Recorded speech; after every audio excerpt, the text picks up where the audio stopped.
Hey, what's up, Orc? How you doing, man?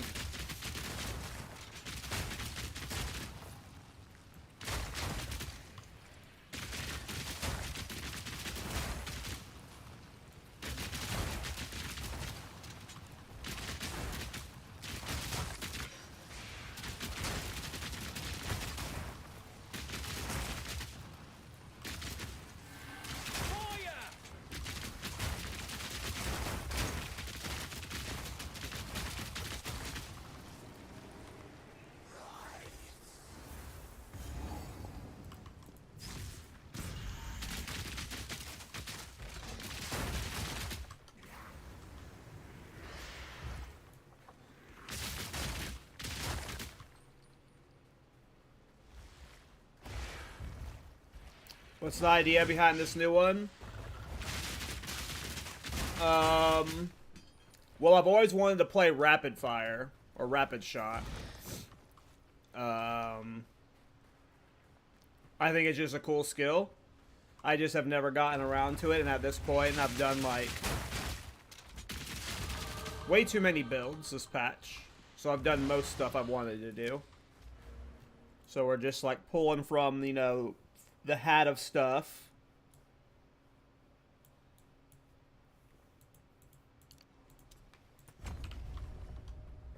And I figured, I noticed that rapid shot has the gain extra fire, or gain damage as extra fire damage,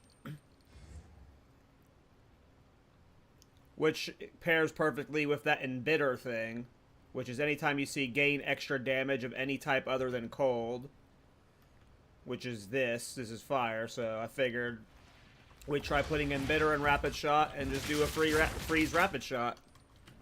Use Herald of Ice for clear. Maybe Trample Toe later on, see how that feels. But yeah. I opened up the wallet. I bought more slots. It was 20 bucks for 5 more slots. I have no self-control.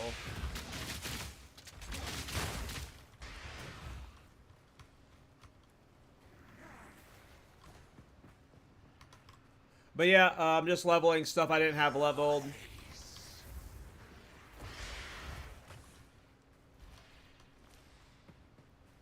Witch Hunter was on the list.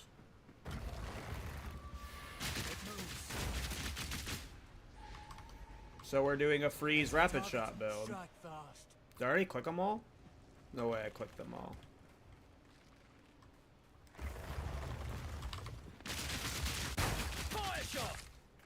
The one I'm missing there. Finish it.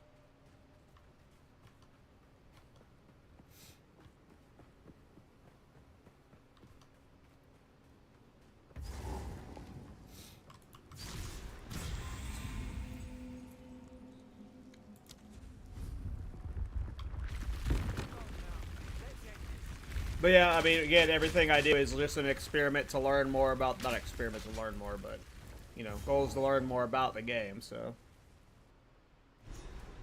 Yeah, I agree. I wish there was a lot more optimization for the character window. I wish you could retire characters. What other builds do I have? Well, I've got like a bunch of builds from like the last patch, obviously, that I would want to revisit. And then there's builds from earlier this patch that I wouldn't mind revisiting, obviously. There's the Caltrops build. I don't know if I'm done with Thorns for this patch.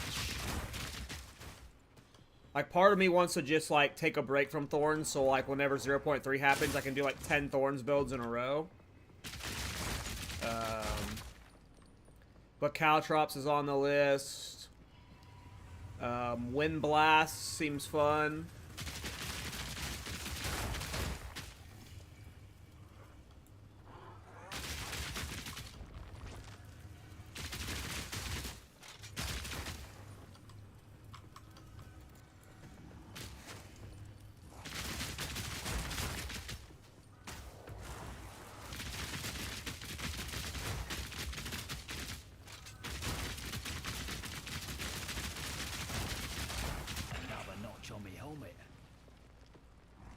But I'm sure freeze rapid shot's gonna be a lot of fun. I bet this build does well. Well, when you're expanding your repertoire, it's not necessarily because, like, obviously, like, let's just say that eventually I want to become the Thorns Master, right? Just because I'm not playing Thorns doesn't mean I'm not actively learning something new for Thorns, you know? Like, specifically with this build, right? I am going to be doing Sorcery Ward stuff. I want to learn about Sorcery Ward. I want to, like, I've seen people get super tanky via Sorcery Ward. I want to see how they do that. I want to learn how they do that, right? So, even if this isn't a Thorns build, right? I'm going to learn how Sorcery Ward works, and then I might be able to potentially work Sorcery Ward into my next Thorns build. You know? So even if it's not a Thorns build, you know. Doesn't mean I can't learn, but... Have you messed around with Incinerate? Yeah, I've messed around with Incinerate a few times. It's just a little too slow for me. It's fun, though. I've had a couple Incinerate builds. I've used Incinerate both as a tool for debuffing and a tool for damage.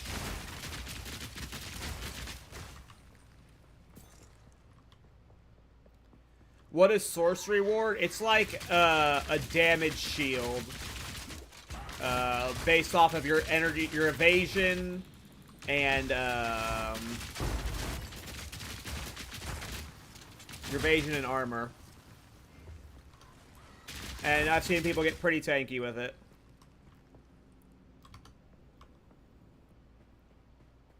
And I don't know how good that's going to be for this specific build. That might not, like, mesh completely with this build, but we're going to learn.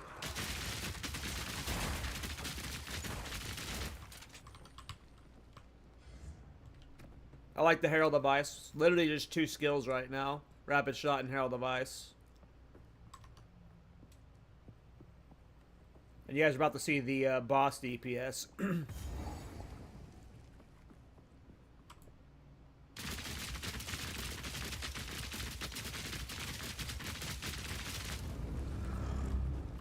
Calc.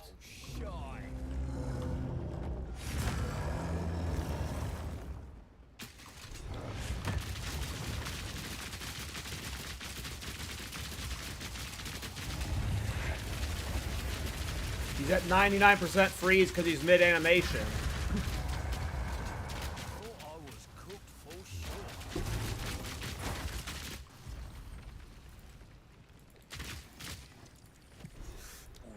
Pretty good DPS, don't you think?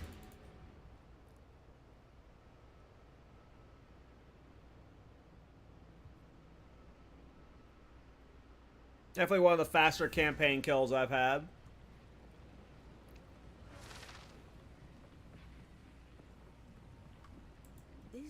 It'll take my... Do not wander. I'm gonna play the Onslaught helmet soon when I hit 27. I've got some upgraded gear to use, but for the most part, we're not going to use much. We got the Pulse Circle and Ring for the easy Herald of Ice early on. I found this in my stash. I was just looking through all of my uniques that I had. Figured why not? It's not the best, so it'll get replaced very quickly before long, but I figured why the fuck not?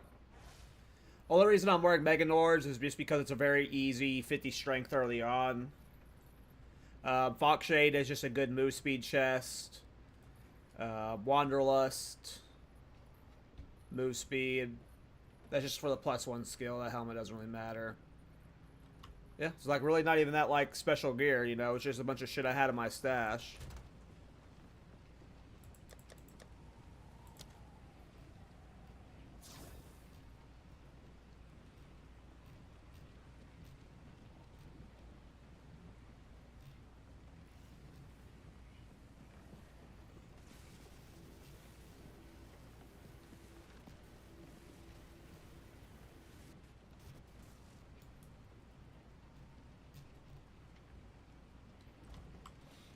But yeah. It is time. Move swiftly. Slaves. Knew it. I'm hoping the Herald of Ice makes the mapping good, and then of course freezing bosses is always good, right? especially if the single target's good behind it.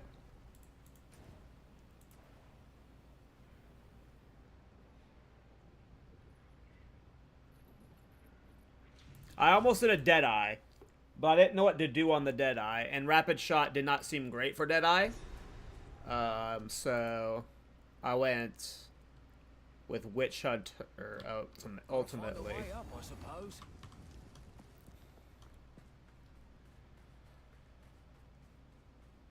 Could have done it on a Pathfinder, but I already had a Pathfinder. Wanted to level something new. I have a Witch Hunter from last patch, but not this patch.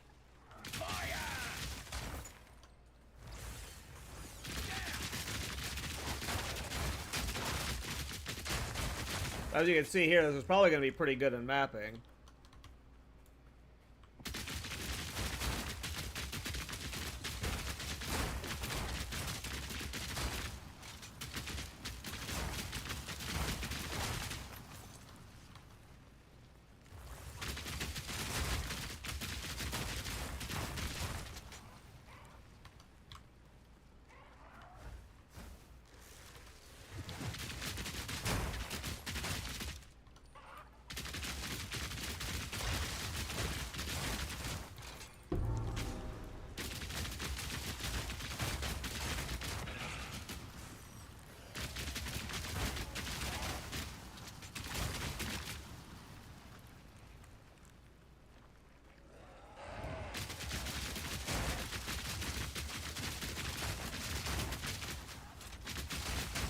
Another notch on me helmet.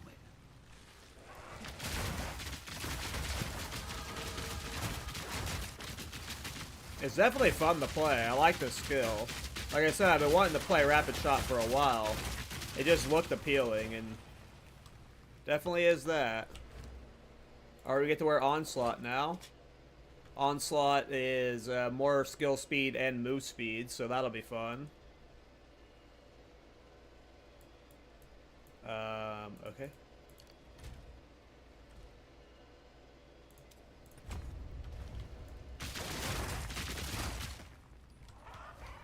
Oh yeah, I'm zooming now, baby.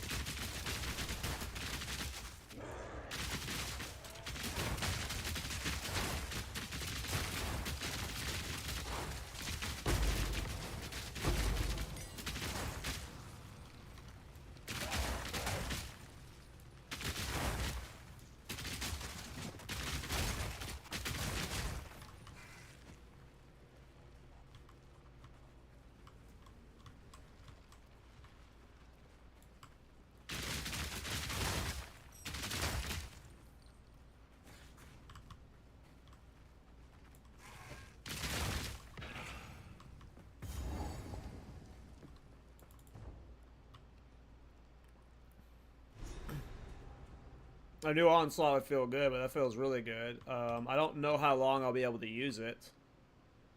I assume at some point I'm going to replace it just to min-max Sorcery Ward.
Definitely can't just face run into things.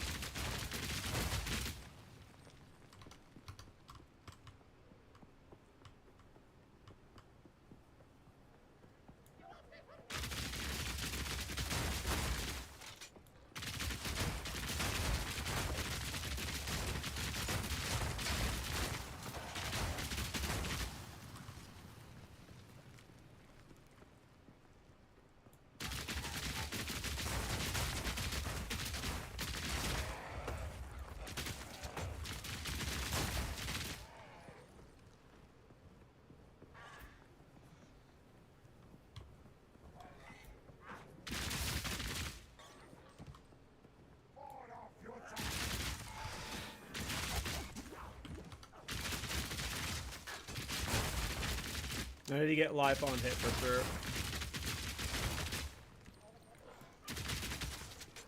That'll be my best defensive measure for the campaign until we get to endgame. Just have a bunch of life on, not a bunch of life on hit, just any life on hit.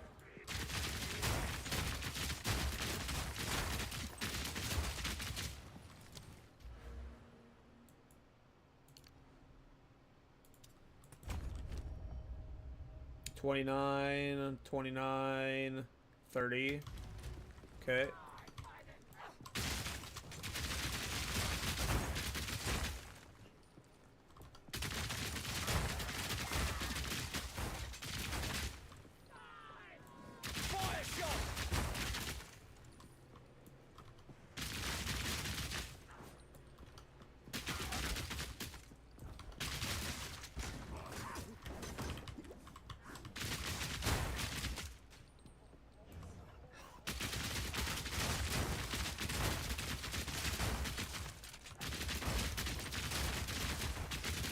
We got a big crossbow upgrade too, so the fact that our damage is this good right now,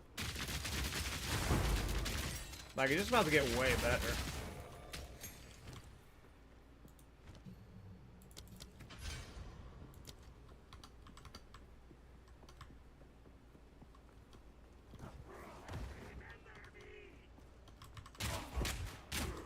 Huh?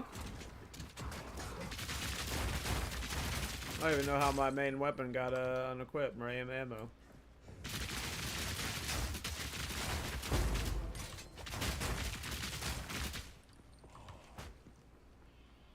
The sisters are gonna be over there, aren't they? My luck.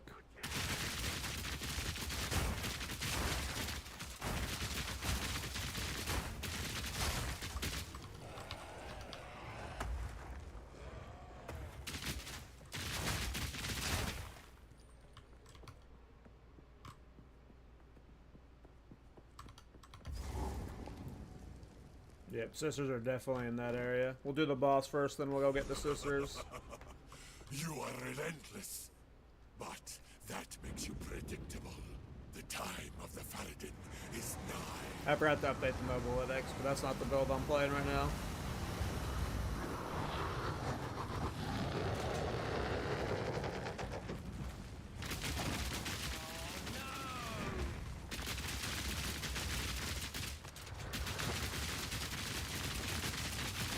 There we go. Yeah, that's what I'm talking about, the boss freezes. The DPS is pretty good, not gonna lie. Giant blasted bone monsters. Fun build already. I'm done with this. Alright, let's find the sisters.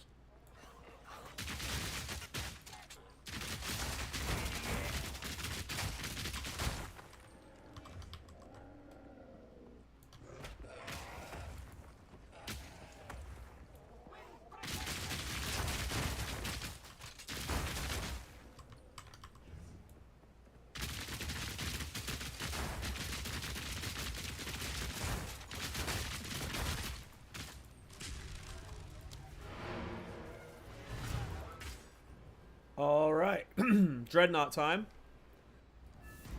We'll blast through the Dreadnought.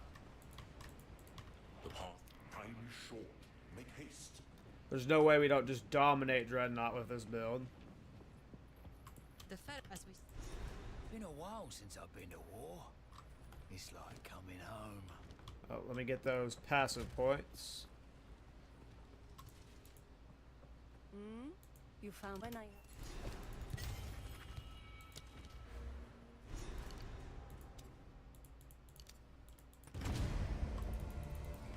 Get this attack speed.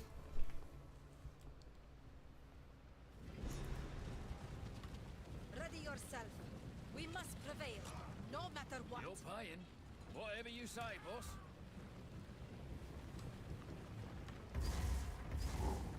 Give no quarter! Fire!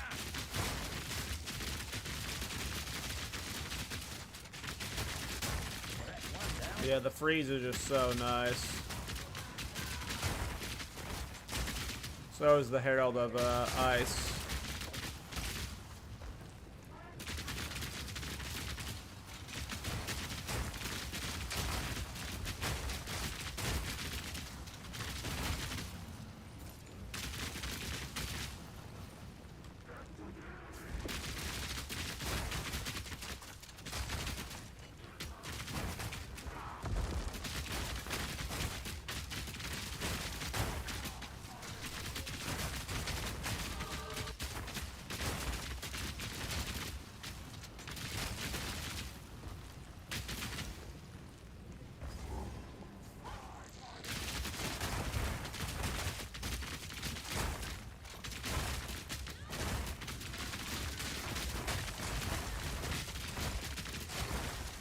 This build's cool.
Yeah, the Herald of Ice clear is super nice. I'm really just missing life on hit. Like if I had life on hit right now,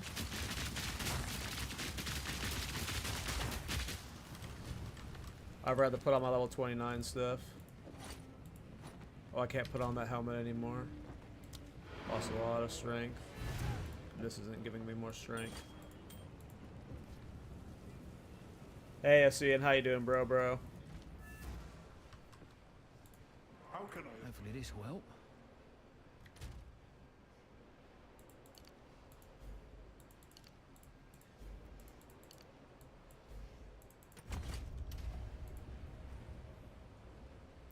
Your favorite ascendancy? Witch Hunter's pretty dope, man.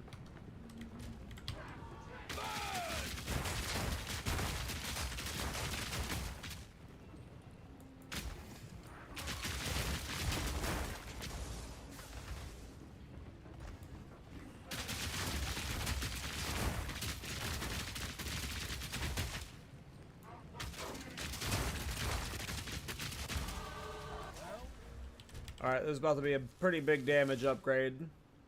Level 16 weapon, level 30. Let's see what it well, like this just has good rolls on it too. Yeah, that'll do it. We were already clobbering shit, and now we're gonna clobber shit more. Oh, look, we have gain life per enemy hit on this one now. Nice. That was literally what I was saying I needed for defensives. Okay. Well, Jamin Ra is about to get melted.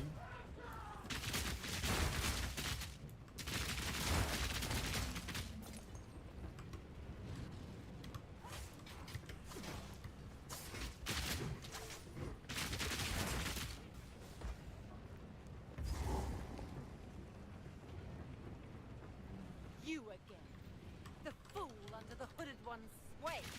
Do you even know what he is? No matter. You'll find my king far more capable than Count Gianor. My king, take the power you were promised. Put an end to this nuisance.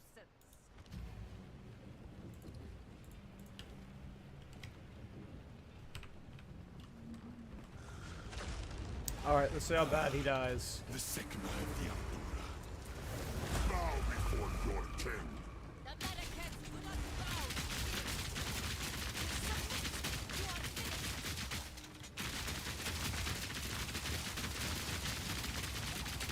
Not bad. For my Running out of people! time. End this. Fire shot! My queen! Take the beast! Where are you getting your cold damage from? I'll show you after this. I don't have time for this! Sons, bend to my will. Impede my enemy!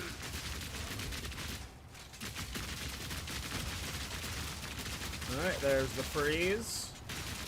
Boss can't even do anything to me.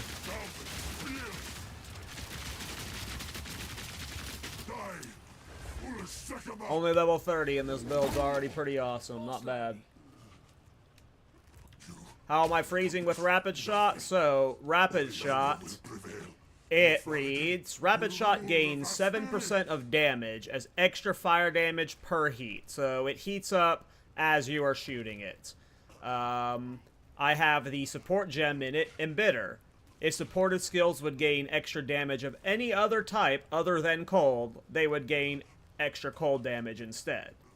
So, as it's heating up, you start doing extra fire damage, and yeah, the heating up converts it to cold. All from that one support gem. This is not over. Not yet. I return you to the embrace of it is done. The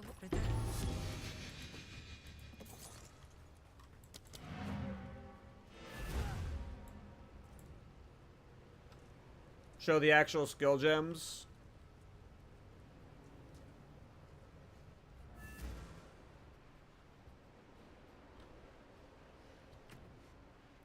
I'm using Fork for clearing, Martial Tempo for more attack speed, Fresh Clip for more damage, Embitter for the cold conversion, and then Mobility for the move speed while channeling. And then in Herald of Ice, I got Magnified Effect, Reach, Cold Infusion, and Execute right now. Go on then. I like to know who I'm working for.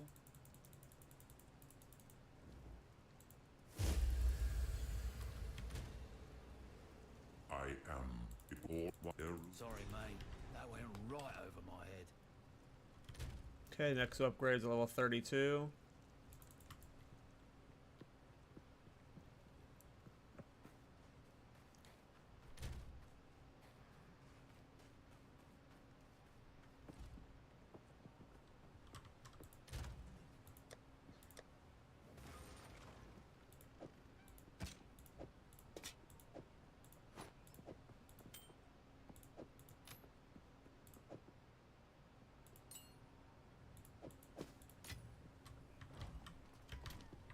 Alright, let's keep going. we now. Yes, and The beast has grown too powerful. We can no longer contain it through mortal means. There was once an empire that embraced corruption. They studied it, mastered it. Dominated Act 2.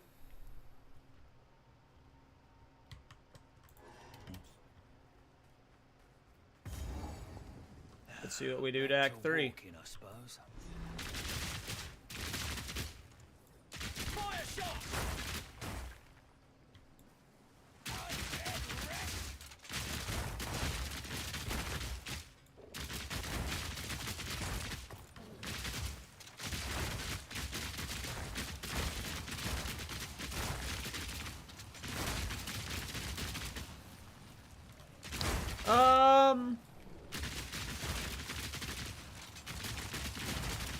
It depends. I think you can tell if a build's good or not from the campaign. Like, I can tell this build's going to be good because of how easy it was. Like, okay, so if it's easy to make good in the campaign, it's probably going to be good in endgame. And this build was very easy to make good. I'm literally only using 2 support gems, or 2 skill gems, you know? And I'm just like farting my way through the campaign.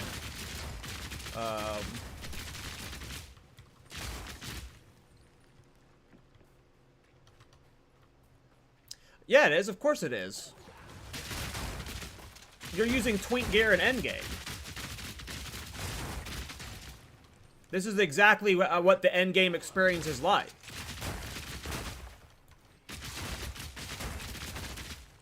This is how endgame should go. This is anything a more realistic example of what my endgame experience will be like.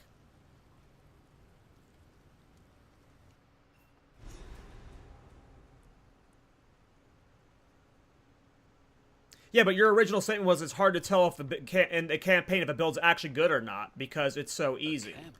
But the campaign's only easy if you're wearing twink gear.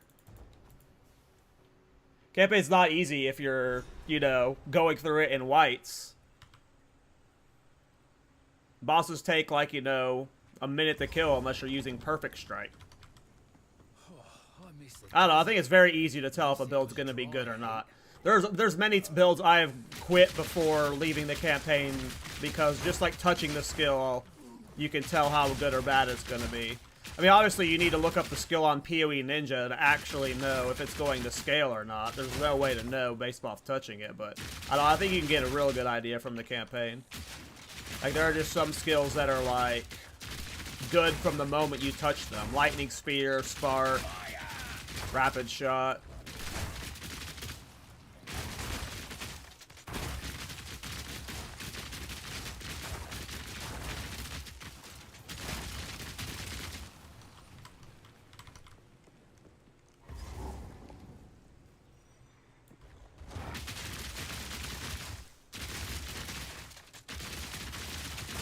Another notch on me helmet.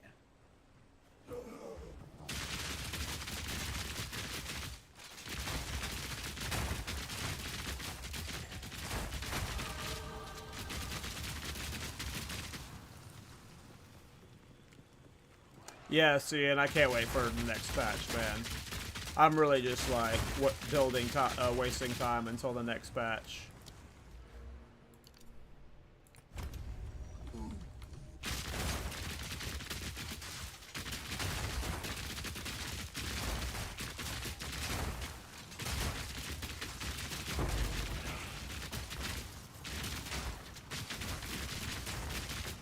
Well, yeah, I mean, it's impossible to know if a skill can ever scale in the pinnacle content. You're talking about a skill going from doing, you know, 100 damage to needing to do 100,000 DPS, you know. That's impossible to tell, but I don't know. If you're talking about getting to red maps, I can tell pretty quickly if a skill is going to be able to make it to red maps. But sure, deep pinnacle content. But, like, that's it's impossible to know with, like, even in PoE 1, like, in any game, in any ARPG, right? If you're talking about the ultimate pinnacle content, like, it's impossible to tell in any of them from the jump. That's unfortunately why you have to either look up something on PoE Ninja or build it out in Path of Building, which, fuck Path of Building. Too much work for me.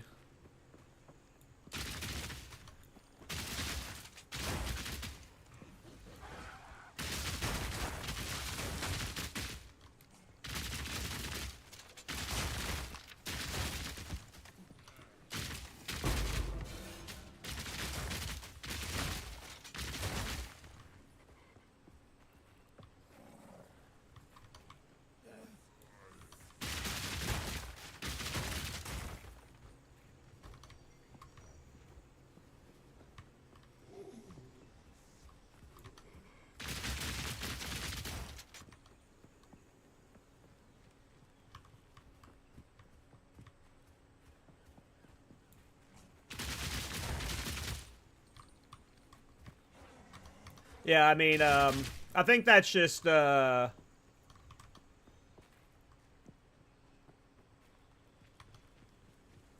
know, just the state of it being an unsolved, unbalanced ARPG, you know, and all the other ARPGs. You got a rough idea of how far a build's gonna go, just because you've, you know, played it 300 times. But right now, it's just the volatility. There's a lot of unknowns.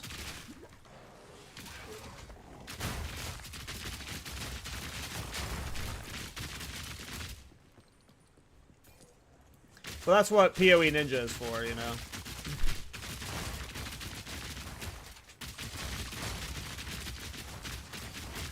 You get an idea of, like, what support gems people are putting in on all their skills. And then you just play around with it in your build and you find what works best.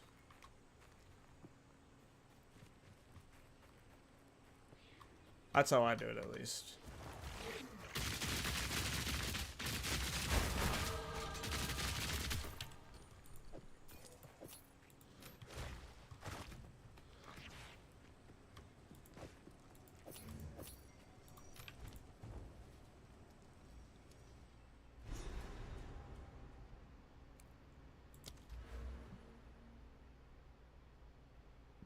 I just don't like that,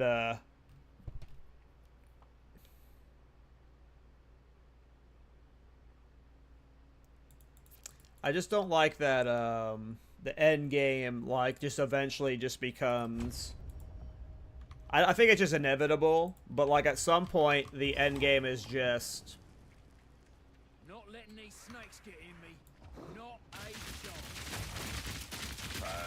You are unkillable, and you are, like, you just, like, yeah, you just make it to where all bosses get one shot, or you can't be killed. I think that is just the inevitability of all ARPGs. I think that's the inevitability of PoE 2. That, at some point, every single league, people are only going to be league starting the builds that can clear all content very easily. And GGG is going to eventually, inevitably, be forced to design around that. So they'll be buffing up all the builds so they can all do that. Just like PoE 1. Which is fine. I just think that is an inevitability with ARPGs. I don't think it's avoidable. Can you wear a shield with crossbows? I don't think so.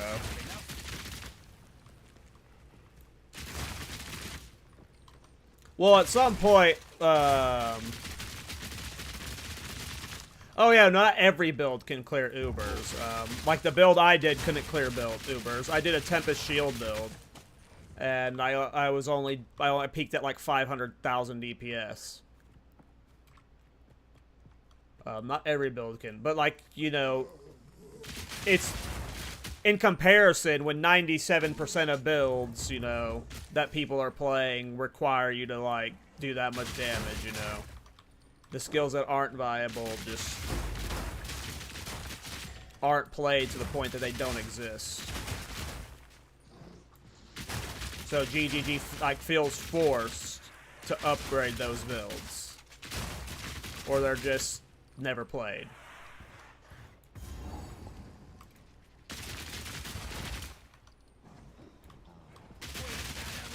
Like, if someone was to go start trying to popularize, like, let's say just, like, some, like, creator, right, decided they wanted to try popularizing one of those busted, broken skills in PoE 1, and if for, like, 4 leagues in a row, they banged their head into a wall with that skill, trying to force it to their work, and, like, their community was watching them do this, GGG would eventually try buffing that skill, like, that's just the inevitability of these games.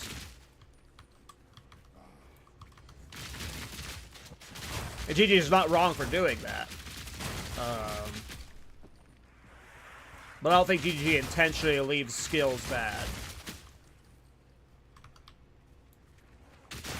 GGG potentially thinks they have a purpose being bad.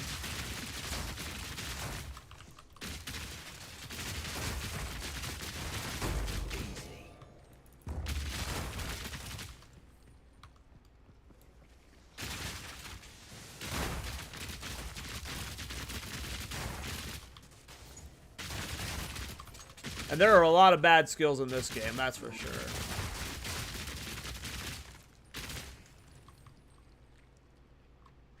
Yeah, my friend says they do buff nerf things, but like not like MOBAs do. Like MOBAs will, at least from my experience, they like straight up delete stuff out of the meta. Which I don't think you should do, really. But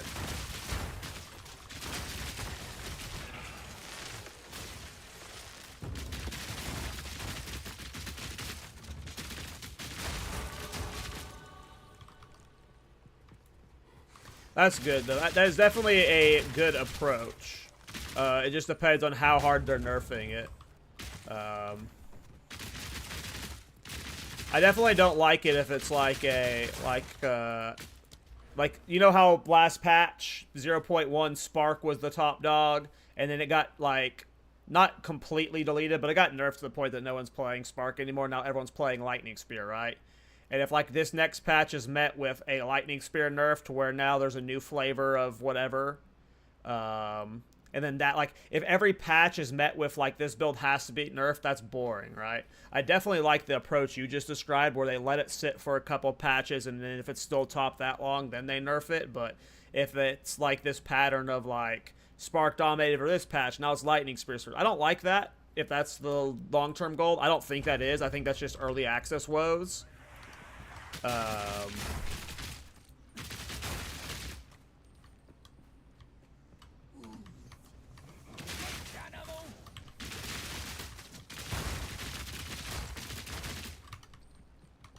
Yeah, no, I think it's just but good if, like, you know, first of all, they just need to get to the point where, like, they have many good builds. And then you can start making a lot of meta balanced builds. Nice. I haven't actually played that build yet, so I have no idea. But I know Tangle Tongue is what's, like, core to it.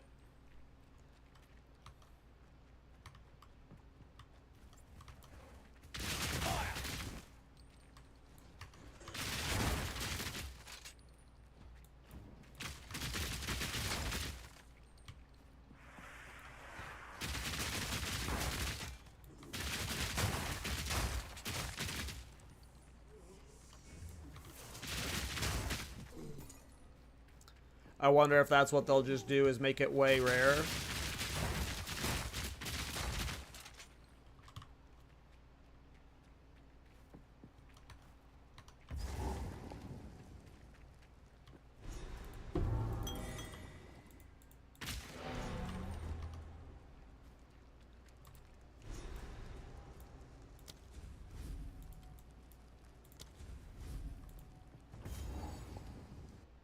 Literally every spear skill just uses it.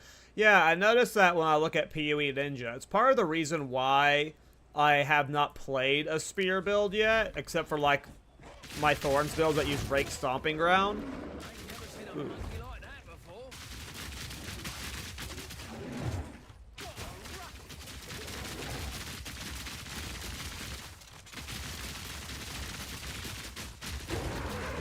The freezes are cool. But yeah, whenever I see stuff like that, that's super unappealing to me. Like, it's part of the reason why I don't play Trample Toe in most of my builds. It's just, like, anytime I see a unique like that, like, when I see a unique, like, as good as Tangle Tongue, I don't think of it as, like, a Lightning Spear build or whatever the build is. It's a Tangle Tongue build, if it's that good, you know? That's what I feel about, Trample Toe. It's like you're no longer doing a build, you're doing a Trample Toe build. And I've always found that, yeah, I don't know, kind of lame. I had a Skeleton Sniper build from last patch that I liked a lot.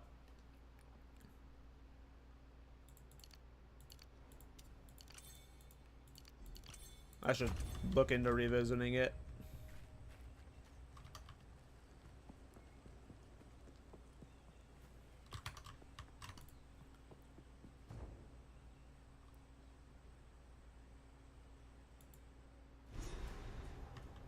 Yeah, they just gotta balance that top end Lower the top end, raise the floor, and then get a nice little distance between the two. But right now, yeah, I don't know. It's just not even appealing to me. Like, I do want a one-shot content, but yeah. Items should not be that powerful and that accessible. Because like you said, if every spear build's using it, which, like, whenever I look at PoE Ninja, a lot do use it.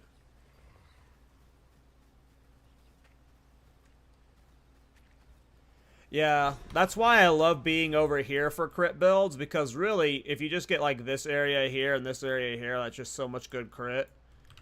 But yeah, crit, like, there's just a lot of stuff. Like, that's how I feel about Recoup.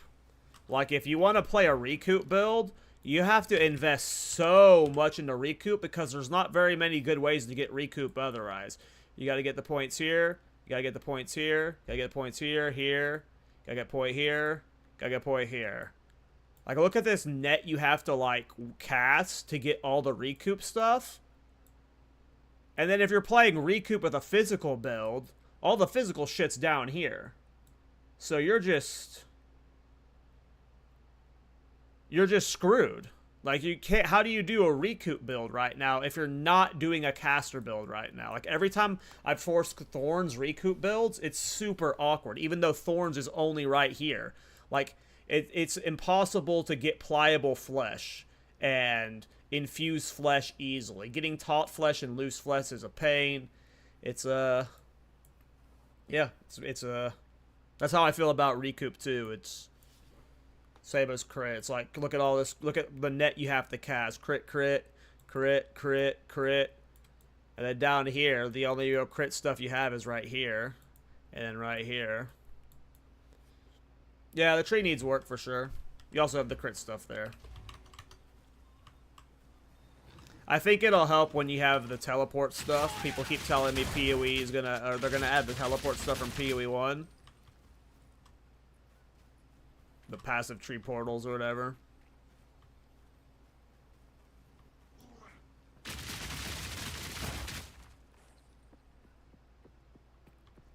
Oh yeah, no, crit is, in my experience, it like 90% of my builds, crit's like almost always the best way to scale it. Unless it's specifically a skill that does not scale well off of crit, right? Like, unless, like that's the only way. Like, if it's any ailment build, like, since ailments are scaling right now off of how hard you hit, critting is hitting harder, so your ailment builds, most often than not, are scaling off of crit. And then right now, you can get crit damage bonus so damn high that... And there's ways to guarantee crits too. You can get to like 600-700% crit damage bonus with only having like a 30% crit chance, but have a way to guarantee the crit.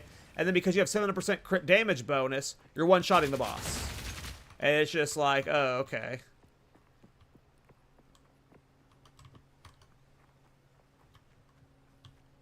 Yeah, crit is definitely like, it feels required to play.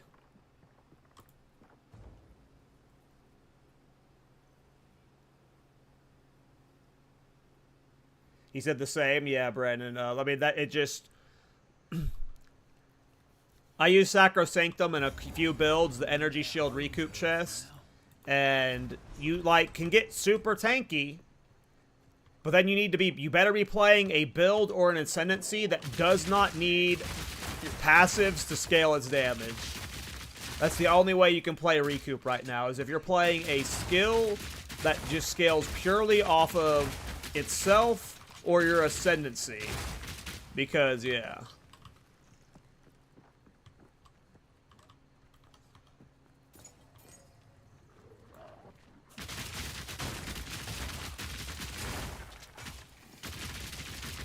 There's a new glove I've been using that lets you pen negative. I'm going to be using it on this build. I started using it on my Flame Blast build, but that's the only way I've seen to penetrate negative res, is the gloves. But I'm planning on using them in this guild. Yeah, Leopold's. I was using them in my Flame Blast build. I'm going to try them in this build. How far negative can you go in PoE 1?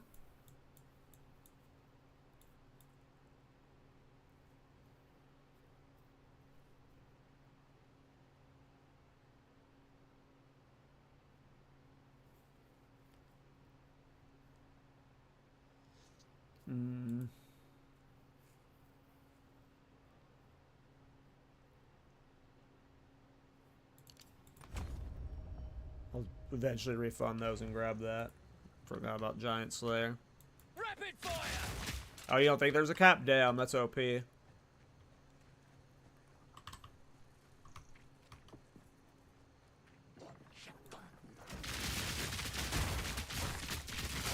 Yeah, right now you're just, there's so many, you're limited in how you can scale up your damage. And hearing that it can go just no uncap, that's definitely nice.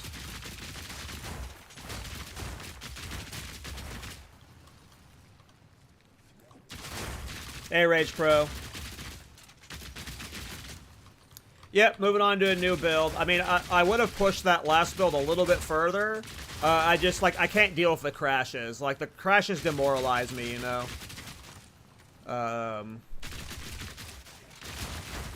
Yeah.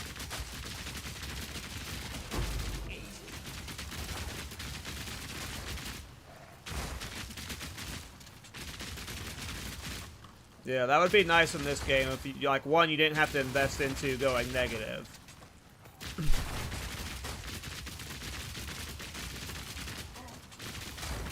That would definitely be nice. Would make scaling elemental damage way easier.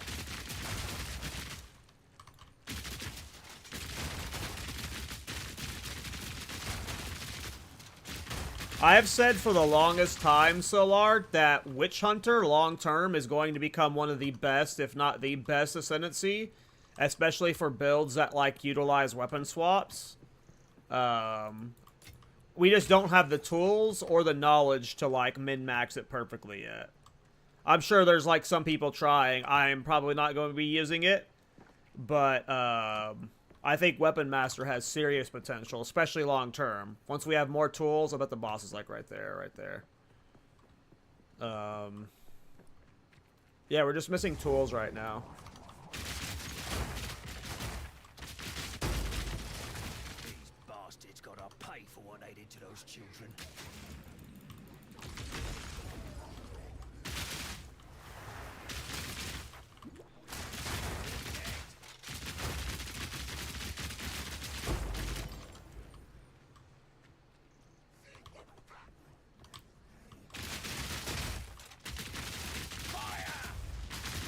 Interesting. Another notch on me helmet. At some point, I'll need to learn all the number stuff for the game. Is the boss there? Guessing the boss is there.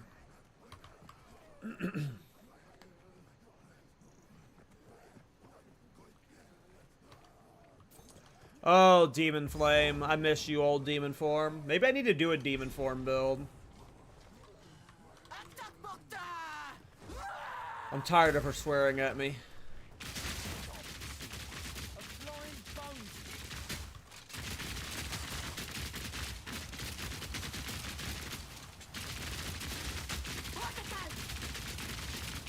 Would you get off your horse?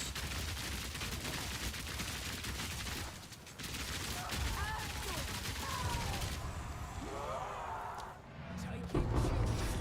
That's what rather awful stick. Ugh.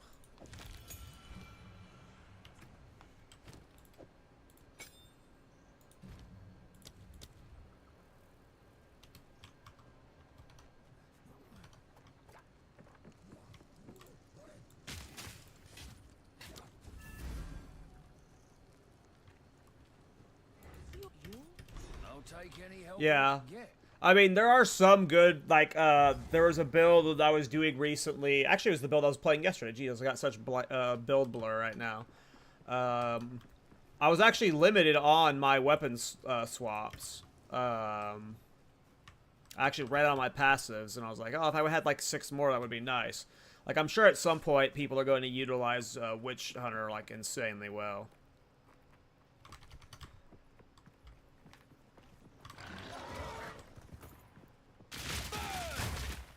I'm definitely not the smart player to do that, but...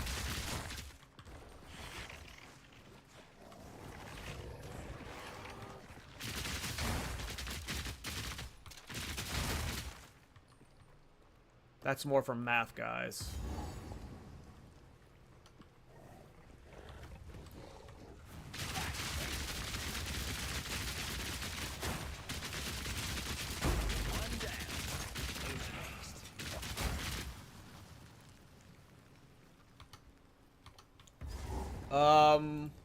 I'm going to be going Sorcery Ward. I'm forcing Sorcery Ward just to learn how to scale for Sorcery Ward. I've never played it. I've seen some people scale it super high up.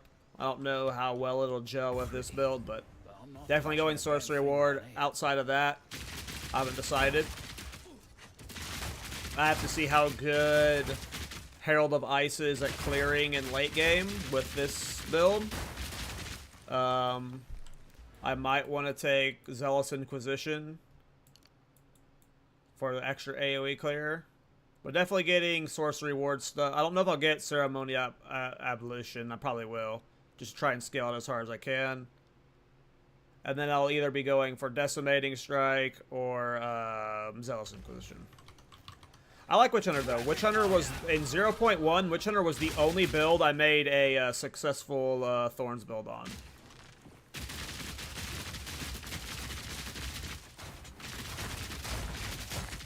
It'll definitely never be my most played Ascendancy, but I'm sure I'll visit it from time to time. But yeah, I'm specifically just wanting to learn interactions with Sorcery Ward for future Thorns builds. In case I want to revisit Thorns on a Witch Hunter, I'll just know how to scale Sorcery Ward to be my defensive option when playing Thorns on it.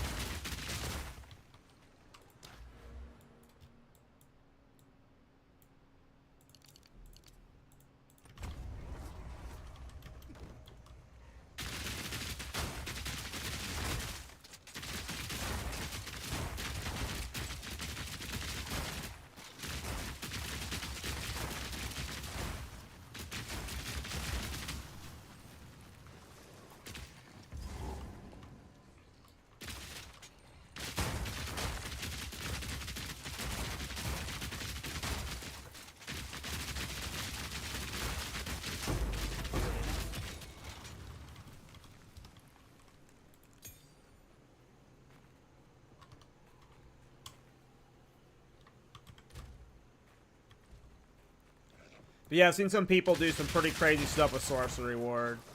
I think I saw someone go over 70,000 or something with a Caltrops build. I forget. And obviously I'm not going to do that with this build, but...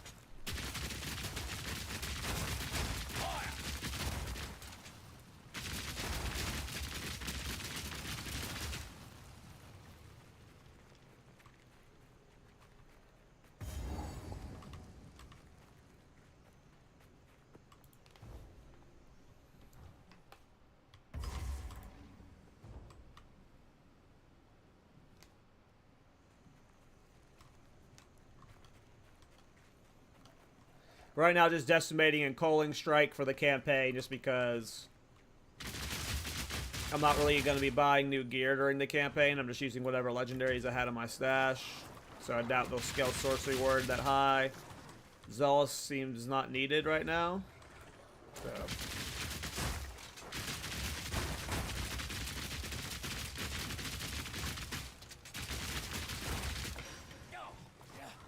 Yeah, the Concentrated one, not probably needed either.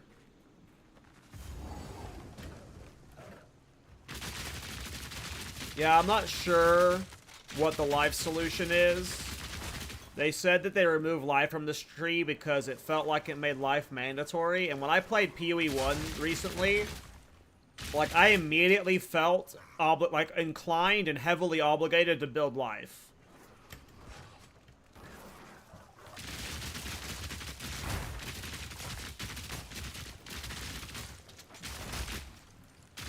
Like, almost immediately.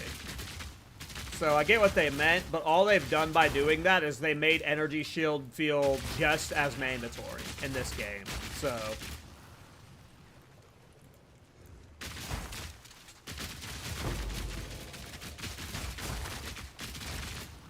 Yeah, I didn't play CI in my build. I was stacking life. I was at like 6 or 7k when I quit.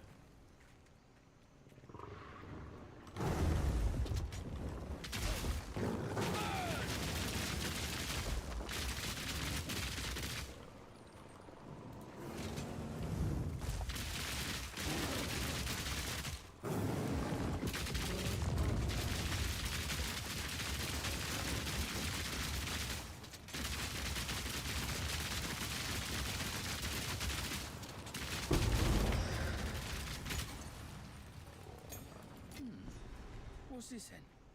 Yeah, so I get why they removed it, because, like, literally, even as, like, I don't consider myself, like, an ARPG newbie, but I'm definitely, like, when I revisited the game, it had been years since I played, so when it came to, like, navigating PoE 1, I'm definitely a newbie, and, like, just immediately when navigating that tree, it was like, oh, not only is there life everywhere, but life is just really good, and it scales very well, so it just felt like...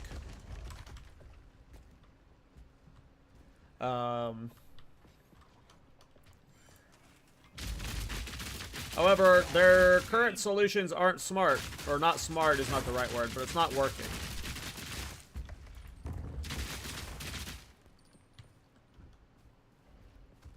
It's kind of working. It's just the ES is too strong right now.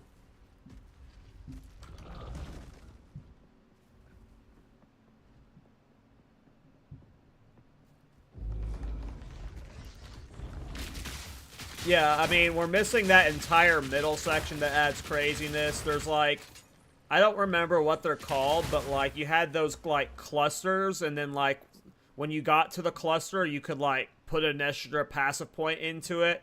It was the mastery points. Like, I have a feeling all of that stuff is coming. It's just not in the game yet, right? Like, there's no way they looked at masteries and were like, that's not good enough for this game. I just think they're not ready to add it because, like, it would just be, like, if you had the masteries for all this stuff, you know, that's a lot of, like, it's just a balance thing. They don't want to do that? Interesting. Maybe that's why it just feels so much bigger of a map. That's bad. That's like a...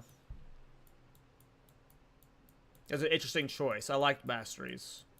I wonder if they plan on implementing a different way for them.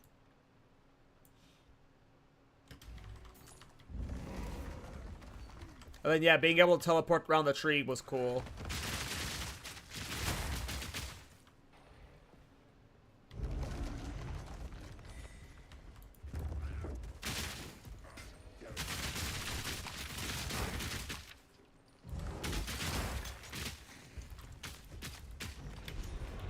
It's warm. Why is it warm? I mean, you definitely get a lot of direct power from the passive tree in PoE 1. That's for sure. Of course.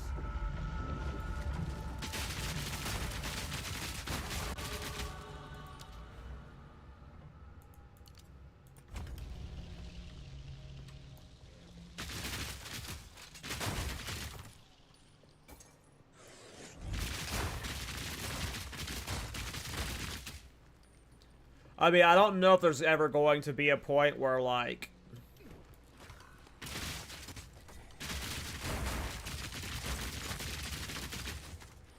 I don't know if there's a world where you're going to get what you want anomaly. GGG has stated in interviews that they, like, one, they want the player to die. They don't want this to be a game where you have, like, deathless experiences. Like, maybe an Uber endgame, you're okay with you, like, sometimes not dying, but... I don't ever picture a world where you're not dying sometimes as Thorns. Based off all the interviews I've heard from GGG, they actively do not want a game where Thorns can, like, easily AFK content with no risk of death. Like, no matter what they do to life, block, energy shield, evasion, I don't ever see a world where Thorns is, like... has a 0% chance of not dying. And if it does happen, that playstyle won't last for multiple patches. Because GGG, like, like, ignoring the fun of reflect styles, right? Let's just, like, throw that out the window. We all like playing them, whatever, right? When you're talking about a game like PoE 2, I don't care what any of you guys say. ARPGs are not mechanically difficult games. They're very easy to play. And they're also very easy to bot. It is so easy to bot ARPGs, especially free-to-play ones. Free-to-play ones, like Path of Exile 2 will eventually be. A game that is free-to-play, that is easily botted, that has powerful AFK styles, is not something that the developers want. So I imagine Thorns will always be supported, but it'll never get to the point where you can fully AFK all content. Because that just makes it to where botters can, like, AFK Simulacrum farm for free all day, you know? I'm sure there will be patches where one of these playstyles has a dominant, like, run, where it's like a meta build, but GGG will never let them stay meta long term. Just because of, like, what that would do for botters.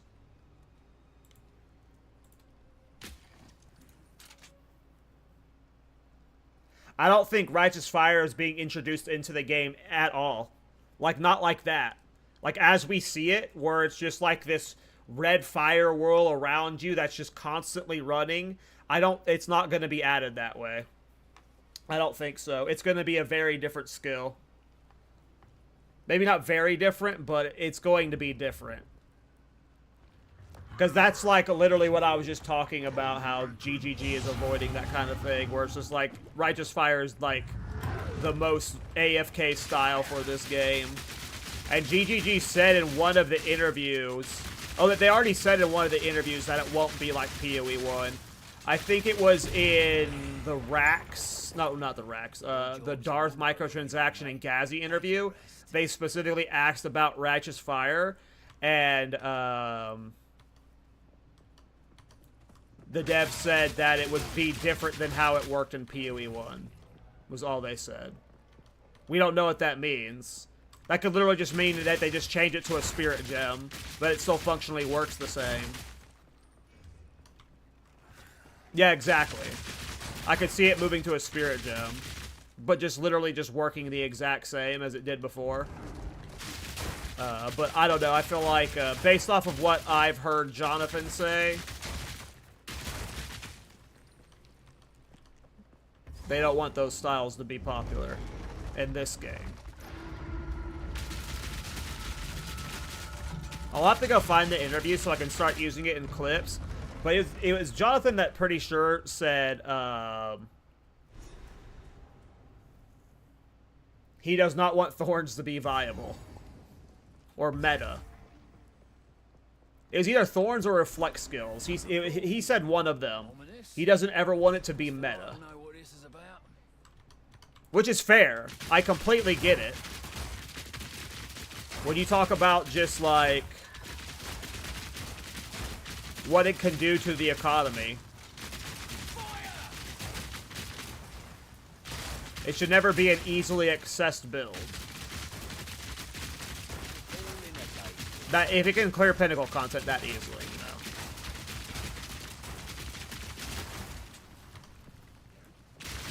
But I say fuck it and just make Thorns OP. Thanks.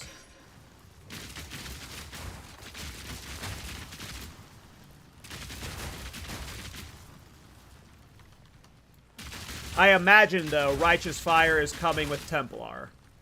If I had to guess. Templar is my bet. This needs a soul core that's a bit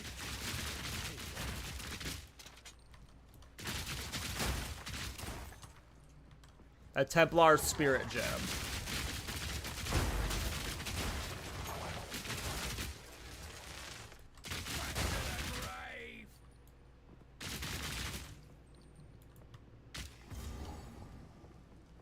Yeah, that's why I don't know if they're gonna, like, listen to my request of making Crown of the Pale King a Spirit Gem and not a unique helmet.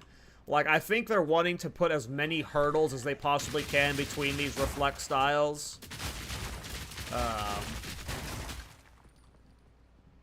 But I could be, like, overthinking it.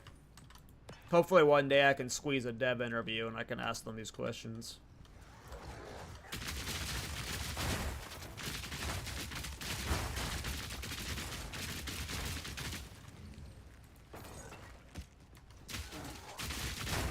Rapid fire!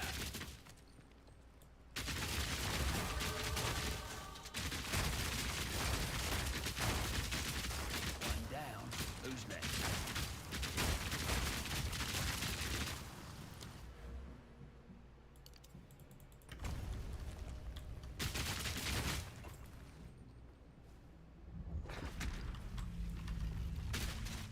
Yay.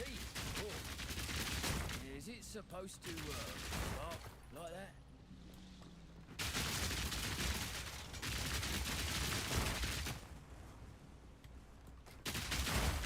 Yeah, Rain of Arrows, I know it's a dumb skill, but I really want to make Rain of Arrows like a viable build. For some reason, that skill is just hilarious to me. But there's just so many, like, bow build skills that are just, like, really bad. I wanted to do the frogs.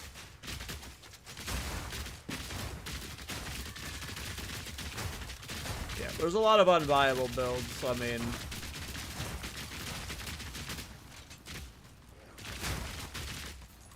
Yeah, I'm just completely turned off by, like, this is, like, the only crossbow skill I want to play with.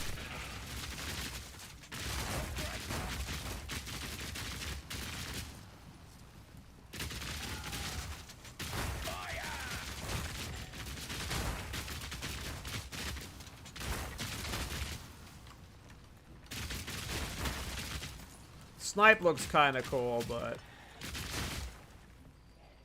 I haven't used Shock Burst. It was fun, nice. Yeah, I haven't used Shock Burst. The only crossbow build I've done this build patch is a Ballista Totem at the start of the league.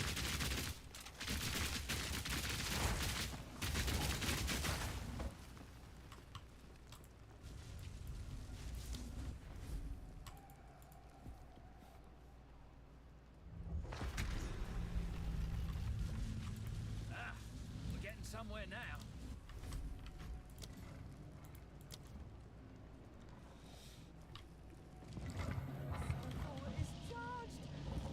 Why don't you do?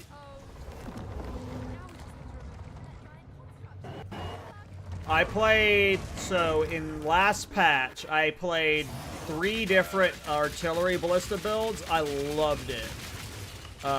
It was like my favorite farming build. It was so easy and so safe. And it got changed quite a few ways in patch 0.2 that, like, alongside the evasion nerf, it just felt way worse. Like, I played artillery ballista in solo self-found and as my farming build on a Deadeye. And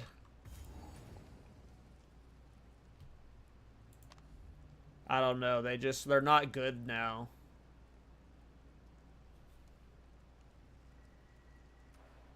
Siege Cascade's in a good spot. Siege Cascade looks cool. Everyone that I know, because I was doing artillery ballista, and everyone that was in the artillery ballista community, they all either quit playing artillery ballista, or they quit playing whatever, like, crossbow character they were playing and they re-rolled, or they swapped to Siege Cascade. I quit playing my tactician. I did not, Quickly.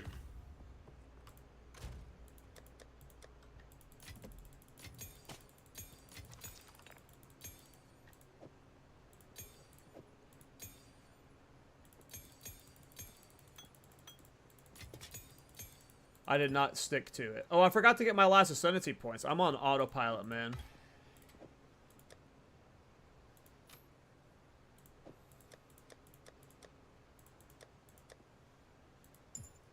We're just full dump mode at this point. I don't care. Yeah, I did the freeze build. I did the Blue Flame Ballista Deadeye build. That was my build, yeah, in patch 0.1. Yep, that was one of my favorite builds of the patch.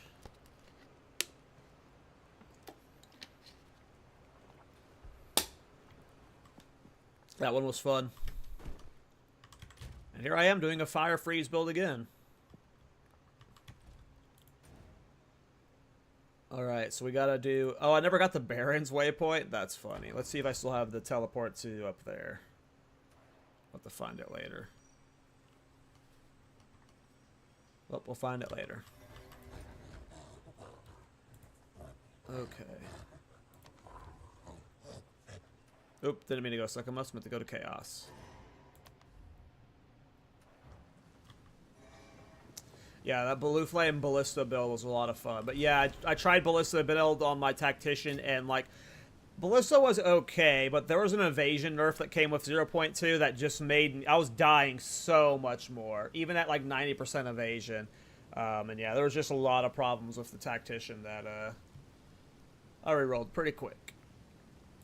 I won't be rerolling 0.3 though. Whatever Thorn's Druid build I do, it's going to be S tier.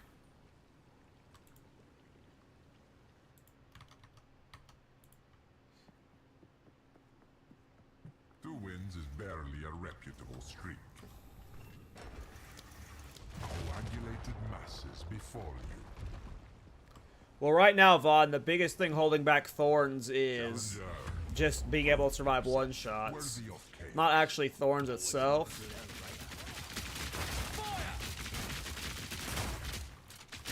But in terms of Reflect builds, my Wind Dancer builds are pretty damn good, since you can just, like, use any skill with it. Like, the Sunder build is pretty awesome.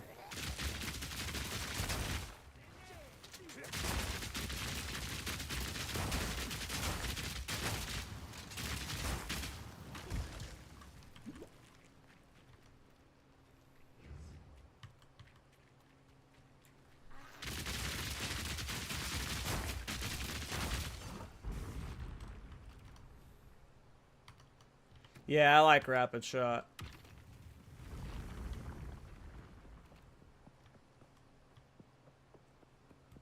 So quality adds maximum heat.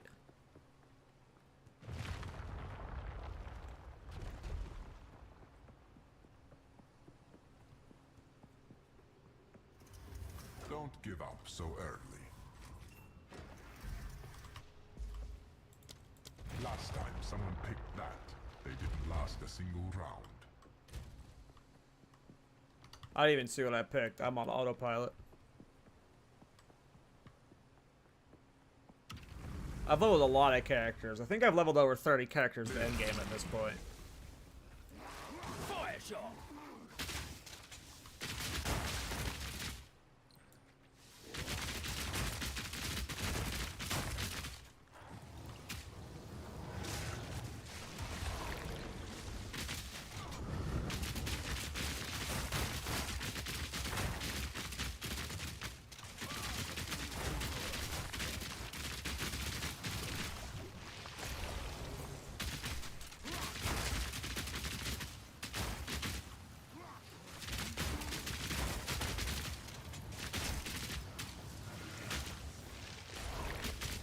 I definitely like the Ice Rapid Shot.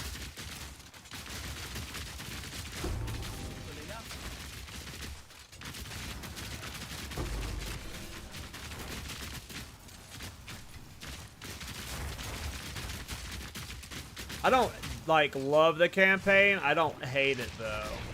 The only reason I play so many characters is just because I want to get practice at the game. I like this campaign more than the PoE one, though, personally.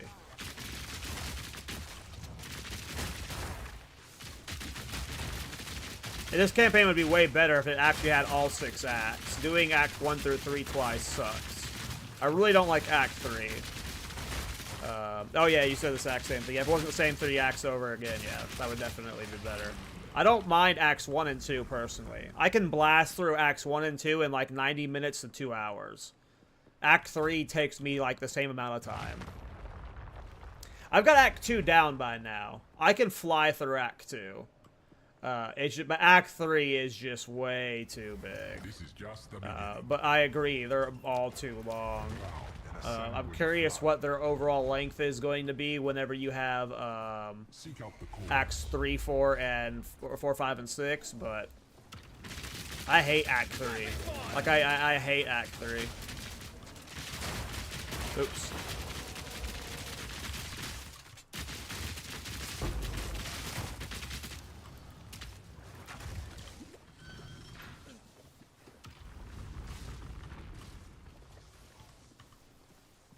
Like, you could completely remove waterways, like, just delete the entire act.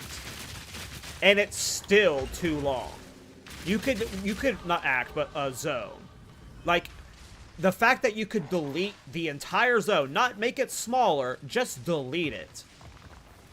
And it's still too big, that is crazy.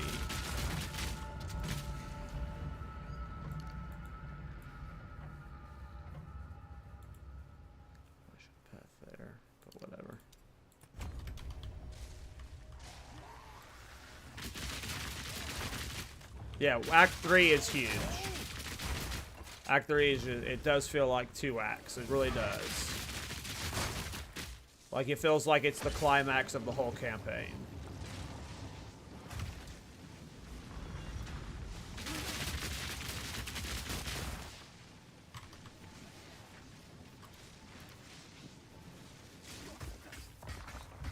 Oh, don't die. Looking at chat. And holding soul cores. This is not an unkillable build.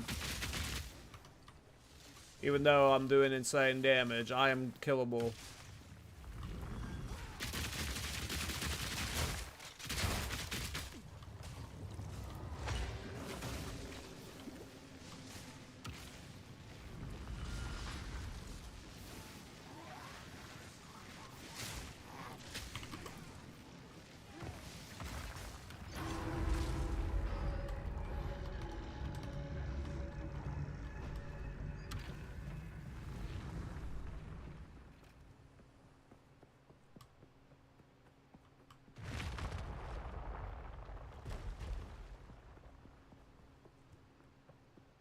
I've never done an SRS recoup build, so no idea. This is just a warm-up. Lightning descends.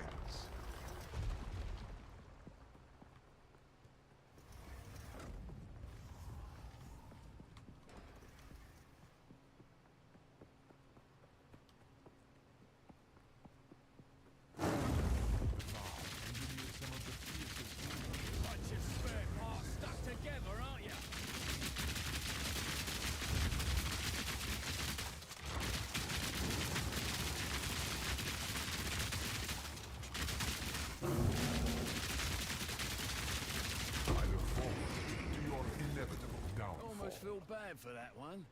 Looked like it was somebody's... Freeze, rapid shot for the win.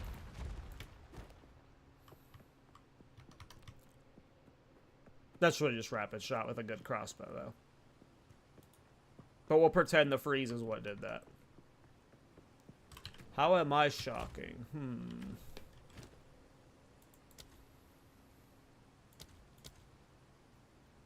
Well, I am doing some lightning damage.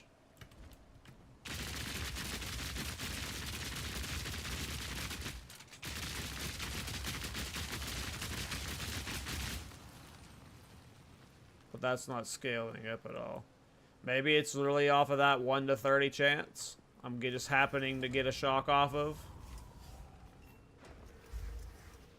I mean, it is a lot of hits. It is a lot of hits, so that 1 to 30 flat lightning damage is just probably on my crossbow. Looks like the crossbow.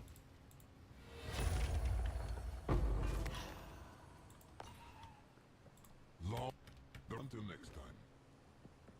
May the strong grow even stronger.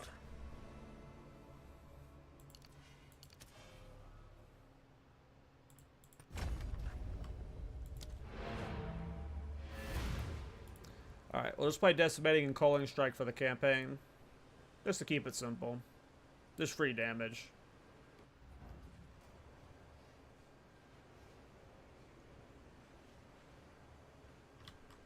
Did I have another crossbow, or is this the one I'm using the whole campaign? Looks like it's the one I'm using the whole campaign. I have some rings and glove later. Oh, there's Trample Toe. I was thinking about using Trample Toe. But whatever. We're just going to keep this going. This feels fine. I don't want Trample Toe.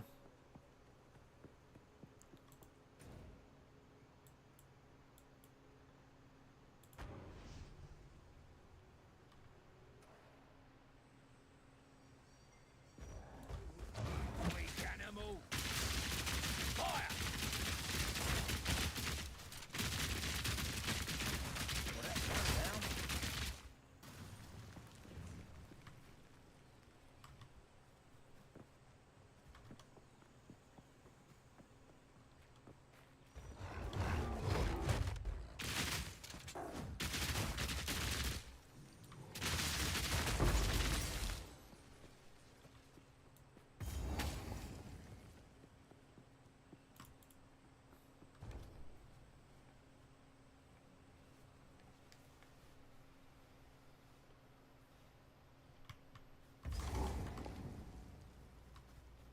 Oh yeah, if it was percent skill damage, that'd be bad.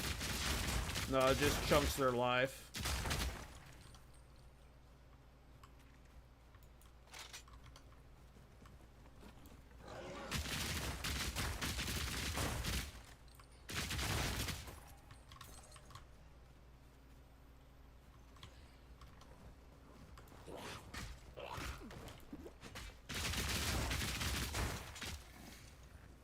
There we go. Yay! The most fun part of the game. At long last. Alright, be right back. I'm gonna go get a drink.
I mean, I don't want to turn it into a PoE 1 versus PoE 2 thing, but that's like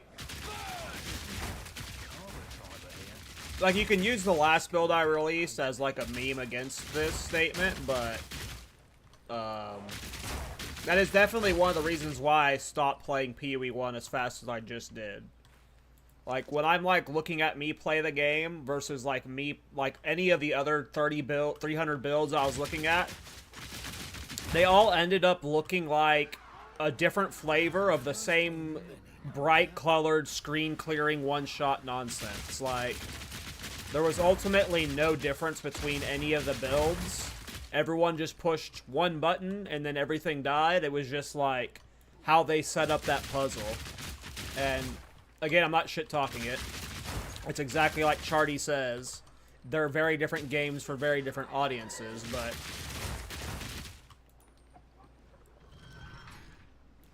PoE 1, it is very hard to see what's going on.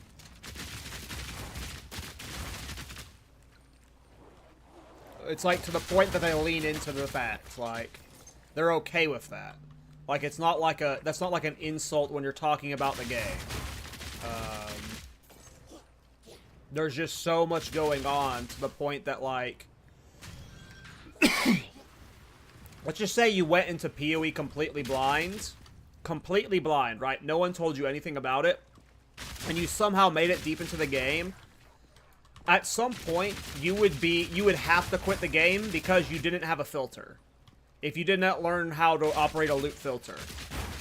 At some point, there would just be so much loot on the ground that the game would become unplayable for someone who does not know how to, like, does not know about the loot filter meta. And that's just one aspect of visual clutter that the game has, right?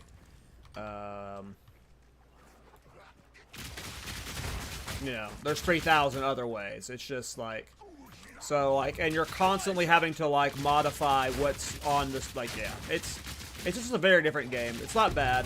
I had fun playing it, and I'll probably play it again in the next patch. But I said it in my last video, or not my last video. A few videos ago, I made a video PoE 1. Well, PoE 2 players like PoE 1, and I don't think the average PoE 2 player will like PoE 1. Just kind of how it seems like the average PoE 1 player is not a fan of PoE 2. They are very different games.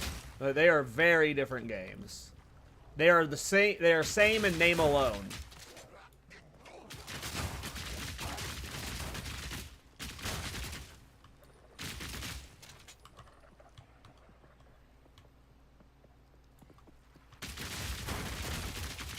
Oh yeah, PoE 2 is, yeah, you need a filter for this game too.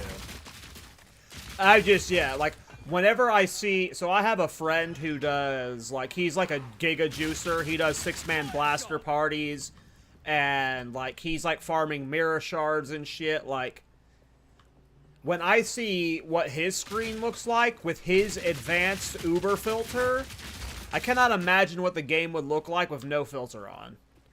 Like, it's probably, like, it probably would crash. There's probably too many items to process the game. Like, I don't know why they did that.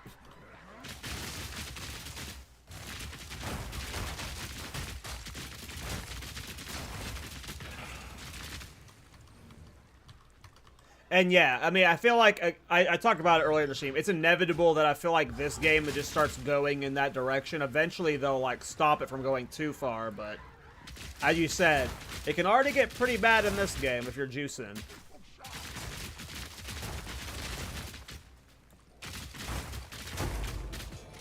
Yeah, it's really bad.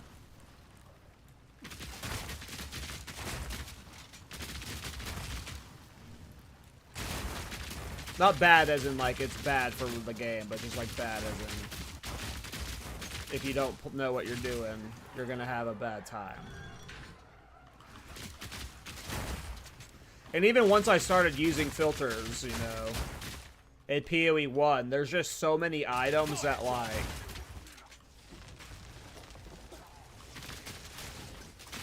if you've only played PoE 2, and you go to Alva, like, you think there's a lot of stuff? No. PoE 1, Alva's currency options are, like, 8,000, like, just the Scarab page alone is bigger than all of the currency options in PoE 2. It's, like, insane. They shouldn't be worried about new players in PoE 1.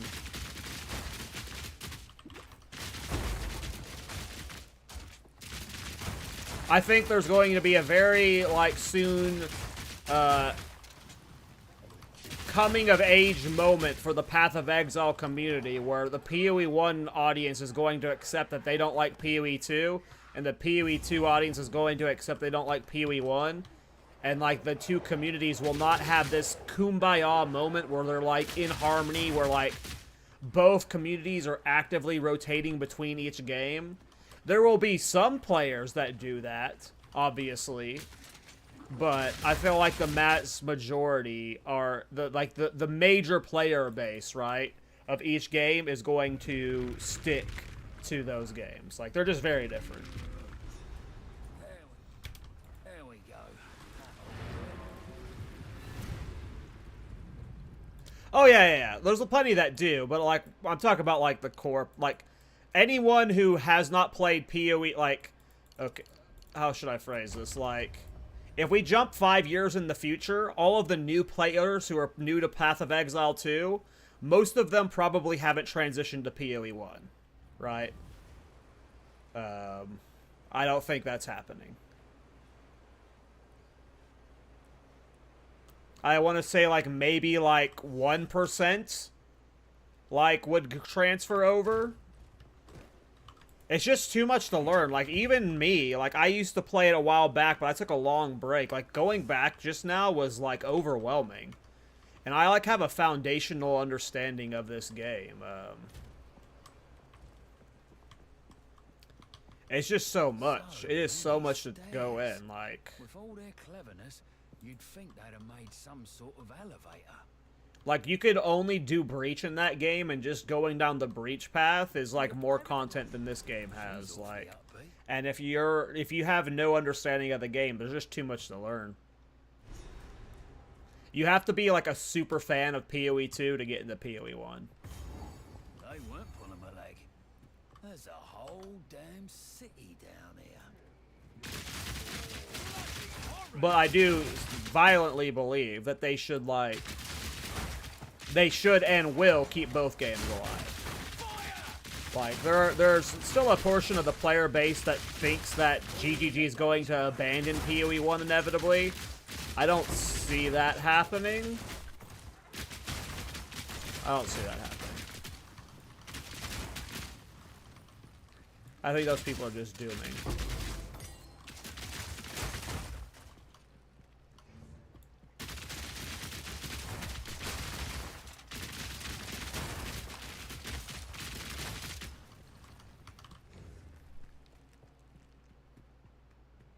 Yeah, exactly. The audience is huge enough to where, like, with this 4-month cycle they've set up, like, they could, like, people just don't understand business that say stuff like that. Like, the amount of money GGG, like, I'm gonna use the term milk. That's not what they're doing, but, like, you milk that PoE 1 audience for money forever. For literally forever. There's no reason why you would ever give up on PoE 1 ever. You would always have a, like, skeleton crew running the game forever. But when you look at something like classic WoW or old school RuneScape, and how those games are still thriving, specifically old school RuneScape, thriving 25 years later, making that company millions of dollars over that time, like, no, they're never going to shut down PoE 1. I don't see that happening.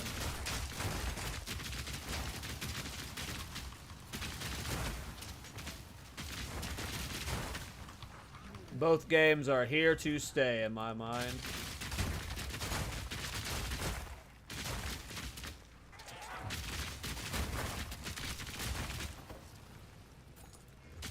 Well, PoE 2 is going to make them, like, a cataclysmic amount of money. Like, over time, like, I don't think, like, part of the reason why I'm grinding PoE 2 right now is because, like, this game's not even free to play yet. You know how massive it's going to be when it's free to play on console? With how, like, just modern the game is for the ARPG audience. Like, especially if they hit the free-to-play early access, or the free-to-play launch with the, like, 4-month seasonal cycle in play.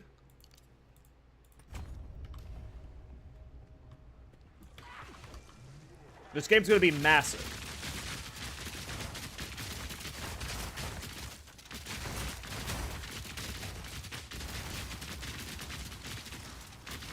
Yeah, that's like, I said it on the Talkative Try podcast. I see this game as it's what we use in the MMO space, but like we call it our forever game.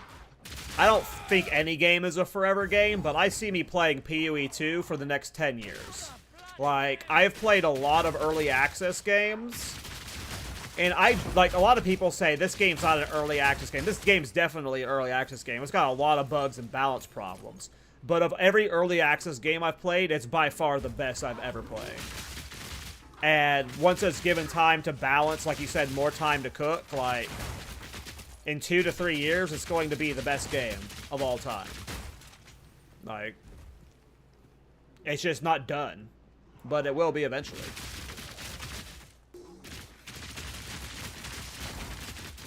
One down. Who's next?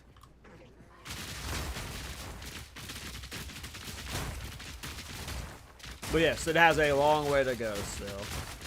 The reason I make so many characters is just because there's nothing to do in the end game. I've made almost 5 builds in 2 weeks because it just, I fly through characters so fast.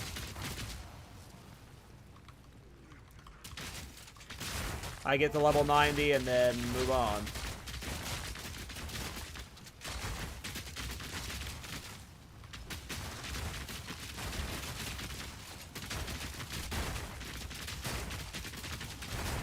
Endgame is fun on your first character when you're like first filling out the Atlas, but like for all my alternate characters, I usually am bored by like level 90-ish, and I'm ready for a new build.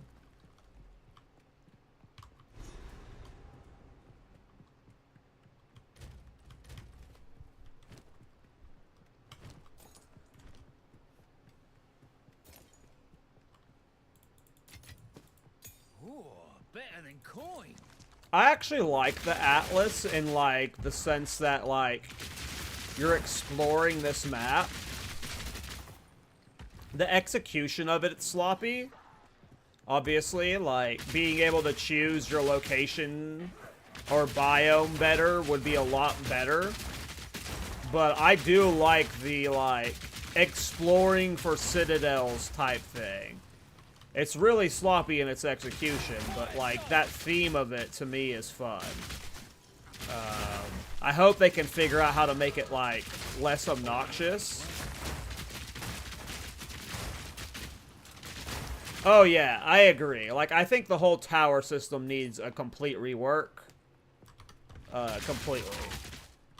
Like, towers in this game are ass.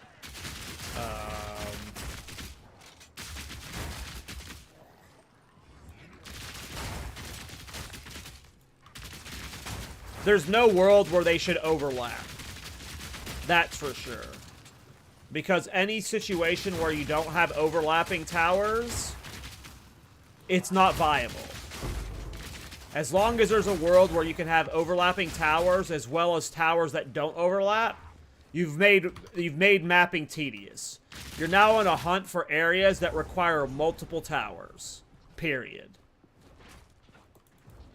So at most, they should set it up to where there's like more towers, to where there's basically always going to be hitting a tower, and there's no overlapping towers. That would help a lot with that setup at least.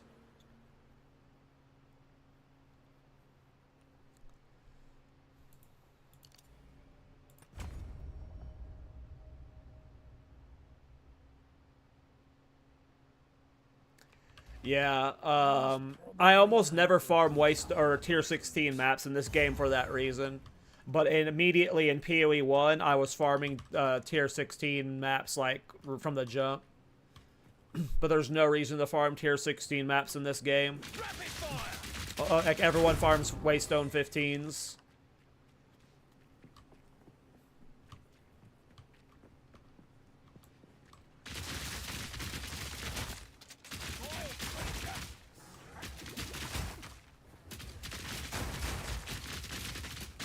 Yeah, for sure. Like, well, I just think the whole system needs a rework. Like, I don't even know if it should buff the maps in the area. Like, when you use a tower, one, I don't think towers should buff the maps in the area. I think they should just be used to traverse the map faster. You just take the effect that grand projects have, and you can warp around the maps easier. But tablet shouldn't juice maps at random in the area. That's just so lame, because if your favorite map is Fortress, and Fortress just doesn't happen to get the mods you want, that is also lame. So, it should, one, towers just let you move around the map to where you can go to whatever map you want to in the area if you clear the tower. And whatever tablets you put inside the tower, it's just applied to your next 10 maps.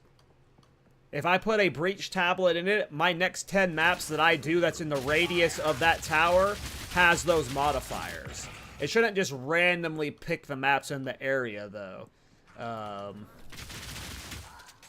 And maybe not even just in the area, just the next 10 maps I do, period. But, again, it's the fact that towers can overlap that's really bad, and the fact that you just can't choose the map that you want to do. If my favorite map is Fortress, I want to be able to spam Fortress 1,000 times that day. And if I'm juicing all these towers that aren't near fortresses, or they are finally near fortresses, and my modifiers don't land on them, it's just like, well, big L.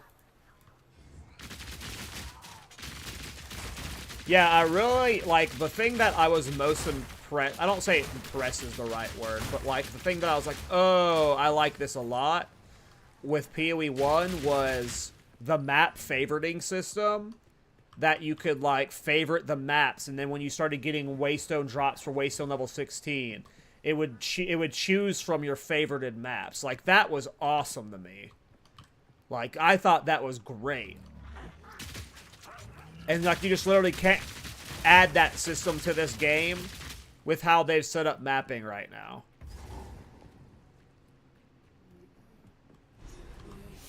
Because there's no deterministic way to force maps to spawn. Which is unfortunate. Yeah, it's just unfortunate. But yeah, I love the favorite maps. I thought that was awesome.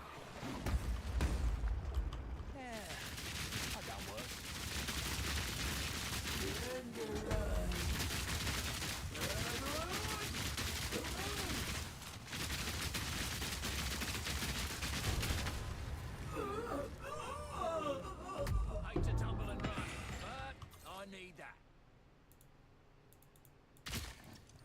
A solid gold baby. A dream like this.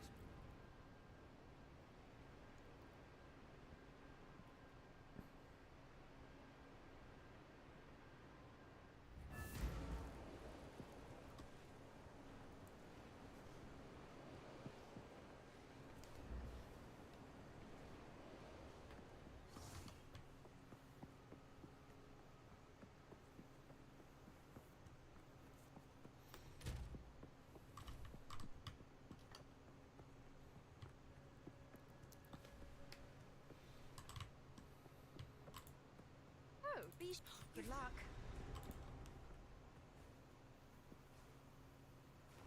Hope I can get that back once we're done with this door.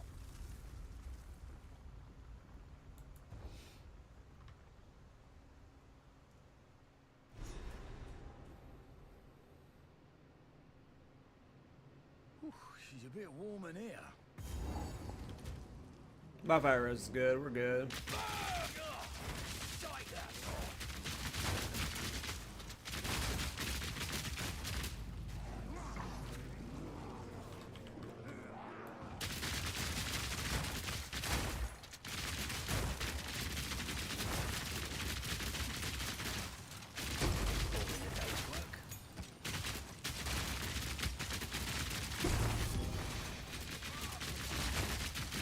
Don't lie. Nothing in Act 3 is your favorite. Don't you lie to me. I can see through your... Oh, I haven't upgraded Rapid Shot in a minute.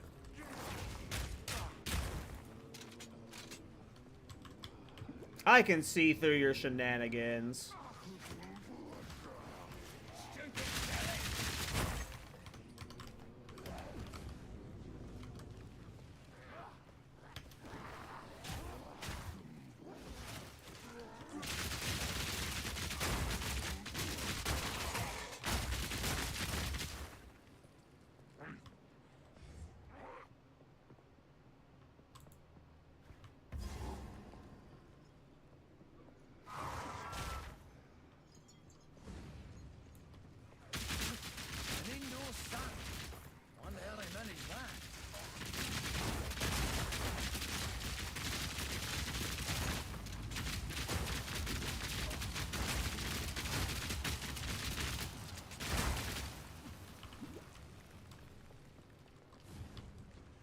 I do wonder how they managed that.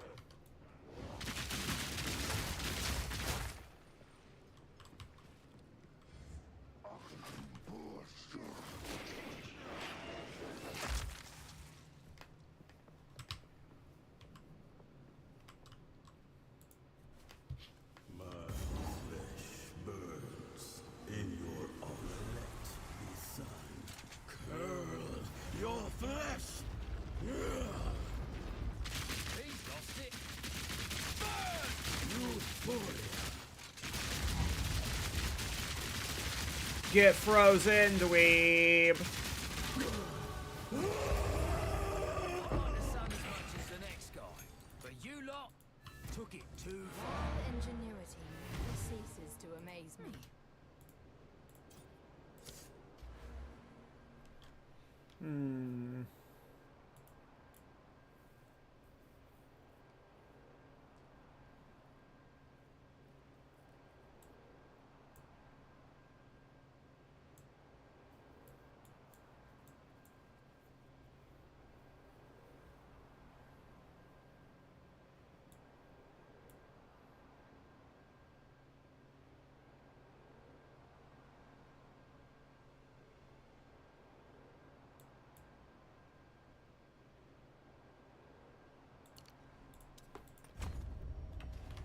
These runes, I can make out symbols for blood and offering.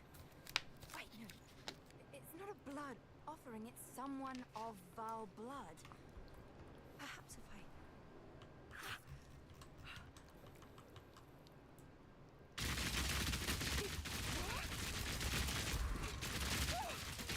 God, this is truly something! The apex! It's opening! Goodness me! Goodness me.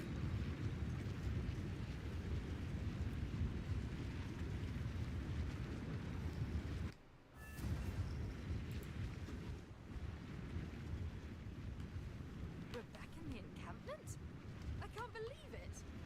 We were right on top of this device the entire time. Crazy. It's like we went through the entrance right below us.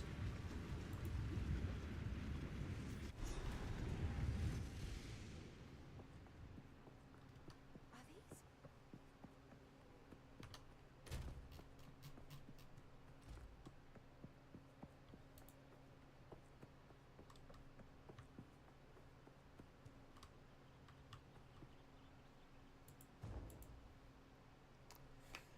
I am the wrong person to ask that question, Mark. I have yet to play that build, so... And I very rarely play minion builds. The one minion build I played this patch got nerfed, so... I'm the wrong person to ask that, my friend. Oh, I was hoping to avoid conflict. I mainly play Thorns builds. I'm more of a meme build guy, so...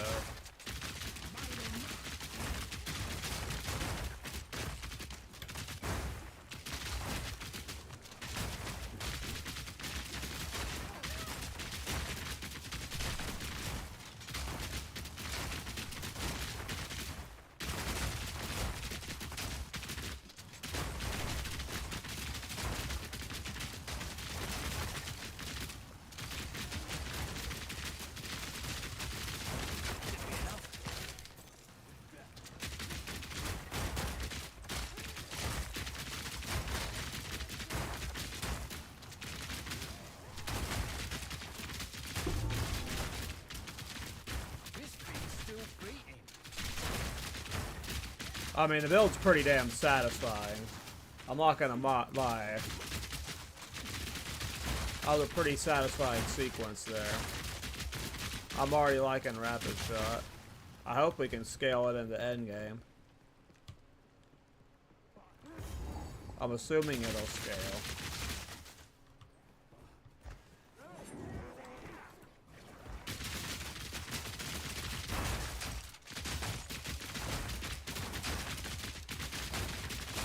I know Rapid Shot was decent in 0.1. I don't know if it's good in this patch.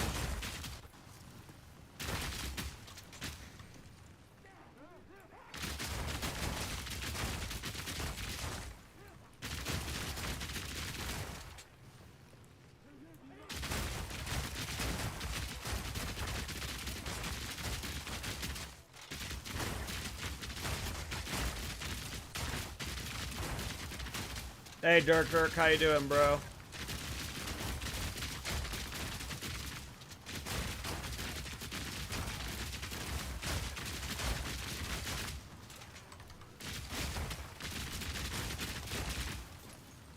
Man, I can't wait to get this build to endgame.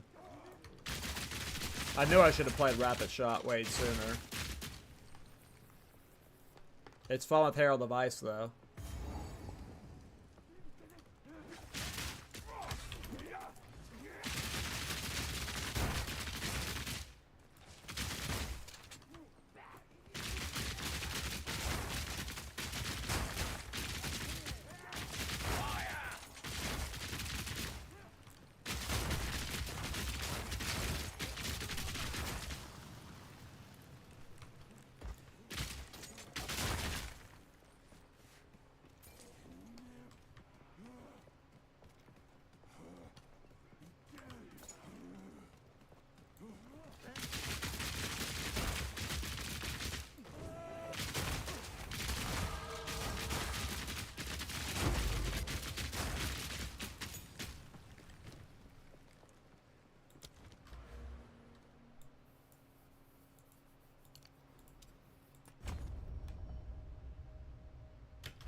Ends here. No, it won't. Don't worry. Can't stop this. Yes, this is all just a misunderstanding. Which one of you activated the gate? Which one of you is a Val blood? Why, that was me, of course. Nah, Botsy's a hottie. I am Alva Valai, treasure hunter extraordinary. Take her! Bring her to Doriani. As for you, I will pay back every drop of Val blood you have spilled. I can't let you take Miss Valai. Rapid fire! You will fall before us.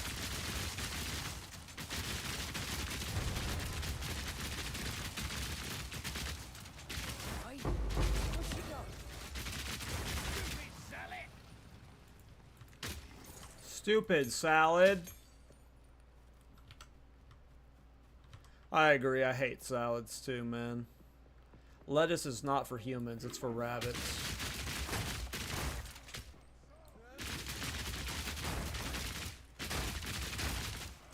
Do you want rabbits to starve? Then why are you eating their lettuce?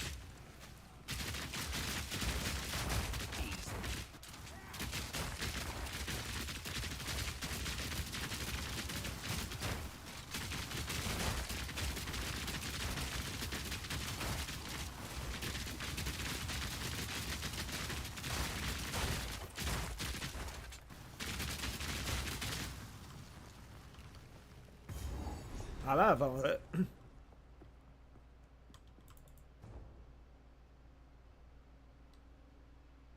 First time playing Rapid Shot.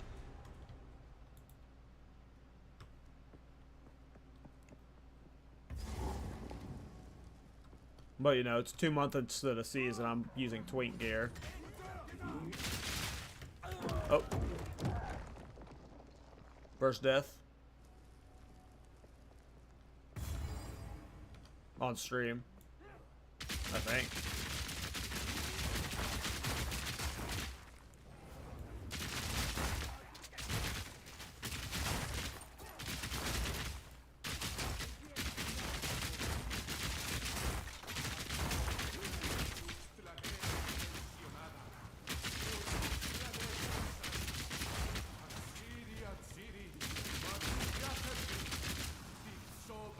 Yeah, I think I was using armor piercing until I got the level to use this one. And armor piercing, like, felt as good as this, if not better, you know? But the reason I swapped to this is because I wanted to do the freeze cheese, but yeah. I thought about, like, armor piercer just felt good. What's up, Spectre? How you doing, bro? But yeah, what I leveled until 14, I think, is when you could swap to this with armor piercer. And, like, I imagine there's fun armor piercer shenanigans you can do with armor explosion and, like, poison pets and stuff. But yeah, that felt like just as good as this did. I'm just doing the freeze tech.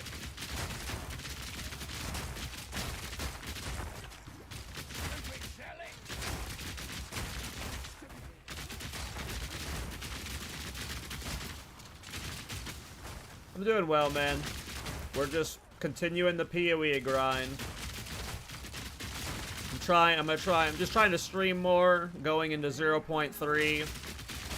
And I'm just trying to learn as much about the game as I can right now. As long as I'm having fun doing it. And so far, I'm having fun doing it. This build's fun. My last few builds have been fun, so, you know.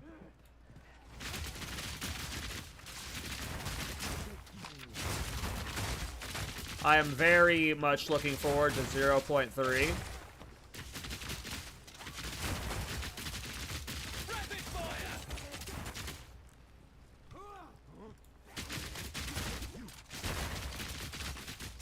I'm like insanely hyped for 0.3 to the point that like I'm gonna be taking like multiple weeks off of work.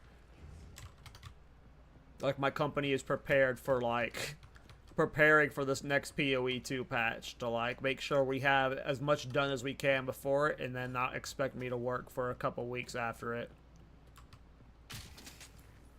Yeah, so I want to dive into Dune Awakening,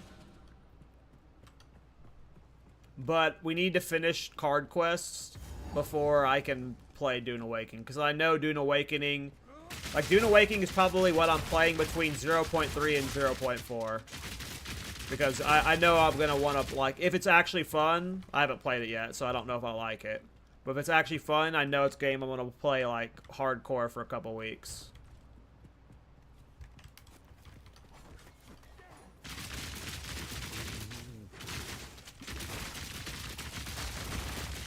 But yeah, I'm intentionally avoiding Dune Awakening right now.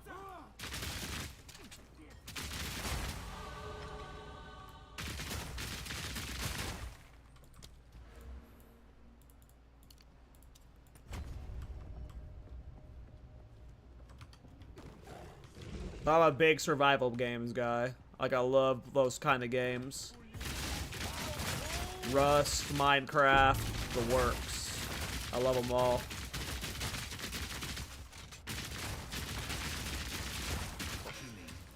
Dirty and disgusting, not glorified. Oh yeah, me and my friends always do the renting of our server when we go back to playing like Minecraft and Rust and stuff.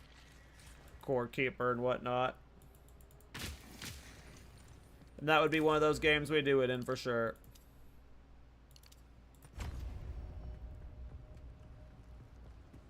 Enshrouded. Which one's Enshrouded? I liked Valheim. I didn't play Enshrouded. They all played Enshrouded. I thought Enshrouded was bait.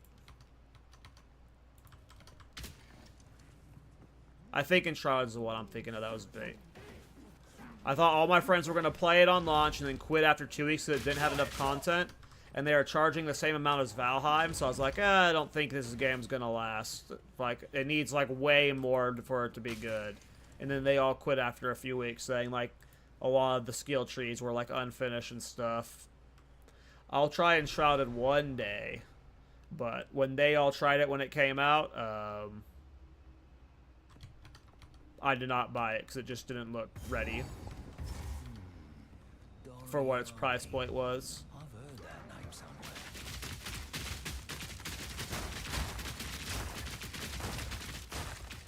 The intruder is here? What of Nahuatzi? I see.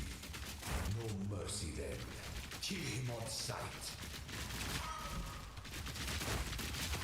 But I'm pretty spoiled when it comes to those kind of games. Like, I love doing stuff, like, with automation and stuff. Like, I love games like Core Keeper and Minecraft where you can, like, automate a pig farm and then, like, automate, like, you know, a fishing farm and stuff. Like, I love those kind of games, and,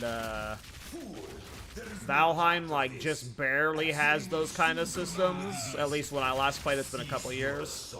And then Enshrouded didn't have, like, any automation when it first launched. But I love, like, the base building automation type stuff.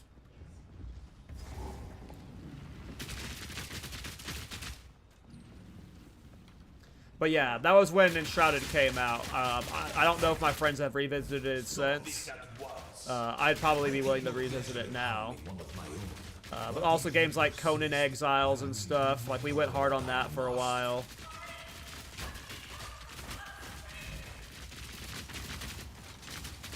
God doesn't have automation. Yeah, I love automation. Like, even like the weird automation, because like in Valheim, the way we automated pig farms was like you would have to like have your pigs that are mating high up in the ground, and then you would have them have like the babies, and the babies would fall in through a hole. They would go down to the ground, and they would survive the fall, but they would be far enough away from the mating parents to where they don't register that they have a kid, so they'd have another kid. Like, those are the kind of, like, setups I like doing, those weird, convoluted ones, where it's like, it's not automation designed by the developers, but it's like how we force, like, a pig farm into the game, right? Like, that's the kind of shit I love in those games. Like, I don't like games like Factorio, where it's like, the game is automation, where it's all automation, right? I like the survival games where there are ways you can build automation, but it's not the core of the game. So, like, something like Factorio, I don't like Factorio. I am not a fan of Factorio. At the eve of the end. But Minecraft, Terraria, you know, the games we've been talking about, Valheim, stuff like that, I like.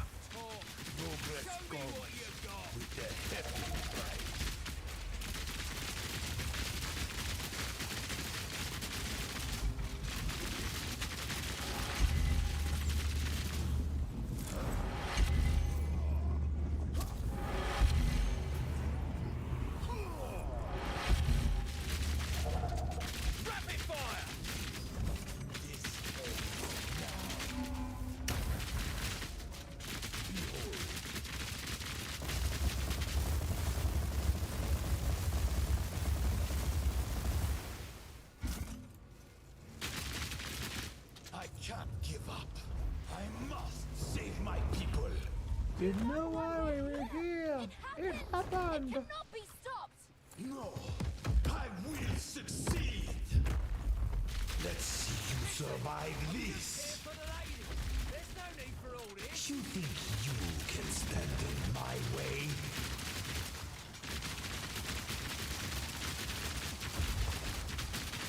One death is nothing for the greater good. No! Do not On the crawl we go. Not now!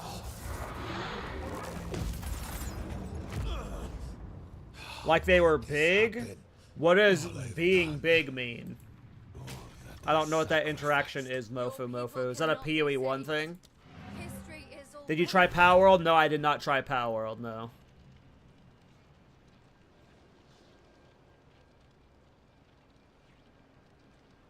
They got a Terraria crossover? That's cool.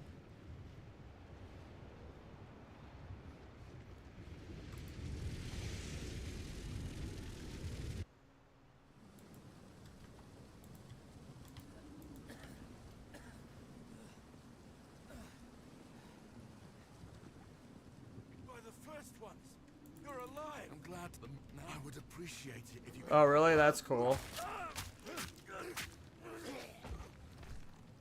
reach clear, You're dead.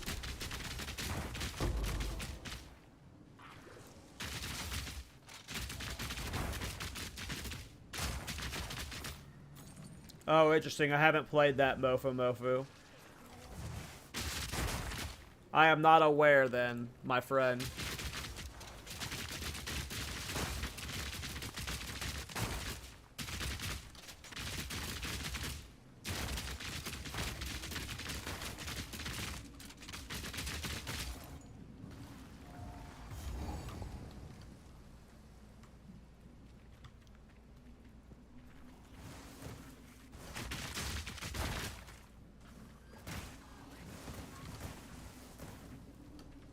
That doesn't mean there isn't one, though. There's so many uniques I learn about daily that I'm like, oh, that's cool.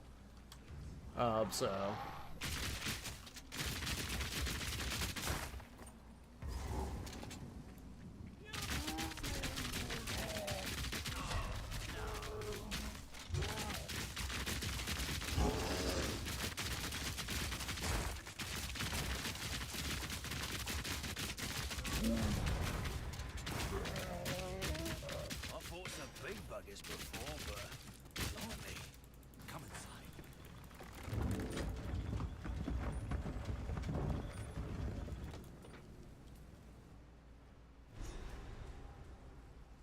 I hope I don't need Trample Toe for this build.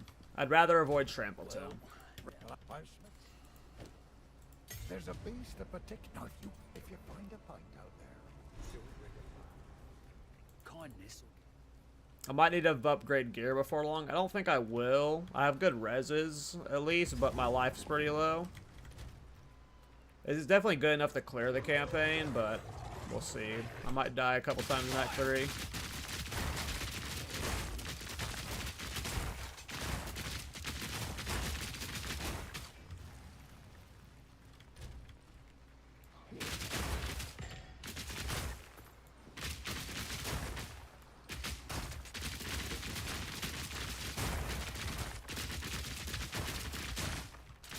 Damn, the Herald of Ice clear is nice. I probably haven't upgraded my Herald of Ice in a while, too.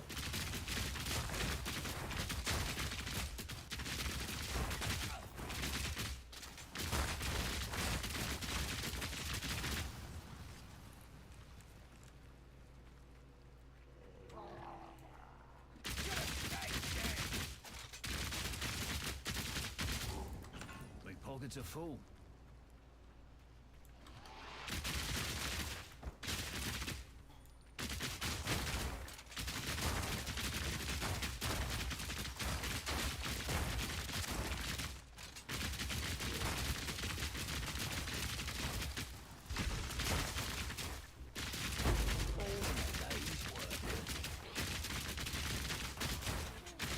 Let's see how fast this boss gets torched.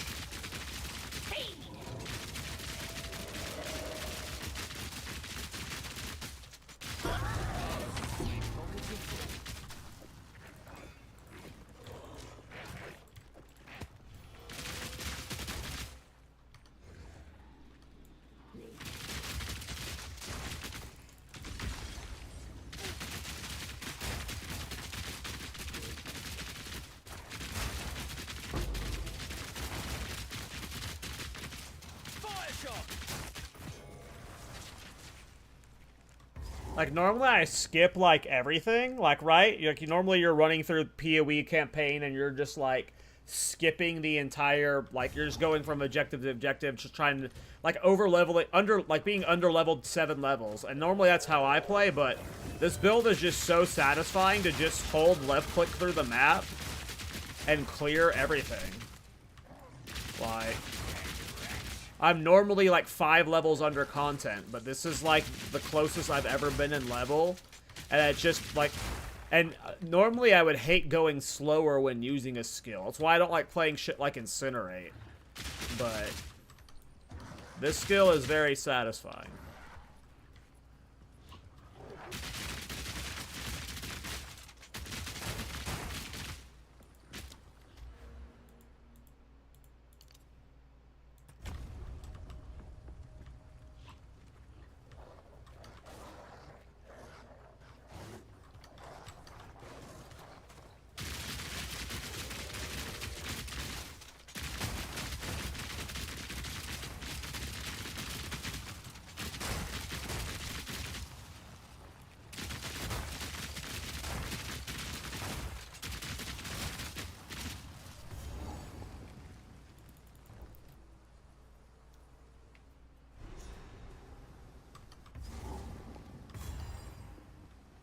Mercenary knows when to cut and run.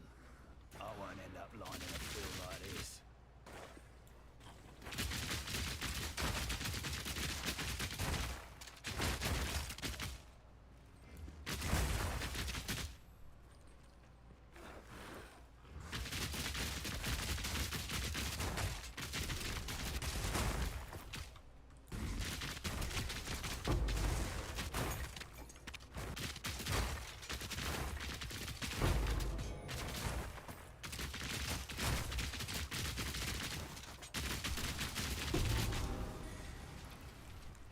Should have expected a trap.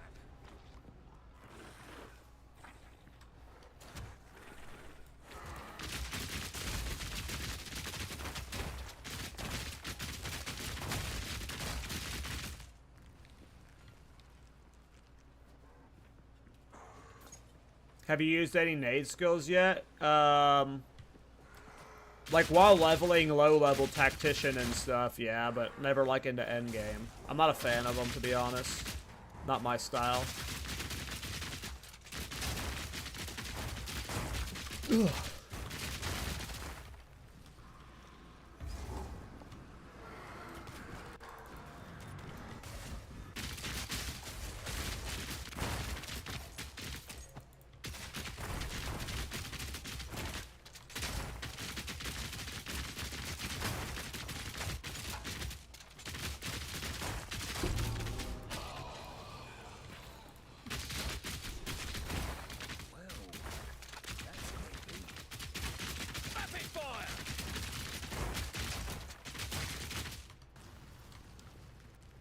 But yeah, I've leveled as, like, the poison grenade, fire grenade combo or something.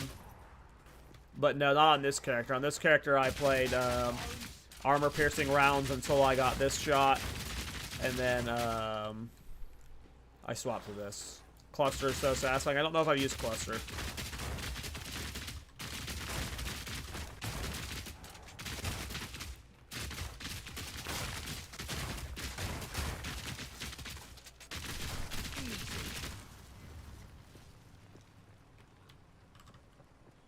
Gotcha. Sounds neat.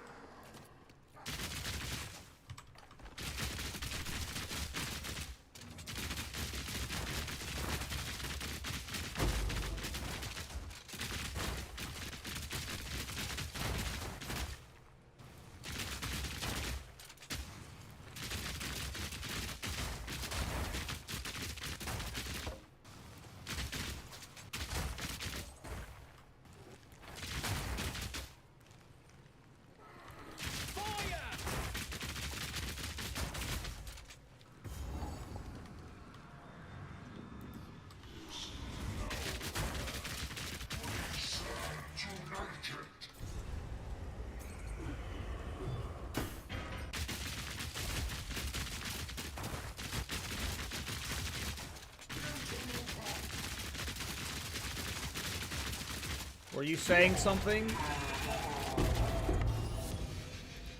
As the mice never give up a fight, I expected no less.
One button build, no way. This is definitely going to be a one button build. I will not be adding another button to it.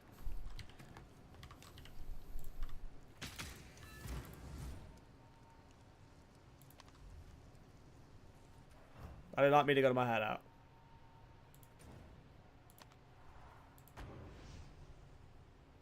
Do I have a set goal in mind for this build? No. I've been wanting to play Rapid Shot since forever. Since I saw it first played, because it just looks cool, right? But I just haven't never gotten around to it. And then now at this point in the league, there are just only a few Ascendancy I haven't played at this point.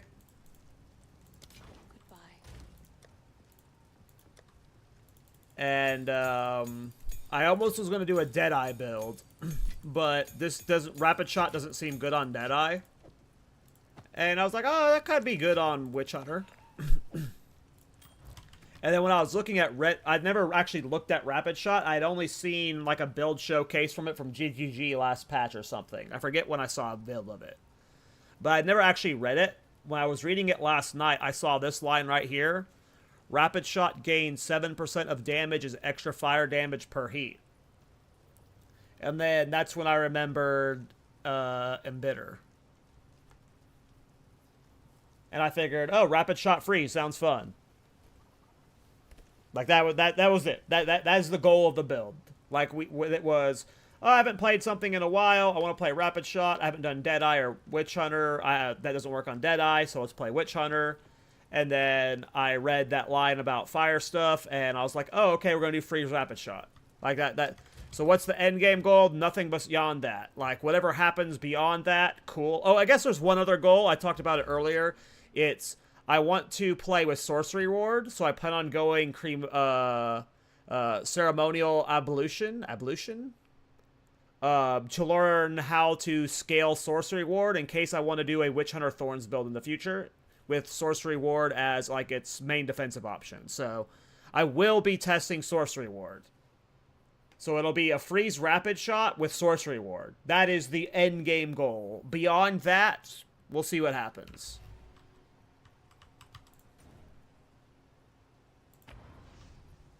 But yeah, I want to test Sorcery Ward for future builds. What happened here? Yeah, you're mercenary. I started as exploding rounds with a crossbow. And then at level 14, I started with Rapid Shot. Like, you're very quickly, but before you leave Act 1, you're doing the build, so it's pretty cool. For people that like to do that. He's in.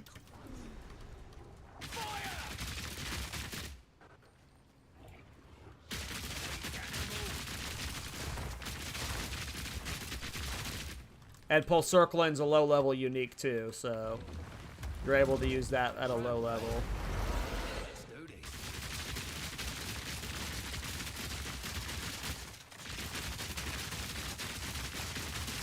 Hold on a second.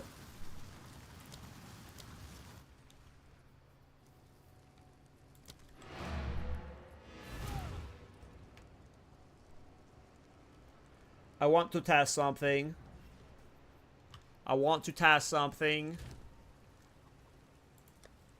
Ricochet.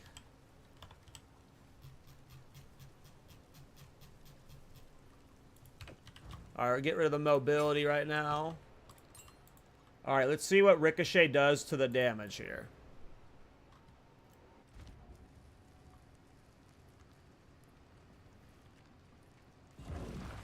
Okay, that bounce off the walls.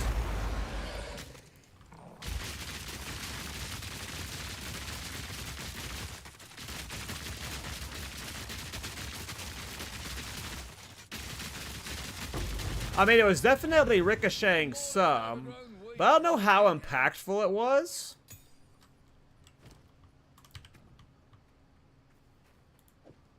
Seemed okay. You need quick reload? What's quick reload? I have this reload.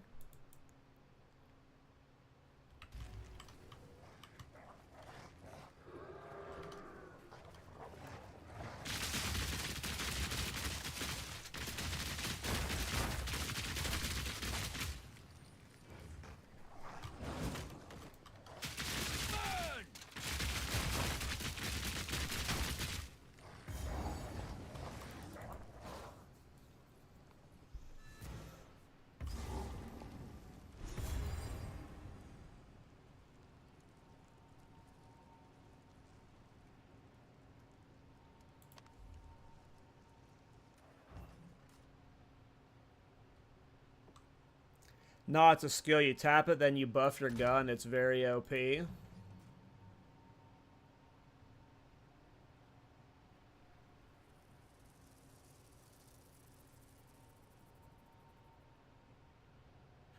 Quick reload? Am I blind? I'm probably blind. I'll see quick reload. Is it a support gem?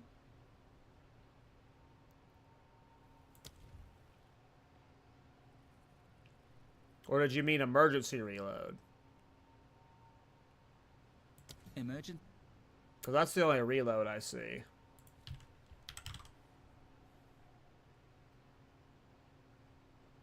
Emergency reload instantly reloads your equipped crossbow skill and empowers your next salvo of bolts with more damage. That seems OP.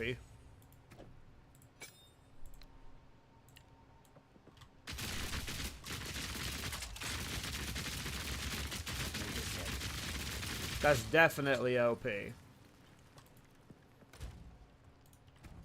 Why are people saying crossbow builds suck? They suck. God. We definitely want maybe ingenuity in it. Maybe second wind. Probably ingenuity, though, for now.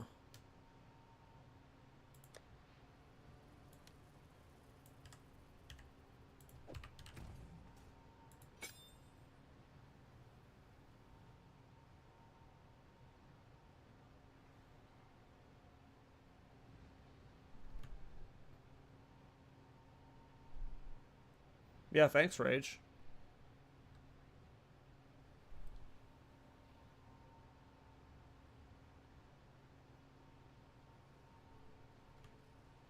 That seems OP as fuck.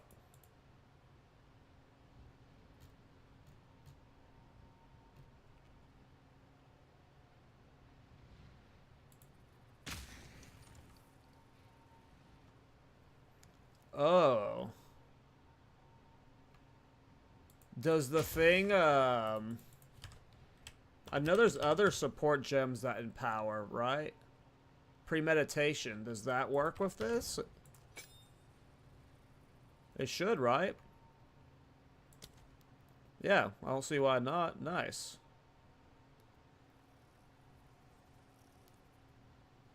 What else would I put in it? What are the recommended ones? Oh, persistence makes sense. Oh, look, it's the two I put in there, and then persistence. That works out perfectly. Wow. That's OP. People are dumb. What do you mean crossbows suck? The shit's overpowered as fuck.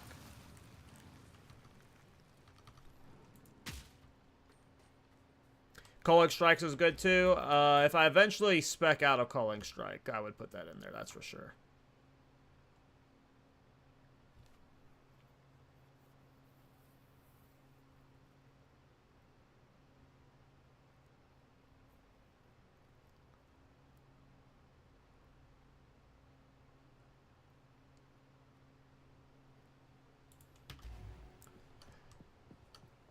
I'm good, Rage. I appreciate the help you've given so far, though.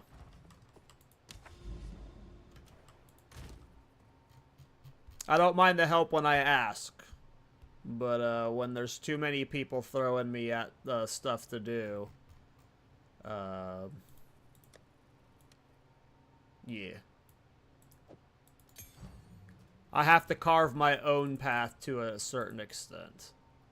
Murderous Intent. So this is the supported skills having Culling Strike that Chardy was telling me about. Yeah. Since I'm already I've already got Culling Strike, it's well,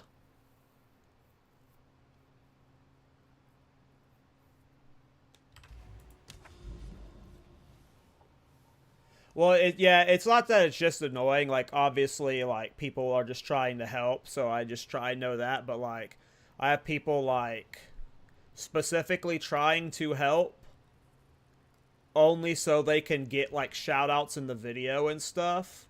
So they're constantly, like, throwing things at me, and then they're like, hey, well, am I gonna get a shout-out? Since you, like, so it's just, like, it's a very, yeah. It's not that it's just annoying.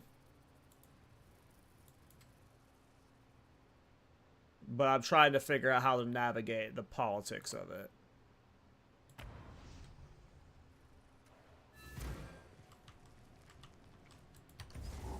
What do I need to do? Go to town?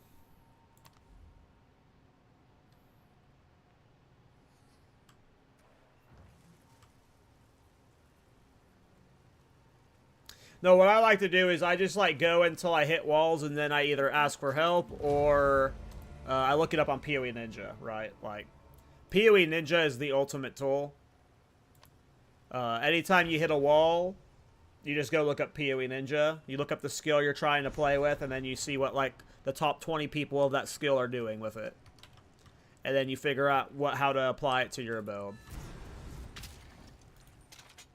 And I'm sure, you know, the top 20 people using most of these crossbow skills are using emergency reload, and, you know, I maybe would have learned it there, right? So, like, me learning that from you does not, like, upset me, you know? In that sense, but... yeah. You get it.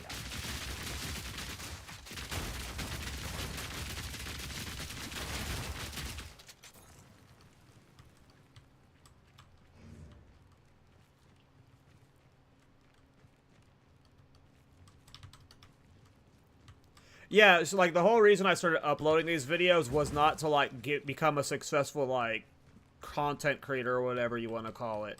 I just wanted help making my builds better, and then people were like enjoying my builds. So like the whole point of the channel was to like get help with people, but now it's like evolved to this thing where it's like, yeah, I need to upgrade my flask.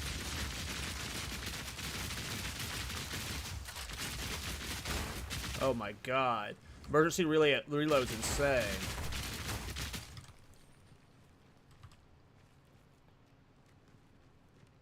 But yeah, it just depends on like what the advice is and stuff at the moment stuff. Like if I'm clearly doing something wrong in the moment, like I'm not, like obviously if I'm playing a skill like this and I'm not using emergency reload, that just means I clearly don't know about emergency reload, right? So like, being like, hey, you don't know about emergency reload, why aren't you using it? Like, that's fine. Those kind of things are fine. But when it's just like, here's my build, that's different. Because then you're that's me, losing some of the journey, if that makes sense. Is how I look at it.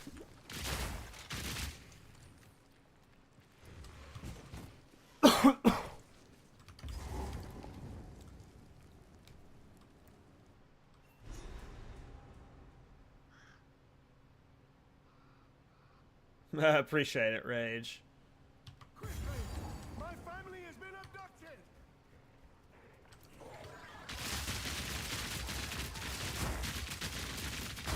I really like that Tripodcast. I hope I can do more talks with him soon. I clearly like talking about the game, so...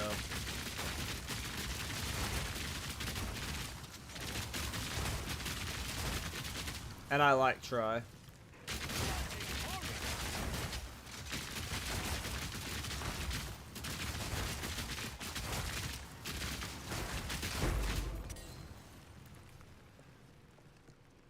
He's honest, and I like honest people.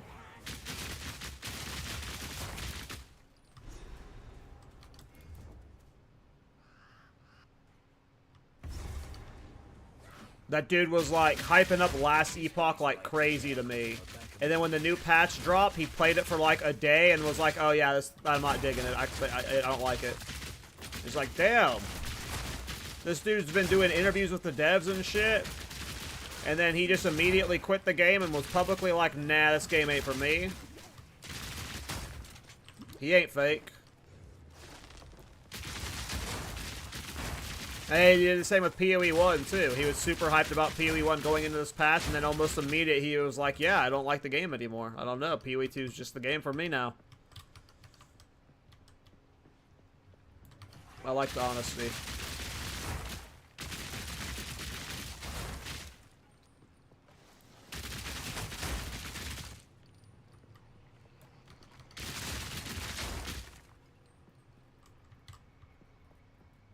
Boss is over there, probably. It's not gonna be over here.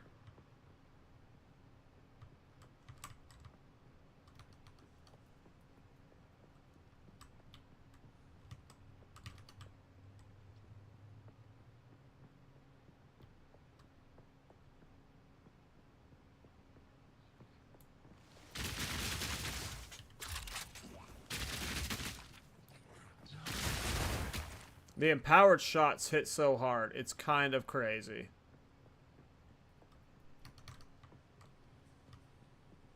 Obviously, it's more damage, and you know, more is more, but...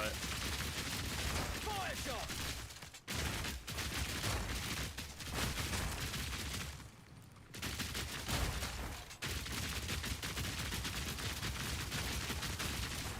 Oh, yeah, no, he's got a... Yeah, he's got a,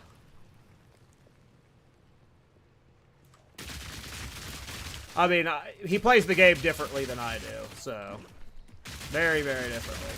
Boo. That guy is a beast.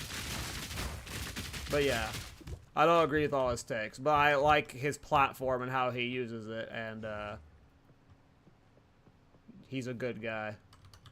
And that's rare online. Bag of bones.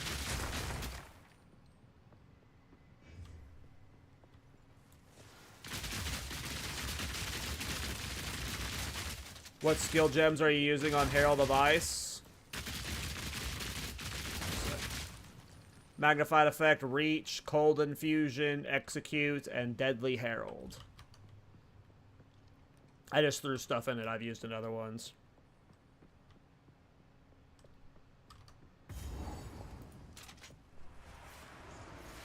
Alright, we're about to empower this fool. Let's see if we can kill him in the initial 70 empowered round.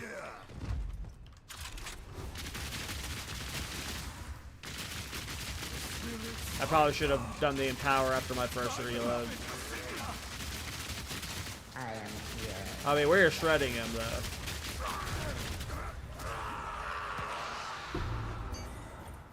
Bloody Eternals. Never did know when to quit.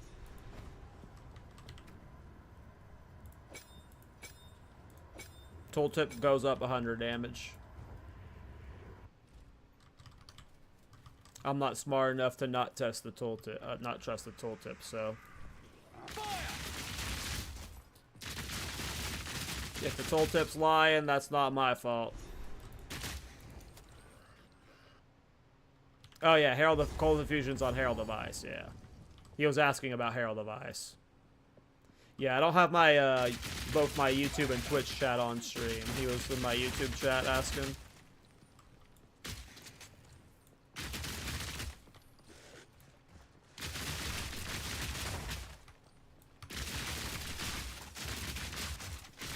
I really like the build, though. It has the feel of Bone Storm. Obviously, I have a good crossbow for leveling. But it has the feel of Bone Storm, but it's, like, more fluid. I know that's not going to make sense, but I know when I'm playing it, it's got the same, like, almost gameplay feel with, like, the left click, like, play, but... Okay.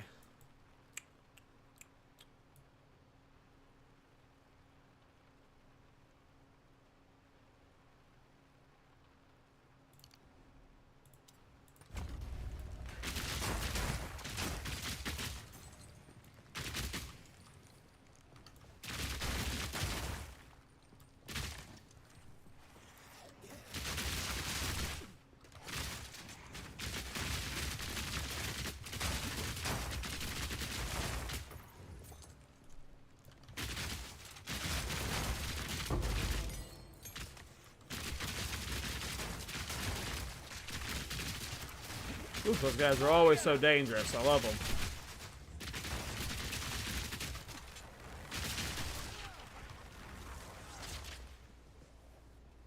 I think the boss is down here.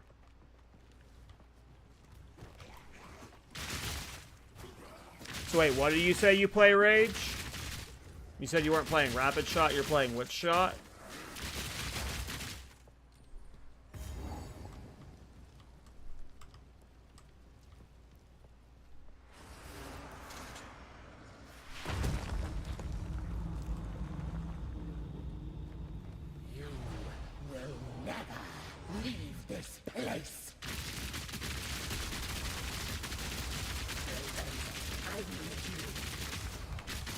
Oh, I shot almost one-shot me.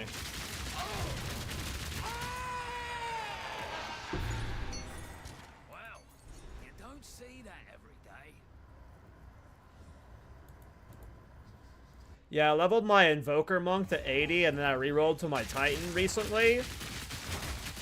And there's, like, no builds I want to do on my Invoker Monk. Like, I'm thinking about doing a Wind Dance, or not a Wind Dancer, a Wind Blast build on my Invoker Monk. But it's a meme build, probably. It's probably not going to be good.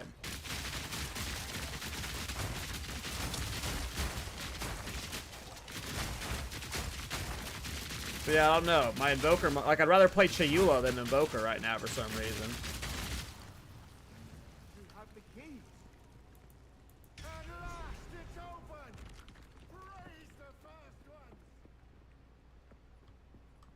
Hey, thanks for the Twitch Prime What Rage. is this? Appreciate you, fam. Graves. Isabel. Torka. Callum. The family of Count Lachlan of The support goes towards the game dev company, so I appreciate it. They're dead. Those bastard Eternals. I must make them pay. I must make them suffer. Fire shot!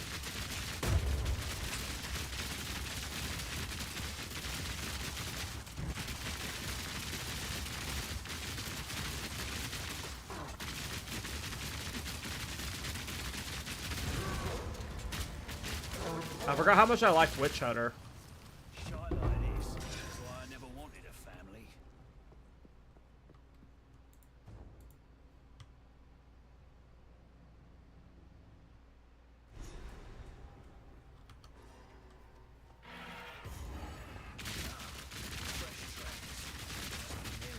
How many new Ascendancy do you think we're getting in next patch? We got 5 this patch, right?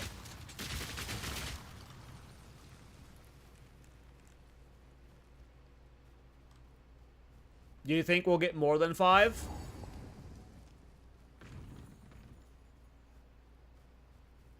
I think in that GGG interview, that video that just happened, they said they're focusing on Ascendancy rebalance, so I don't know if we'll get more than 5.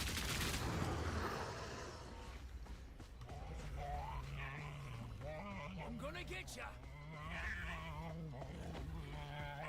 If a lot of the bad ones are getting rebalanced, I would imagine 4 to 5 probably.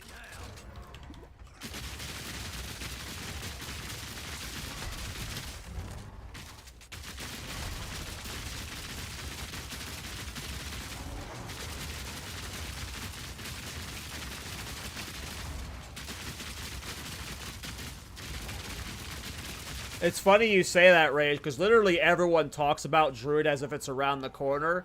I'm one of the few people that is like, I don't know if Druid's coming in 0.3. Need a sec.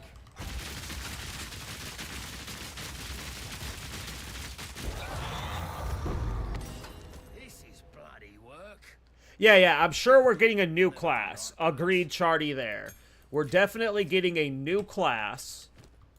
I don't know if it'll be Druid. Could be Marauder, could be Duelist. Could be Templar.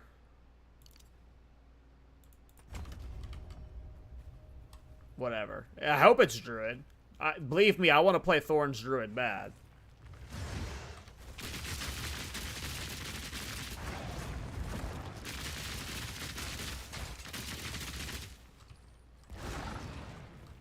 But we really need a Strength Int class. I really hope a Strength Int class is coming.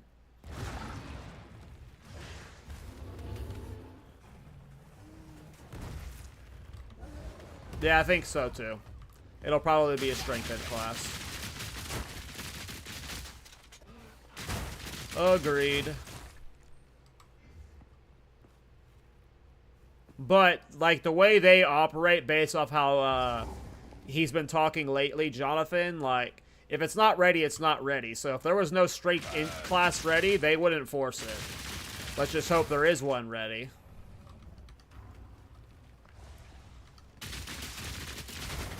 Apparently, Darth Microtransaction is being flown out to their GGG offices. So... And he's like a big Druid fan, so maybe they're flying him out there to reveal Druid.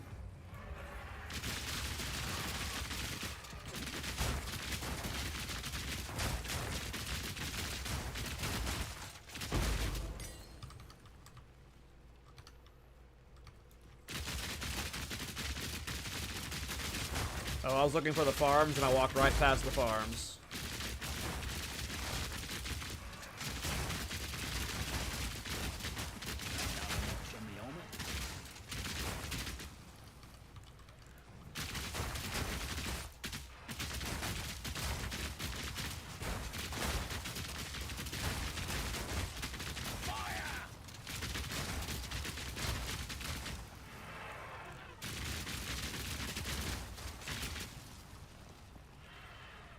Yeah, I mean, I don't follow that information too closely, but the way the community and everyone talks is Druid's been done for a while, and everyone's been expecting Druid around the corner.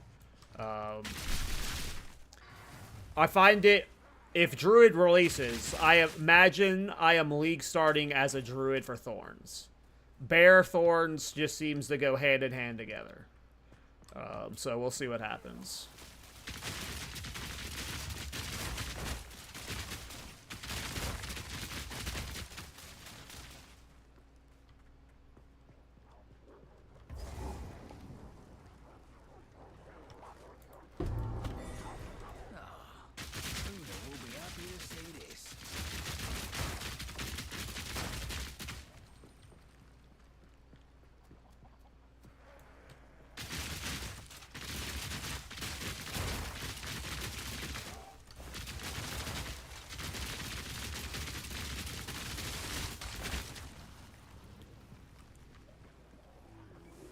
Well, now's the time for you to take those swings and misses, you know.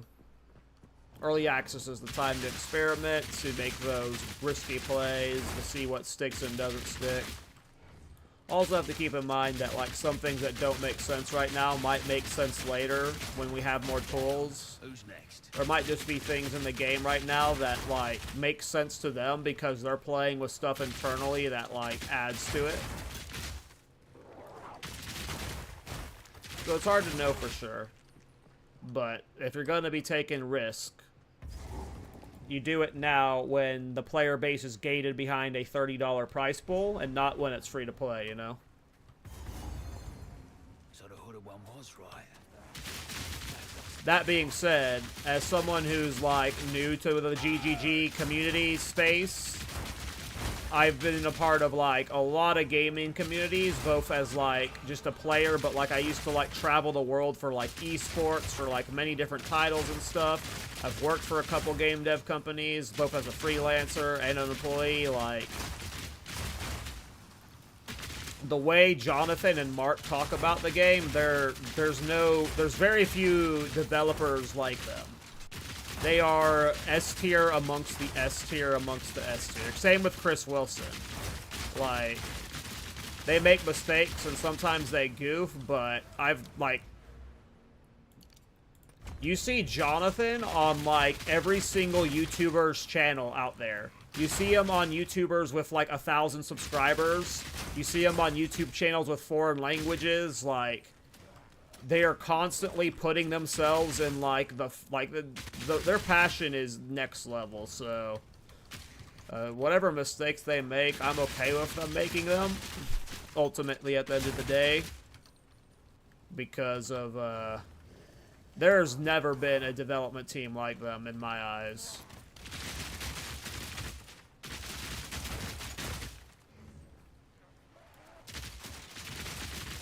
Like the abuse Jonathan and Mark take. Mainly Jonathan. I don't see Mark getting shit on too much. But Jonathan and Chris, like, the shit they got was... And, like, the fact that they still are willing to put their faces out there is, like, crazy.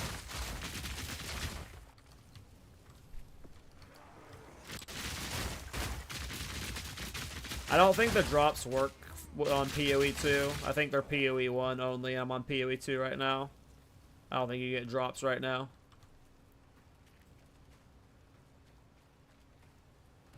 Yeah, I mean, you have to keep in mind, like, all the skills and support gems that are missing. Like, there are hundreds of support gems. Like, imagine having 100 to 200 more support gems right now. The build diversity that would give alone is crazy. Like, and then uniques. Who knows how many more uniques we're getting? Like, I can't wait for 1.0. The game's going to be amazing. Going to be a completely different experience. No escape. Not this time.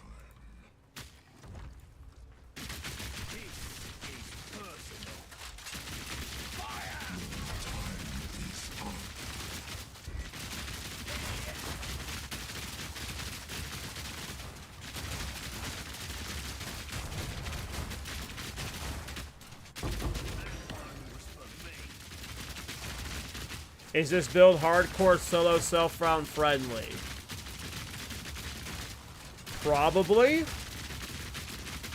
All you need is a good crossbow. I don't know, though. I'm not playing it in solo self-found or hardcore. But all you need is a good crossbow. Rapid shot's a low-level skill. Herald of Ice is a low-level skill. Yeah, I would say it would be, probably. Oh, you do need Polycircle if you want to enable Herald of Ice easy.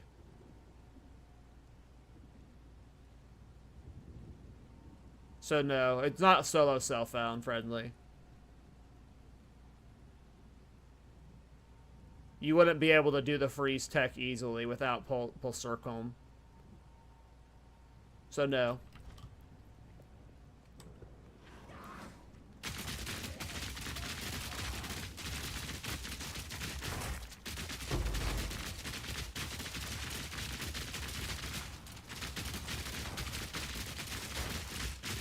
And I have no idea how hard it is to craft, but I'm just going to say it's probably not solo self-found friendly.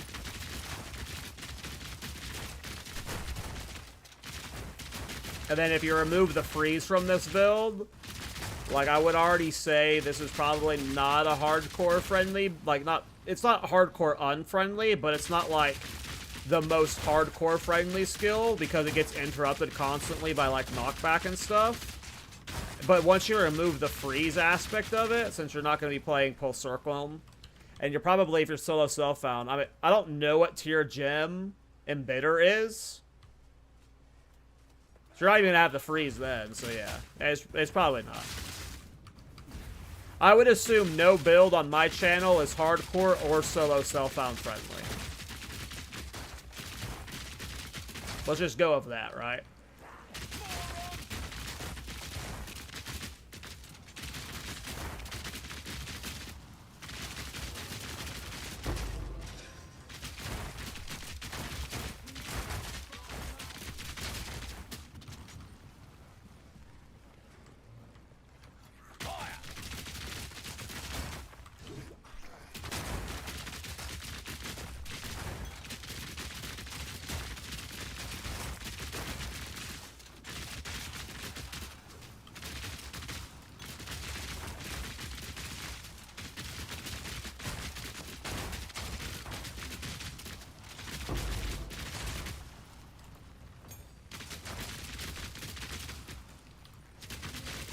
The only build I can think of on my channel I've done this league that's solo self-found friendly would be my Smithikatava Wind Dancer build. I would say that could definitely handle solo self-found, because I've done it in solo self-found. But as for hardcore, like, no reflect build is hardcore friendly. So if you have to take damage to deal damage, it's probably not a hardcore friendly build, so I would say any of my reflect builds are not hardcore friendly.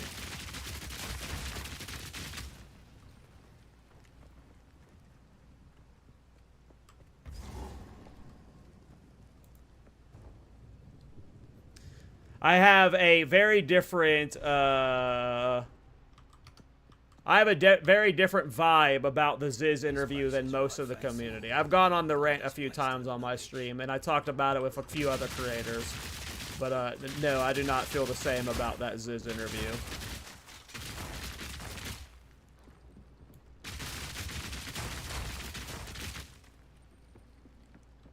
I very much dislike the Ziz interview, personally.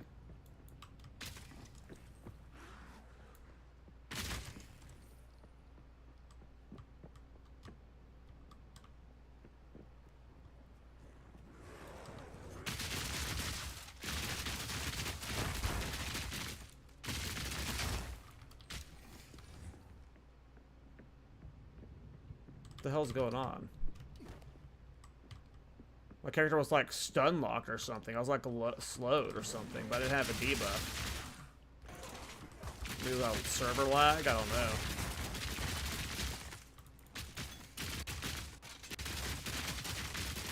I'm level 48 using a level 30 crossbow. Probably needs to be replaced soon. I wouldn't say this is falling off, though. That's it. I'm killing bosses in less than 10 seconds. Very Well, let's see how the damage looks here. First ones. all I did was touch it. Rapid fire!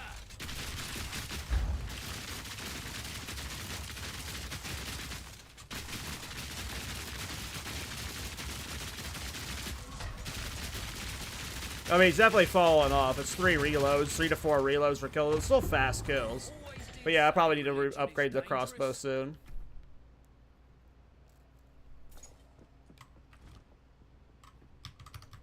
But I bet you I could use this crossbow for the rest of the campaign.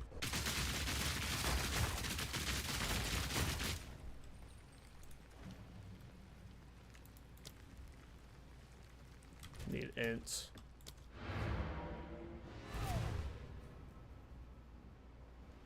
I mean, every time I talk about it, I feel like I'm shit-talking Ziz, and I don't want to feel like I'm shit-talking him, so like I just don't like talking about it, but I just thought he was incredibly unprofessional. I just disagreed with the entire community, how they were like, yeah, Ziz really stuck it to him. Like, I didn't really feel that way. I don't feel like there was anything that was gained from his tone, and half the things he complained about were just dumb things blasters complain about that, like, he really wasn't articulating well. But the entire tone of it was unprofessional, and of course Jonathan would be flustered. But, like, I don't look at that situation and think that anything was gained from that tone in a positive way. Like, if he would have approached it with a softer tone, like, the same results would have happened from the interview. The only reason he went into it that way was because it was riling up his community and got, like, the community like, yeah. But I disagreed with a lot of what he was saying. Like, the entire movement speed discussion was just absurd to me. That the fact that enemies shouldn't be faster than the player is, like, ridiculous. Of course, there should be some enemies that should be faster than you. Like, especially during the campaign, when you're at your slowest. Like, it was just a bunch of weird blaster complaints, but I just completely disagreed with the tone of the interview.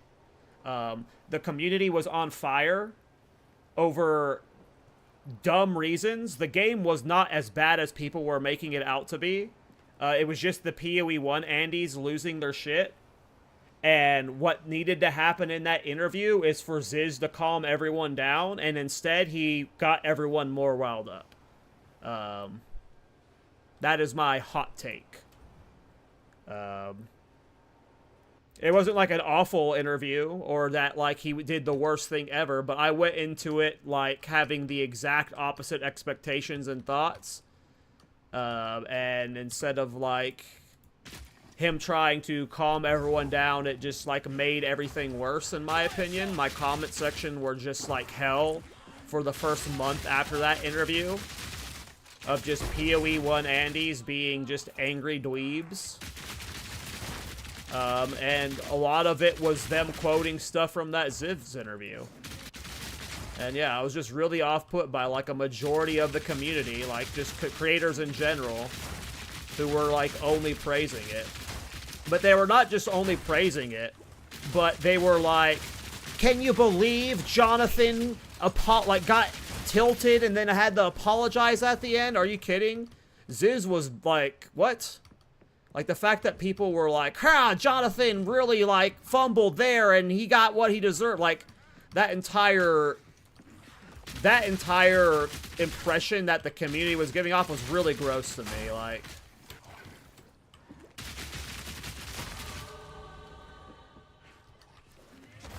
in no way did Jonathan or anyone on the development team deserve any of that aggression over an unfinished game being unfinished, and nor did that tone get anything done in a positive way. Like, it did not get, like, whatever good things came from that interview would have came either way, whether he was as rude as possible or as calm as possible.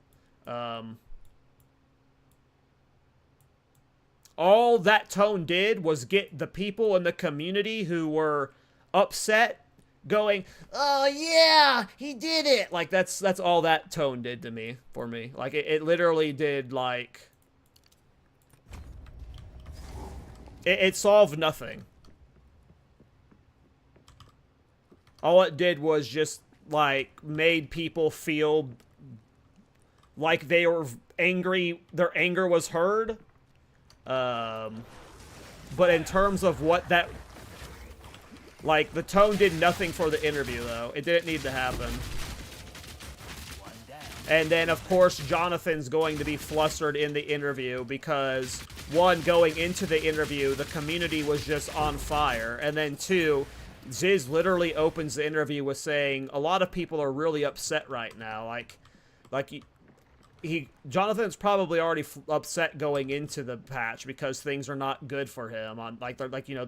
He wants the game to be as good as possible and had a lot of bugs and stuff. And then, of course, the interview opens with just instant negativity. Like, yeah, no matter who you are in that situation, if this is your life and you're putting hundreds of hours into working onto this game every month, you don't want it to not perform well. And then in an interview, the opening 3 questions are just shitting on your work. Like, yeah, I'm gonna get flustered. So, like, I don't even blame him for getting flustered during the interview. I would have handled it way worse. Oh, I know Ziz mean well. That's why I don't like talking about it, because it sounds like I'm hating on Ziz.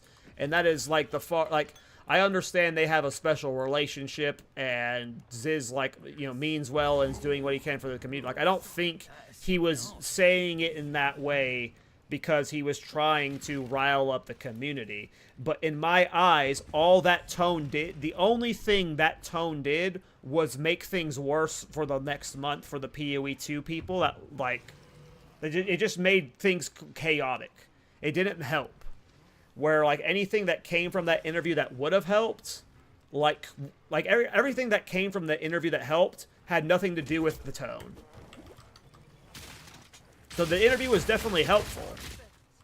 But, like, I remember seeing even Try, who I like a lot, like, even he did, like, everyone after these interviews always releases their 20-minute reaction video where, like, this is my thoughts on it, and, like, literally everyone, including Rax and Try, they were like, yeah, man, I can't believe Ziz really gave it to them. And I'm just like, what do you mean he gave it to them? Why are you cheering that on as if that would be a good thing to do?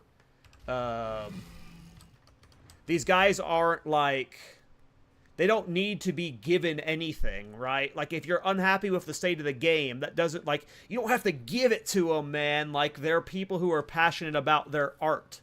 Like, at the end of the day, this is an artwork. This is something they're putting their hearts into, and they want it to be as good as possible. So just that there was just a weird cheering going on that was really off-putting to me. That everyone's like, I can't believe they got what they deserve. It's like, huh? Obviously, some creators weren't saying they would get what they would deserve. But, like, people on Reddit and stuff are saying that stuff. Like, obviously those people are unhinged. But that's my hot take on the Ziv interview is... To do the job, I'll find someone who can. Because, yeah, as someone who's not a PoE 1 player and who has genuinely enjoyed PoE 2 the entire time, there was, like, a 1-month period around that interview time, maybe a 2-month period, where my comments were, like, unreadable.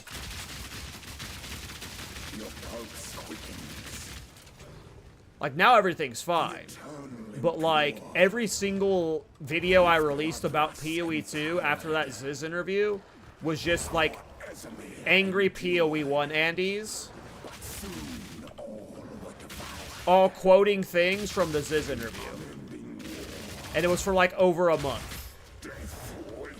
Until we got the 3.26 announcements. So, like, from my perspective, going into the interview, things were just a dumpster fire, and then well after that interview, it stayed a dumpster fire. It got worse.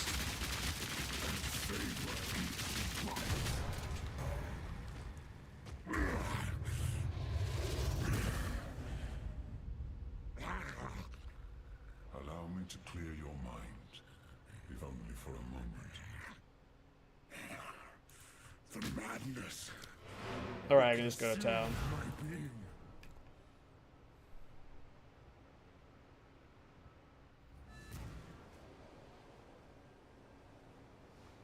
But I think that the Path of Exile community have developed a really gross and weird parasocial relationship with GGG, where they expect certain things of them.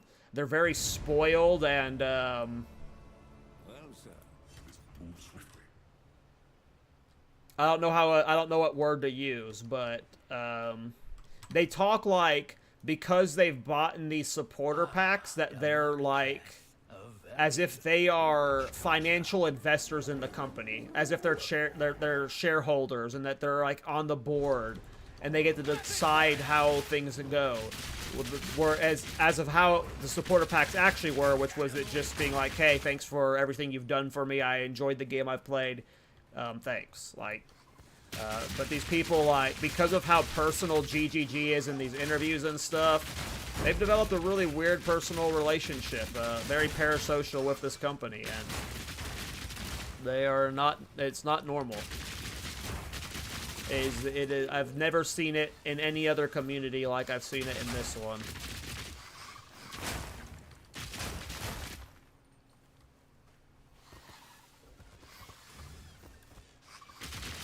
And the PoE community will do a lot of weird, like, but, like a little leaps and hurdles, but this and but that and but this to justify why they talk this way and why they're angry, why they're justified in their anger, but they're not.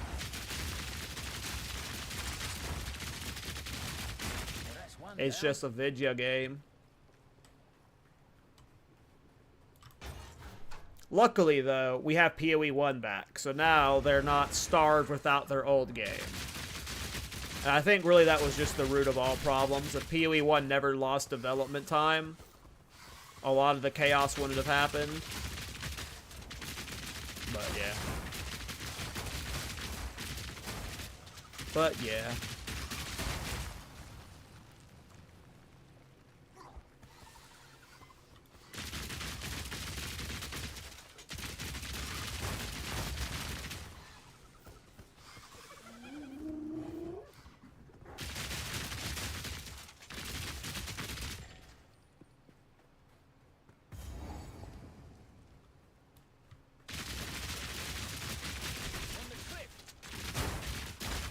Yeah, we're probably gonna need a new crossbow soon.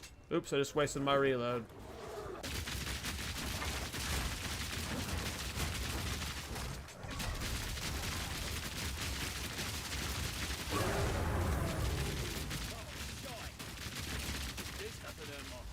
Wait. The freeze is super fun.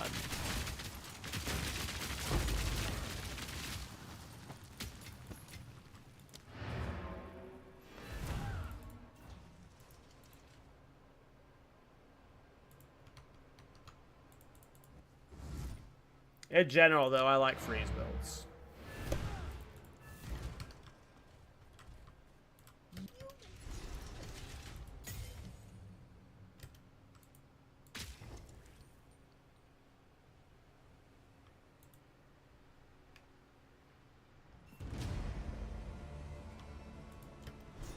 Whatever it takes. Young one. Yeah, like,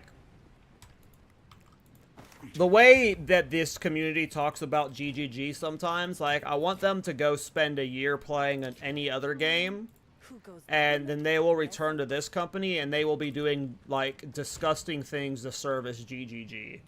Like, GGG at its worst is better than any other game to company at its, like,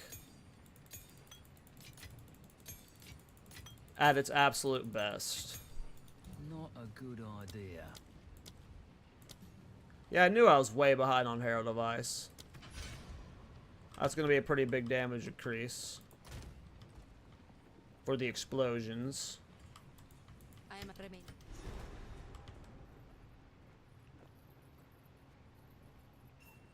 So, we the trail foreigner I am.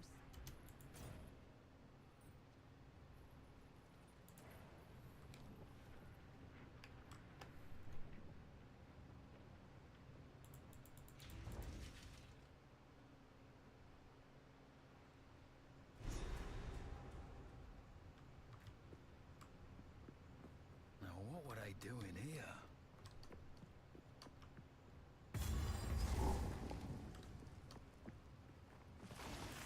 Rapid fire!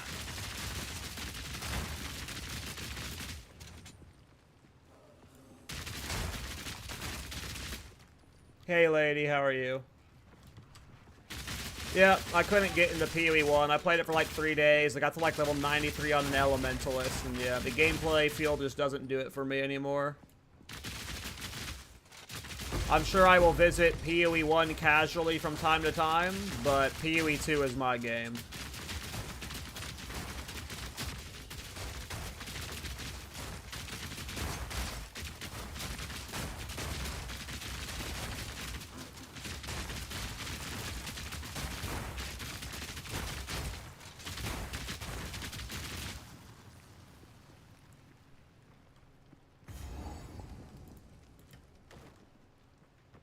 And yep, I also hope Druid is next. I also very much hope Druid is next. I would love to be doing a Thor's Druid.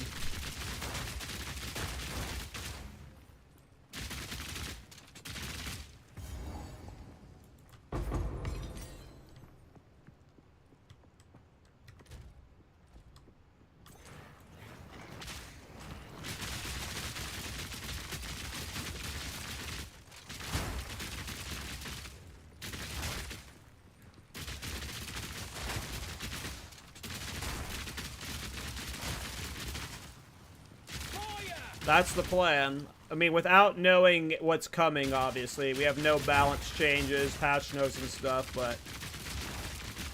if Thorns gets the buffs I'm hoping it gets, and we're getting Bear Druid, I feel like Bear Thorns is the, is my league start play.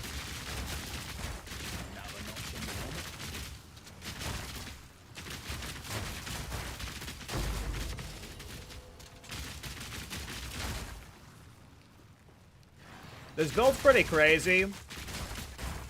It, like, almost doesn't feel like I'm playing an ARPG.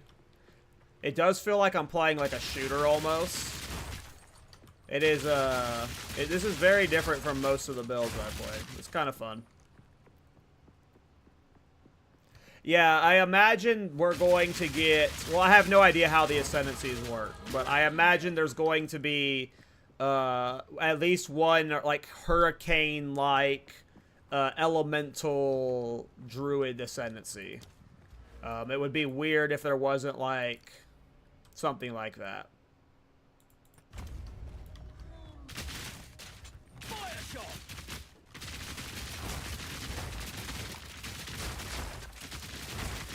I imagine there would be some form of, like,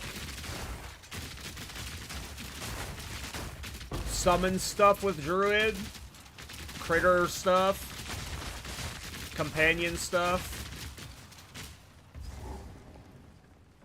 and then, of course, the shapeshift stuff. But you also have, like, arcane stuff with Druids, the lunar stuff. They can go a lot of ways.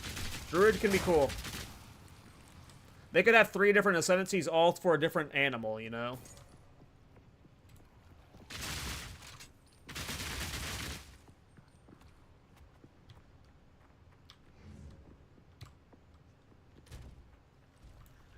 Damn, I'm already level 50.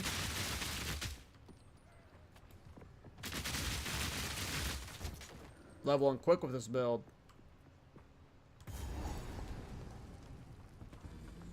Helps when you're not, you know, negative movement speed because you're carrying around a big shield like most of my builds.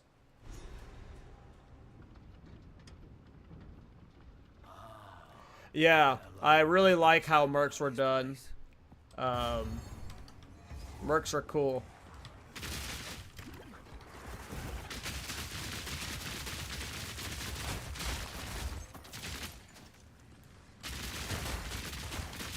Yeah, exactly. It's really nice having your own personal aura bots like that.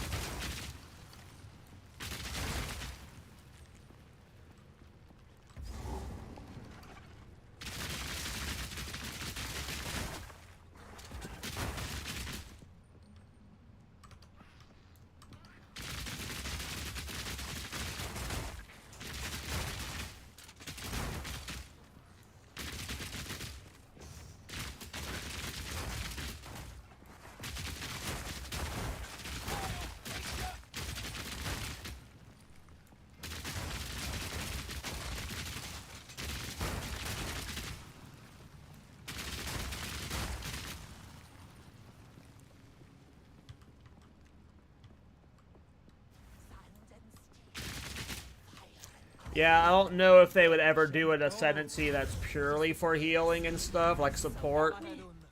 They would do like half an ascendancy for group play, but I don't know about a full... I was thinking healer, but like, I don't know what that would look like in this game.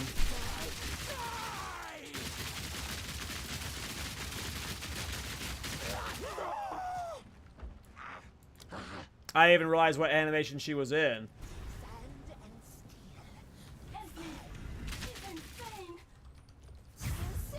Shut your mouth, traitor!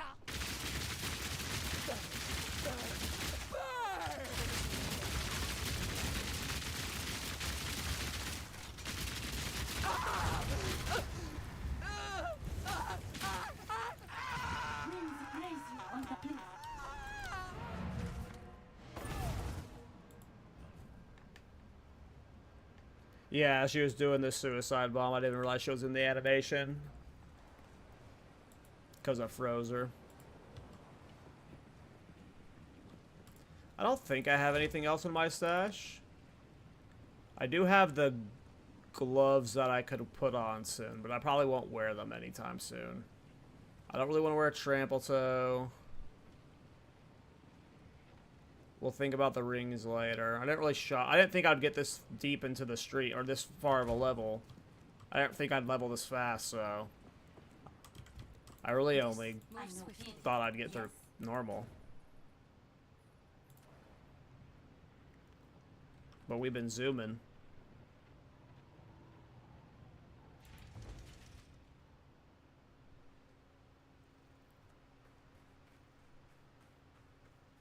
Something's up. The hunt moves swiftly. But yeah, I'm so high for 0.3. Oh my god. If I could teleport in time to August, I would. If you think I'm shitting out bad builds now, wait till then. I'm gonna be shitting out some real bad builds then.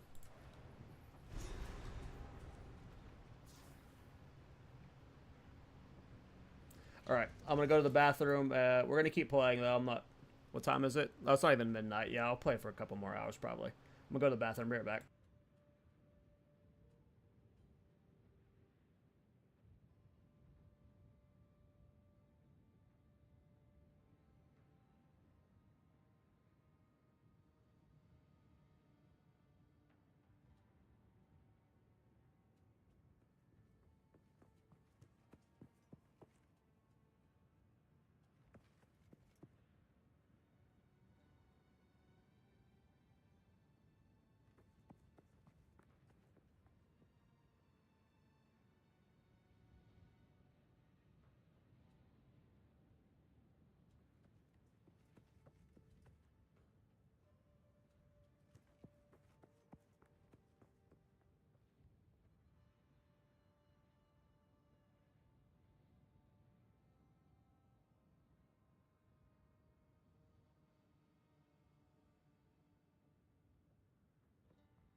Alright. Trample Toe seems OP. So here's how you know an item is OP. If I look at, like, all of my builds I've done this league, I can force Trample Toe into over half of them. And by force, I mean not really force. Like, it would work in all of them without forcing them. It's like, Trample Toe is too OP. Like, I hate items like that because, I talk about it all the time when people, like, it's a comment I get a lot. Why aren't you using Trample Toe in this build? When you're using Trample Toe, it becomes a Trample Toe build. It's no longer a Thorns build, right? Like, why don't I use Trample Toe and Thorns? It's because it stops it from being a Thorns build. It's now a Trample Toe build. You know, I've done one Trample Toe build this season. But I could have done 7 of them.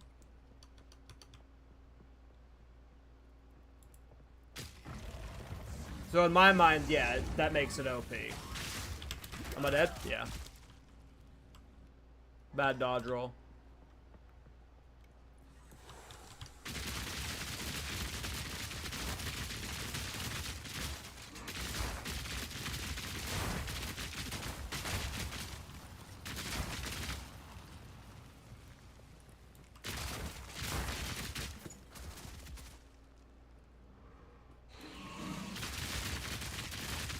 But yes, Trample Toe is indeed overpowered.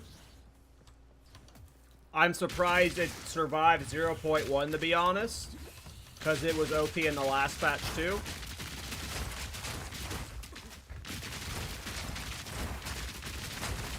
And it's going to always be overpowered as long as it functions the way it functions.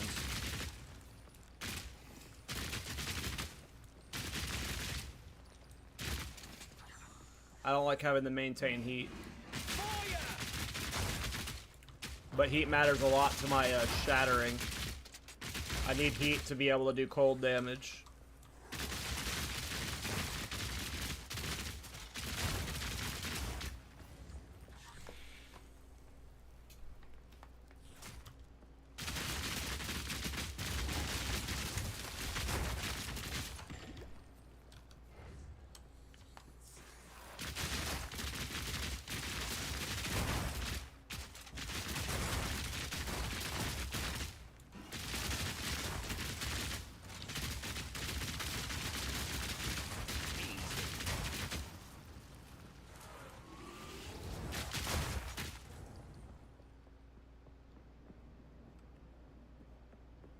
All these statues still just as dead.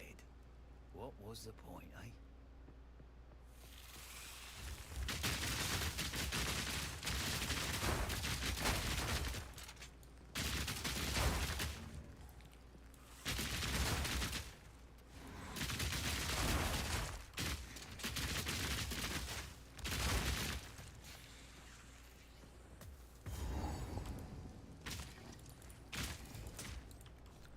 But yeah, of all the builds I've done this league, Trample Toe could have been in, like, all of my Thorns builds, which is, like, 7 of them. We'll count all those at 1. It was in my Shield Charge build.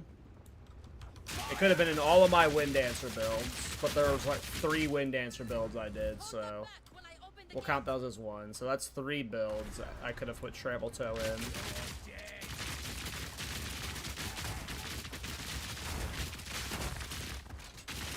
Trample Toe can definitely go in this build.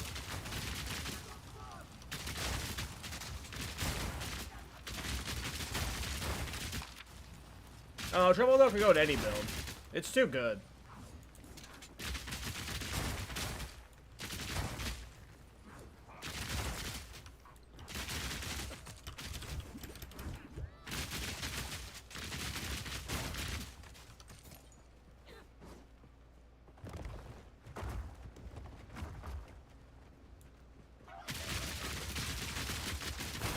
Oh my god, I don't have her following me. I hate when I leave her behind. There's a waypoint right here.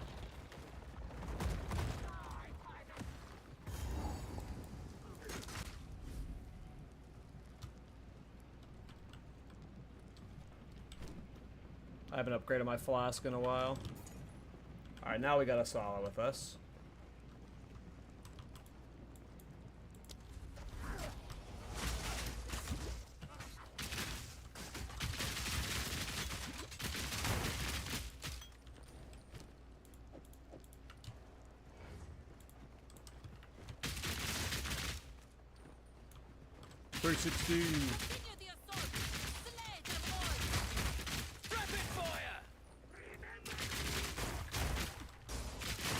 Definitely gonna have to get defensives going. My unique low-level setup is not working now. Starting to get chunked.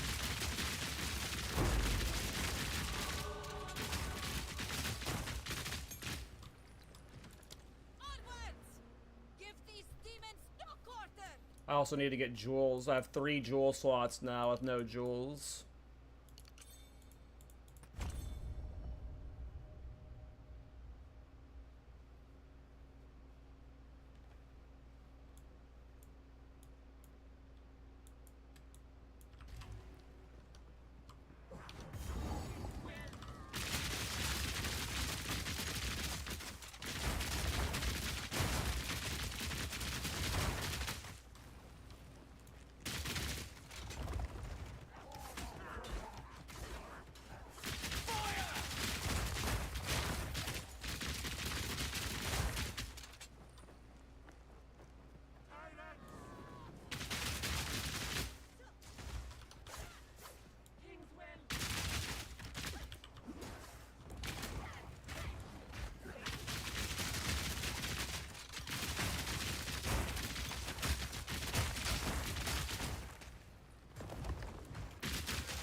I killed this guy earlier on stream. And now we're back. This time, we choose war.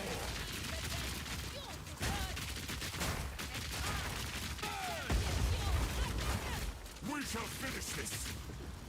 But not today.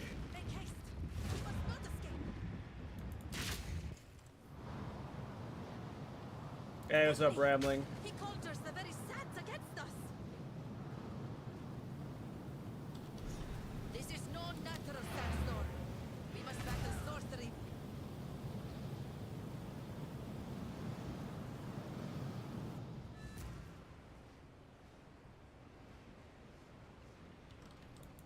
The Countess is the marriage.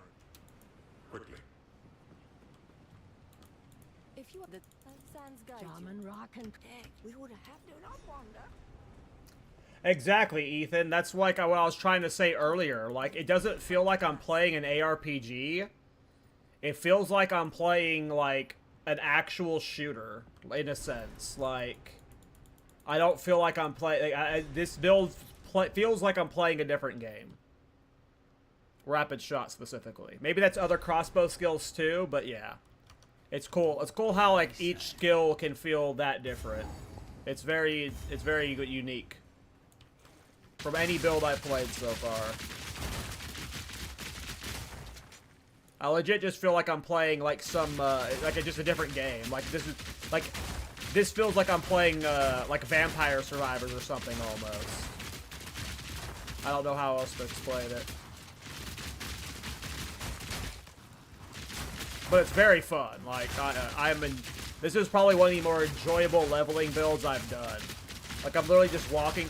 And normally I hate builds where you're, like, holding left click like this. Like, and you're, like, moving through the map semi-slow because you're holding left click. Nah, this build is fun to do. Like, this is awesome.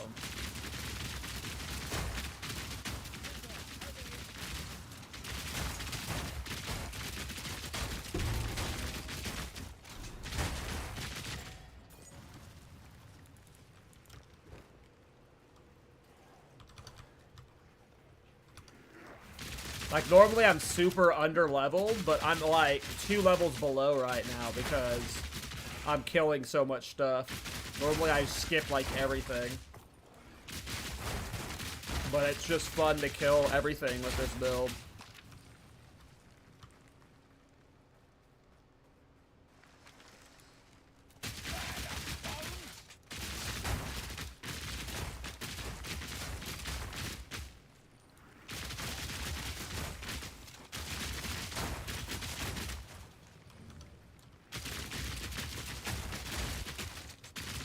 How's all that going, Ramblin'?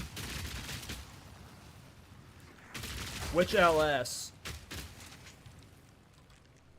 Spear or shot? Or I guess shot's not a thing in this game, huh? It's called lightning arrow in this game, right? Never mind.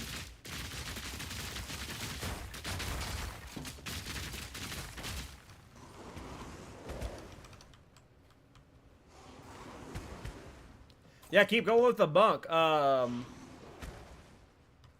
I saw CCS or something. There's a YouTuber that released a video of the build I was making, but on a monk using a quarterstaff. So if you hit walls, go find his video, and you can just copy what he did exactly. But even if you just wasted like the 15 points pathing to the shield area that did the version I did, it would still work reasonably well on the monk. I thought about going back to the monk. I thought about doing a Wind Blast build on him, though. For some reason, I like the idea of doing, like, a Wind Blast build, but I do it Poison or Avatar of Fire. But I haven't played with Wind Blast to know if it's good yet. Fire shot!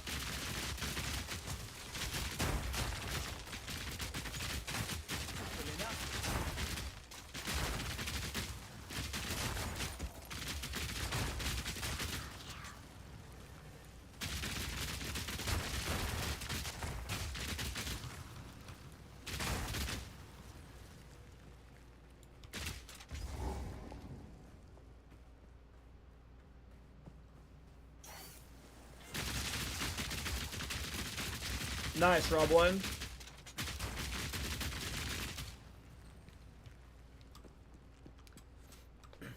We got 2 months to kill till PoE to the next patch, so there's a good time to mess around and make your own build, you know? Yeah, I was turned off a lot about how they set up spears. There's a reason why I haven't played any spear skills except for the melee ones.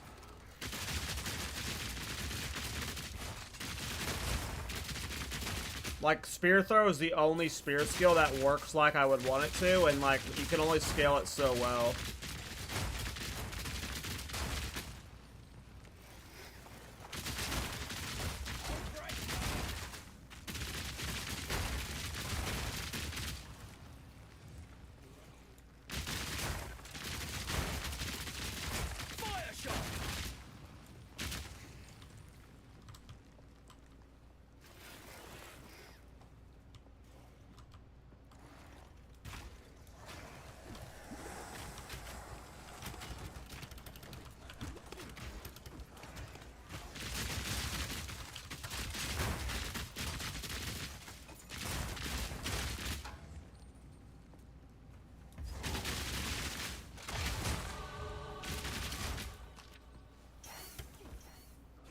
Yeah, I think I bought gear for like level 28, 29, 30, and 32. And then I haven't bought new gear since. So my gear is going to start getting a little outdated. I have no idea where I was going to go next. I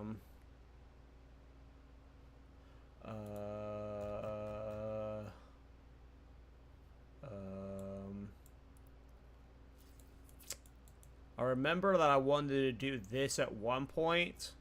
For whenever I was doing, whatever it's called. I'm super tired right now, so it's hard to think. Ceremonio, or whatever it's called, Soul Street Ward. But I'm not sure when I'm swapping to that. But I think I'll go ahead and start preparing for that since we're going to endgame soon. So whatever. I'm probably going to be buying a bunch of armor evasion gear soon. What's heavy ammunition?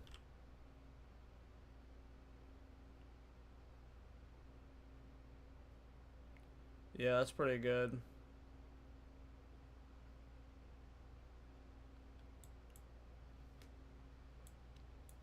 I'm not sure if I need damage right now, though.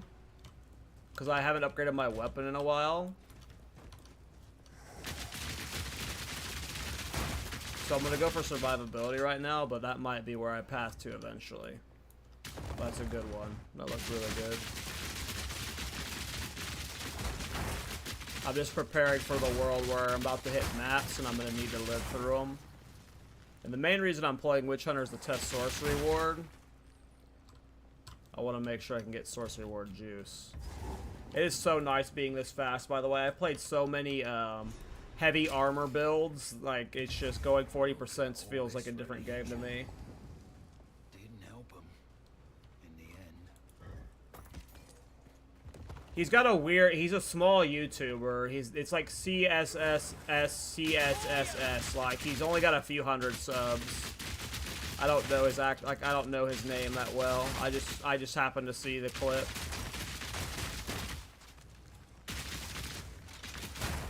I'm not sure I could even find it for you. I'll look here in a minute.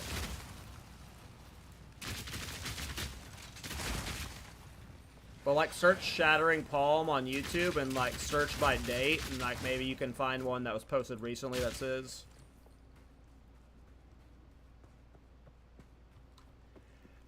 Yeah, I was worried about that, but because of, one, I'm using this instant reload. The reload's actually pretty fast here. Look.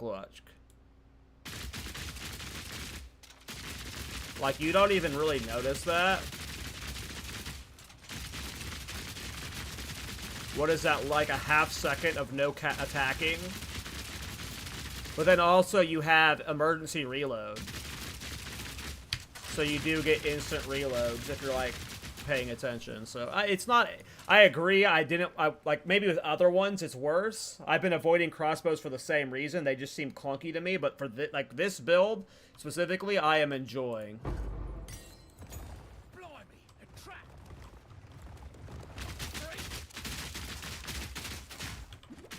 No! I didn't have enough heat. All my damage comes from cold and Herald of Ice, and you have to get heat to get cold. I'm sad.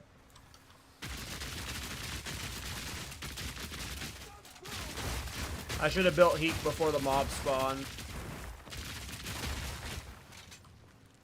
Or just upgrade my crossbow.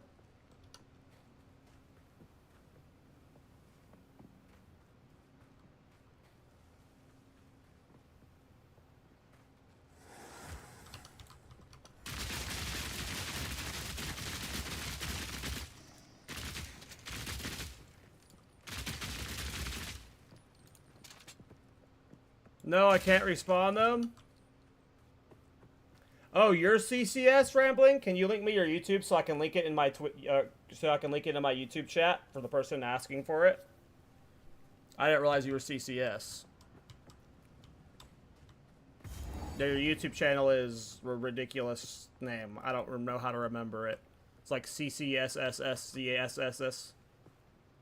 Oh, that's not you. Sorry, I'm fried right now. I'm super tired. CSS is the YouTuber. You're just telling me his name. Sorry. I'm fried right now, bro. Late. Been a long stream. Yeah, I forget which build it was, but I did a build once, and one of the mechanics I used in it, I learned from his channel. And then I subscribed to him. And I randomly get videos of his in my feed now. And after I released the Shattering Palm video... Let me just go find his channel for you now so I can link it for you. After I released the Shattering Palm video, I saw him do a follow-up, and he tagged me in it. There you go. I'll link it in both chats, just in case.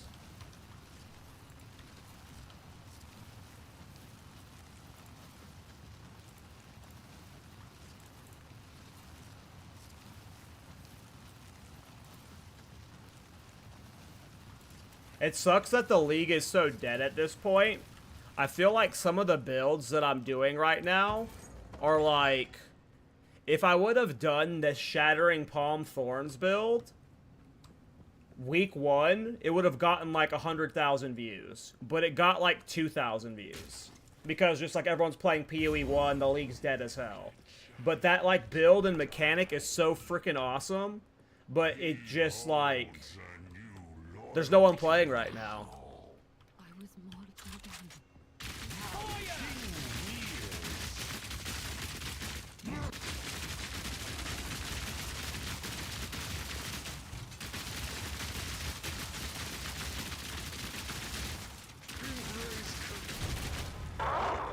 And that is a mechanic, like, I don't think the armor explosion mechanic's going anywhere, but I bet you an aspect of that gets nerfed.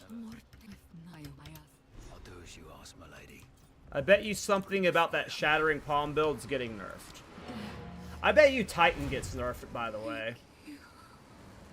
I think at some point Titan has to get nerfed. I think I left too early.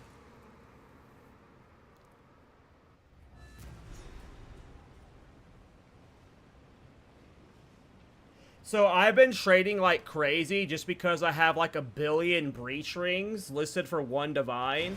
And now everyone has divines that they can spend on like casually like that. I feel like that's the reason why I feel like I'm trading so much, is just because everyone's so desperate for loot that they're just like happy to pay for whatever. So I do agree that I am trading a lot right now.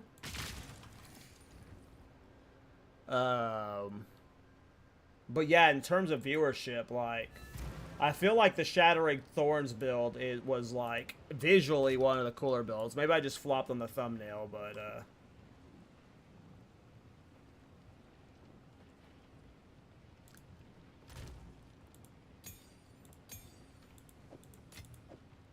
I just feel like, yeah, the player base is just pretty split right now. There's a lot of people playing PoE 1.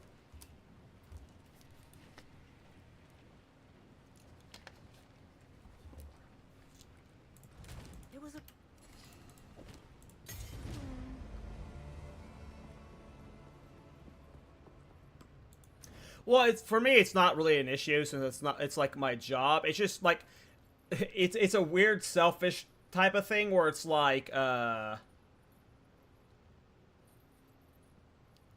not that I want people to see the content, it's that I wanted people to see that build. Because it's so freaking cool. Like, I'm sad that people didn't get to see it because more people, like, if I would have done that build week 1, so many people would have played it and got to experience how fun it is. That's why I'm sad. I don't care about, like, the views on my YouTube channel, weirdly enough. Like, I'm just sad that, like, no one got to see how awesome it is because no one's playing the game right now. Like, PoE 2 is dead in the algorithm for YouTube and stuff. And, like, there's no, everyone's not playing it, right? That's why I'm sad. Like, I don't care about the success of, like, the video itself in that sense. Which, obviously, I do to an extent. So that would be, I guess that's partially a lie. But I'm just sad because it's so freaking cool looking. Like, a lot of people have wanted to, like, and it's fast. It's like a fast, mobile Thorns build. Like, let's say Druid doesn't come out and I'm not playing Bearform Thorns. I very well might be leveling a Palm Thorns build just because for leveling, you're so mobile. Why wouldn't I level as that build again? So, like, I would be league starting as that, and a lot of people won't know about it. Which is unfortunate for them because it would give them a head start, you know? If you're playing Thorns. I don't know, I think weird sometimes.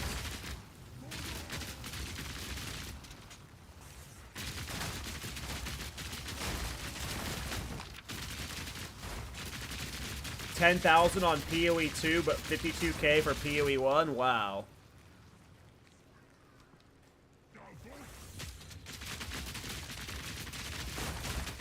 That puts it a lot more in perspective.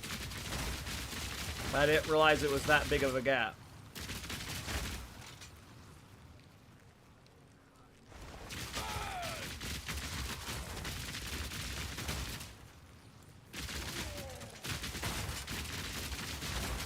All in a day's work.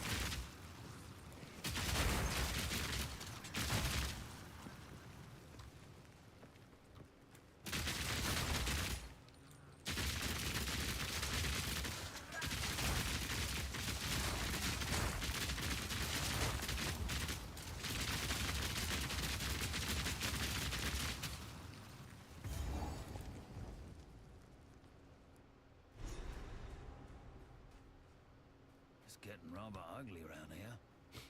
Compared to former leagues, no rambling, but I think the rough start killed a lot of its initial hype. And I also, like, I talked about it in one of my original videos. I talked about it earlier in this stream, but there's just not going to be a lot of crossover between PoE 2 and PoE 1. I think a lot more people were expecting a lot of the PoE 2 audience to go over to PoE 1, and they just didn't. But I think the rough launch definitely messed it up a bit. The server issues were rough for EU, I heard. I didn't have any problems. I had a little bit of problems one day, but... Hey, what's up, Mixtapey? I am using Embidder right now. I have Fork, Martial Tempo, Fresh Clip, Embidder, and Mobility.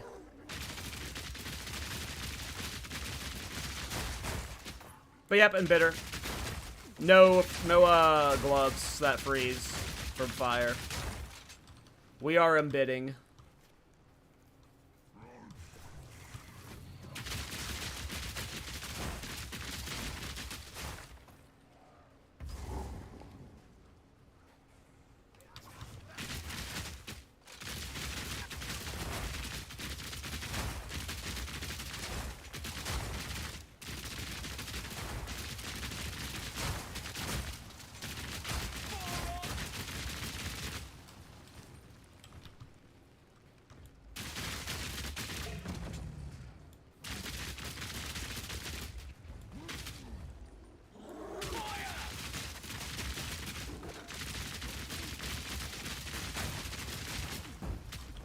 Yeah, Embidder is really awesome. Its potential is crazy. I'm not sure. I thought about using Hoa. I haven't figured that out yet. There's also those gloves that make it to where you can penetrate resistance negative to 50. I was thinking about using those too. I don't know what's best yet, but Hoa was on my list of gloves to test. The main reason I'm wanting to play Witch Hunter is I do want to test Sorcery Ward.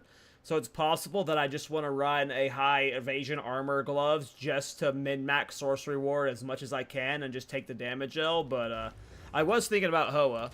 I could be using it right now during leveling. I almost pulled it out of my stash, but decided not to. I guess at this point there's no reason not to use Hoa, but yeah. Agreed though, Embidder is like one of the coolest support gems in the game. It's like the reason I decided to go... Okay, no. So when last night I was like, I kind of want to play Rapid Shot. And I looked at the skill gem. I never had read it before. And when I read this line, I was like, oh, shit, that would be cool with Embidder. So like the entire reason I went this build was because of Embidder's existence. So yeah, I think it's just super cool.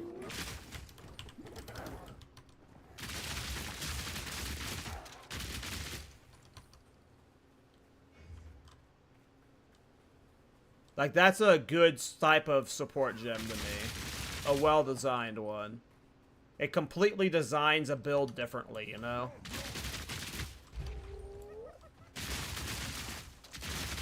Very build-enabling.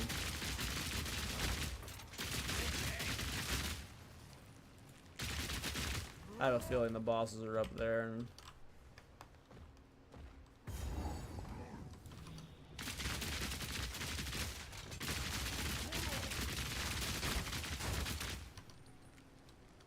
we're just at that point in the league where, you know, we've done most of the builds I want to do, so it's just like, I sit there for 30 minutes looking at the skill gems until I'm like, oh, that sounds fun, and then we just try and make whatever spaghetti nonsense that is work. Freeze builds are fun, though. I don't know what it is about it. I think it's just like the sound effect of the animation. Something about that shatter is really fun, though.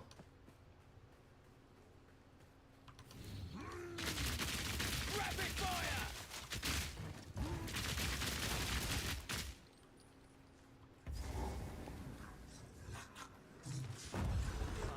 I walked into this one.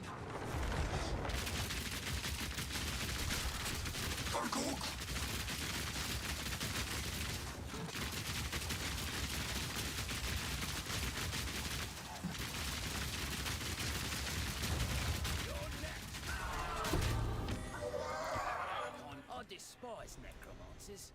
Make me do the job twice.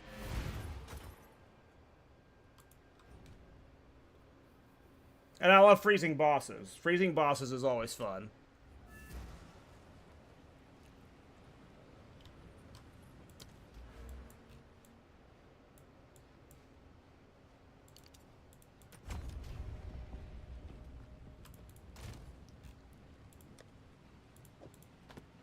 But yeah, we'll try Hoa for a bit. I don't even know how much of a DPS increase this will even give me. Oops.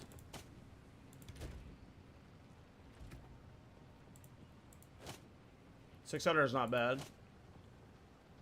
Definitely use Hoa over whatever crap I was using before. That crap's only useful if I'm not using Polycircle. I just happened to grab that early on because it was like a starting glove, obviously. Yeah, I don't think I'm using Hoa in my final build, though. I might. But I think I'm going to be using, I'm going to at least test, Leopold's. Whenever I have more elemental pens set up. I think these are the ultimate endgame, maybe. I don't know how much stat stacking I'll be able to get to really min-max Hoa.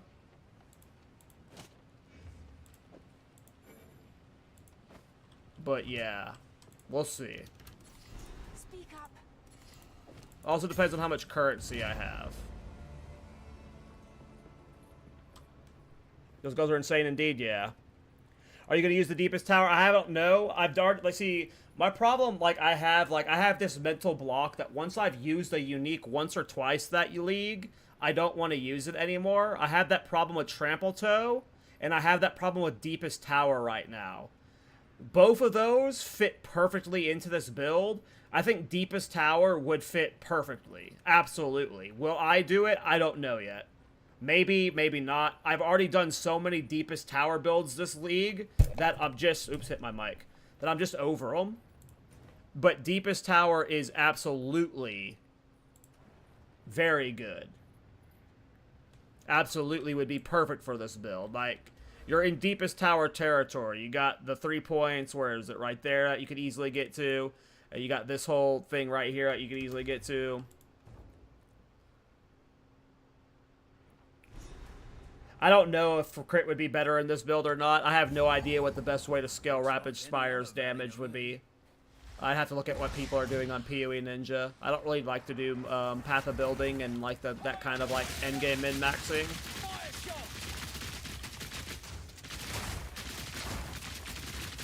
It seems like I want about 15 stacks of Overheat to really start getting the Herald of Ice procs. Anything lower than like 10, and I'm not getting any. One of my damage is way worse, but I'm not getting any Herald procs.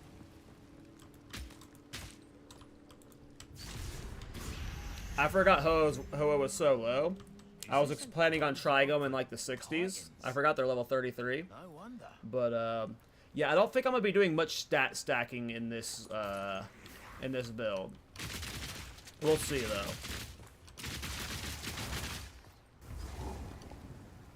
These might be... we'll see how much... because this is getting replaced soon. This is getting replaced soon. I imagine this is getting replaced at some point, too. I just got a bunch of shitty out-leveling uniques. Onslaught I kind of like, though. The move speed, skill speed's really nice. So I'm not against keeping the helmet forever.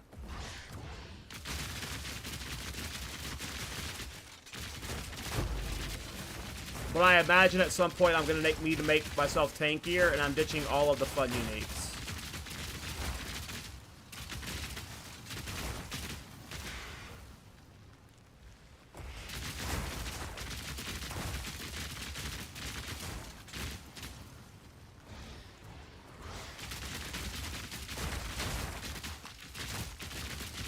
Yeah, it's definitely a different dynamic to the game.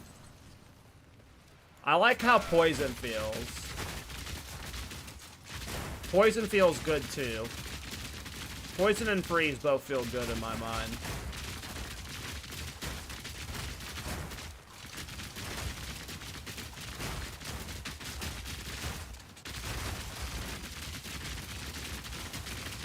You can get onslaught from a charm, right? Oh.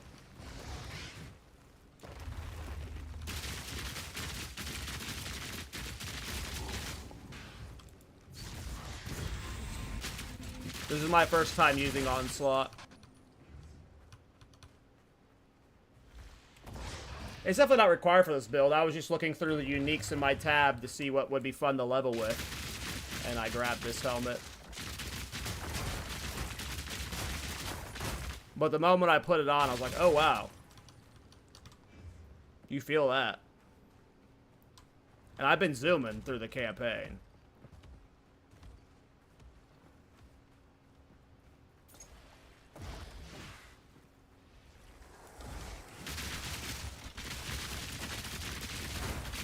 The Fall of the Axe Silver Charm, gotcha.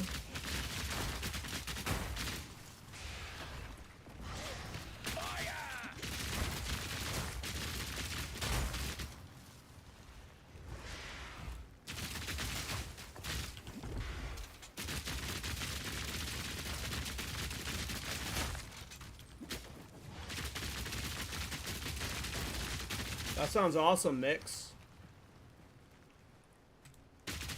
Yeah, that's the reason why I don't play solo Self-Bound, is like... It's like, so when I was making that Tempest, that Shattering Palm Thorn build, I swapped from the Monk to the Titan because I was like upset the build was not going to reach its fullest potential on the Monk. And that's why I don't play solo Self-Bound, is because I constantly am upset that the build can't reach its fullest potential.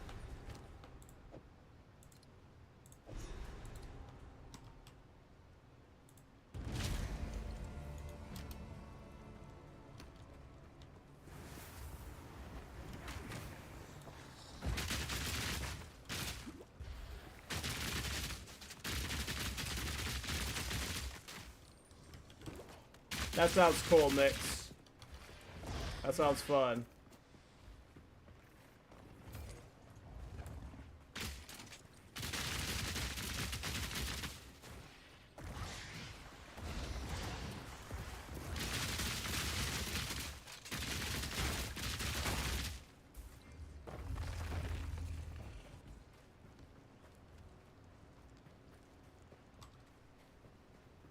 I think it's over here.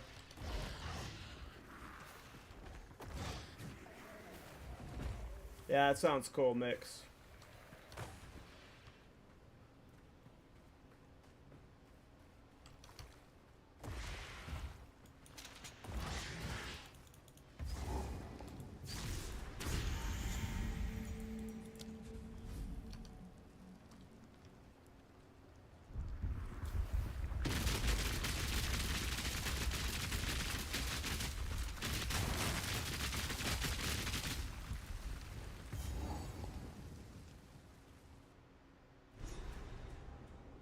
Agreed, Mix. I mean, I know a lot of my builds have been like many flavors of the same. Like, I've done like a handful of Thorns builds, a handful of Wind Dancer builds, but even outside of that, like, I've done like 6 or 7 builds that I thought were memey and gonna be shit that ended up clearing like pinnacle content. Like, people truly let themselves get blinded by something like Lightning Spear.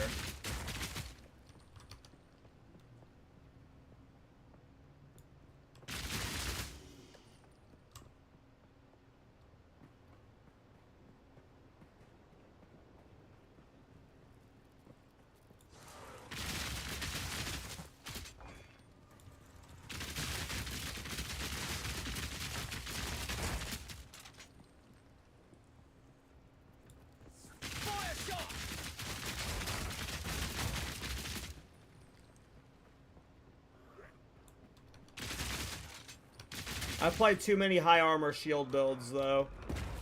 It is so nice being fast.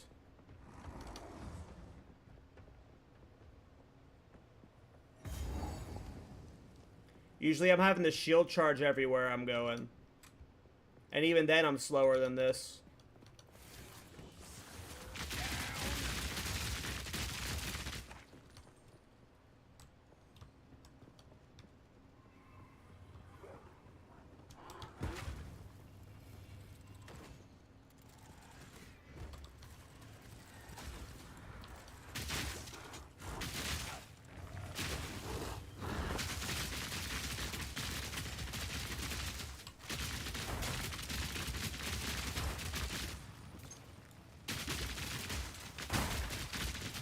Alright, Mix.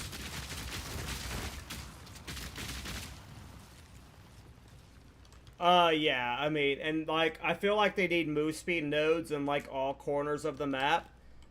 If you search move speed...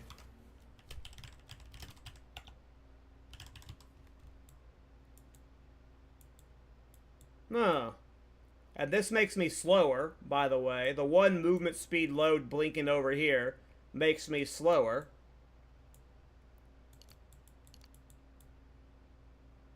There's this one that you have to go through this weird area to get to. And all the good ones are over here. We just need more movement speed on the tree, too.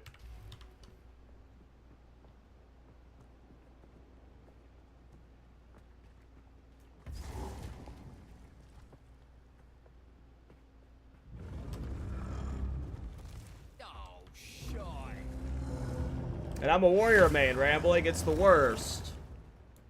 Fire shot.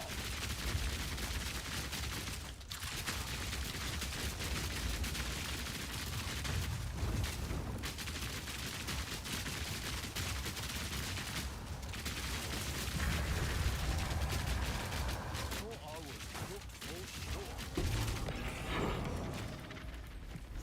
Oh, that's warm. Waystones. Waystones?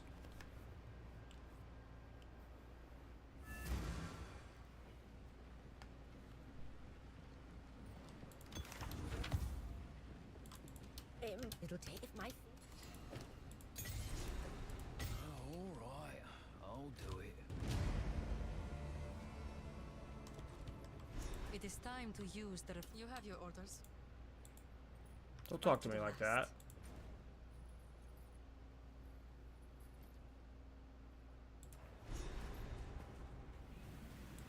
Slaves.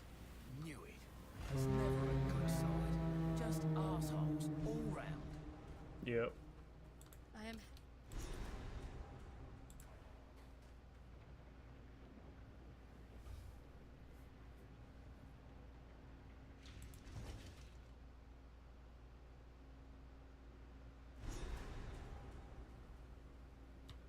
Gotta find a way up, I suppose.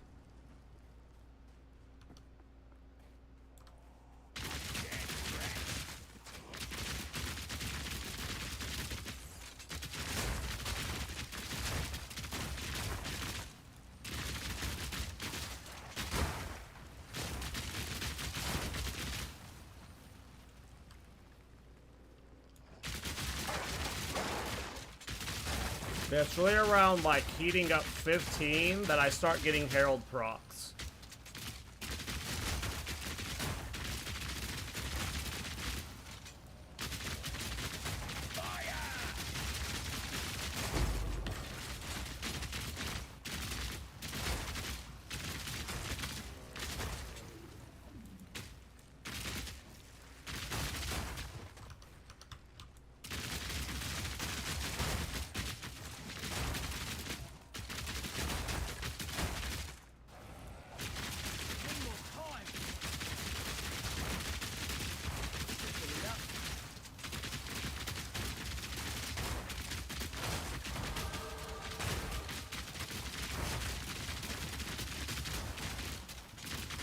It really does feel like you're playing a different game, bro.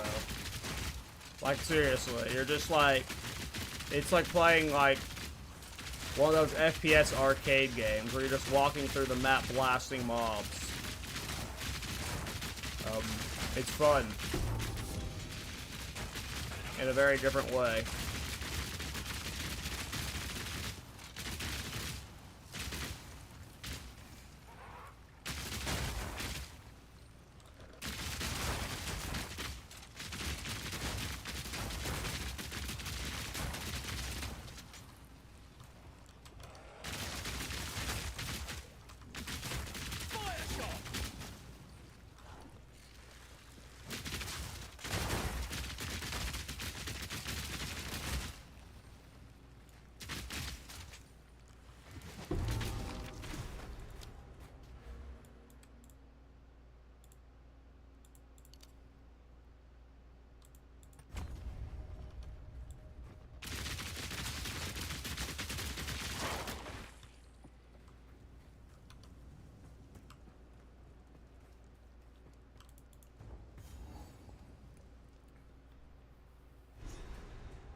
so high. Precarious job, this one. We're not that high off the ground. Hey, what's up, Woody? How you doing, man?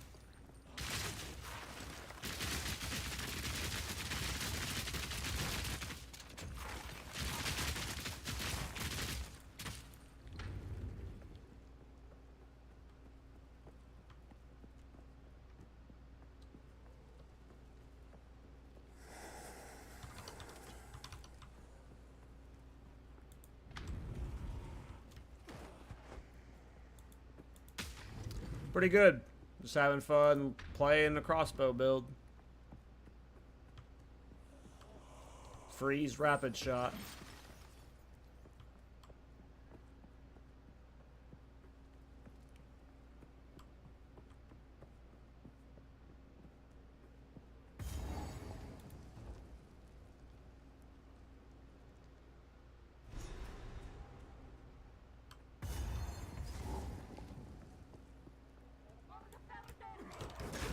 Oop, don't roll on the stuff.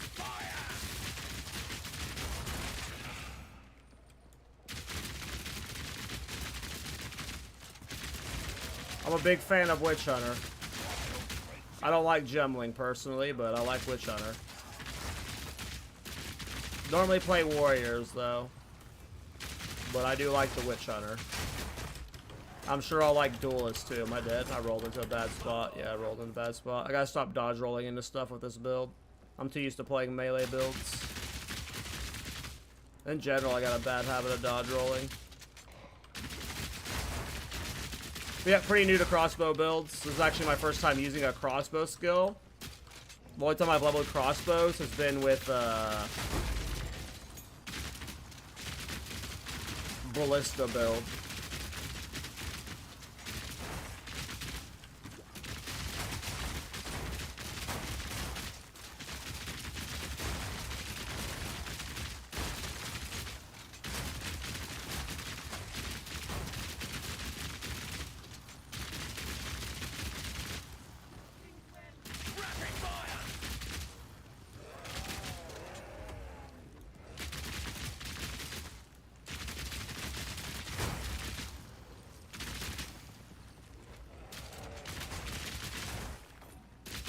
Nice, easy sister find.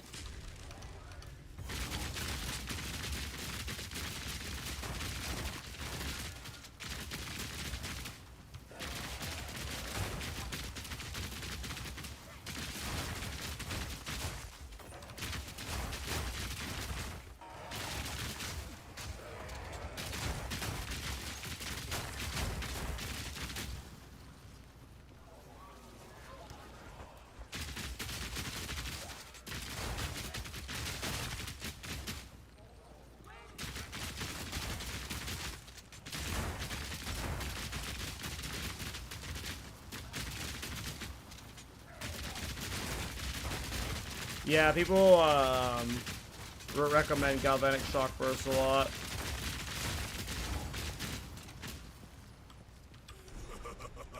Mainly stick to melee builds, but we're this point into the league where I've done like 10, 15 builds now. I hadn't leveled the Witch Hunter yet this league. And yeah, I figured we'll do a freeze rapid shot build, and so far it's been pretty fun.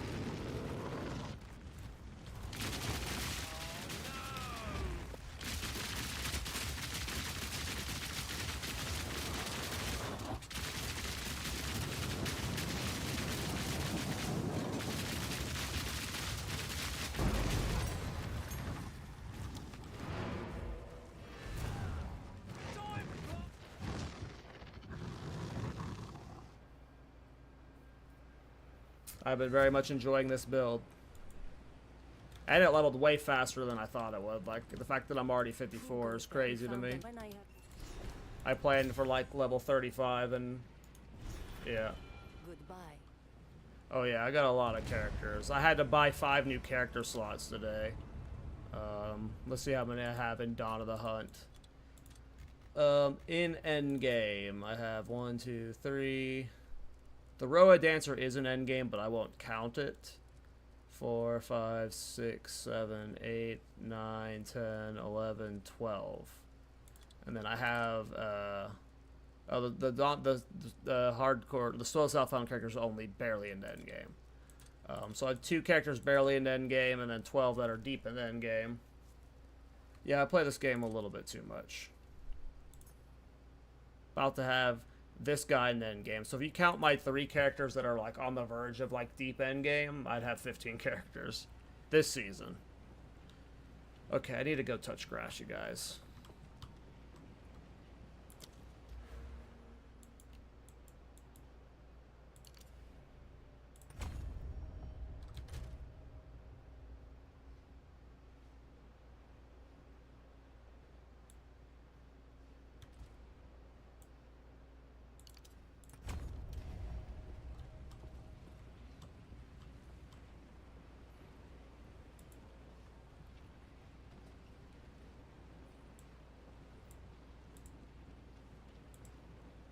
It's okay, I can still see the link if Nightbot deletes it. I'll check it out.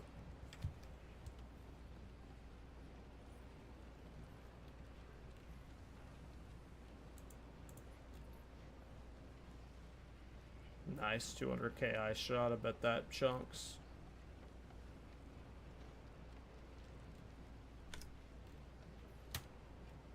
Seems cool.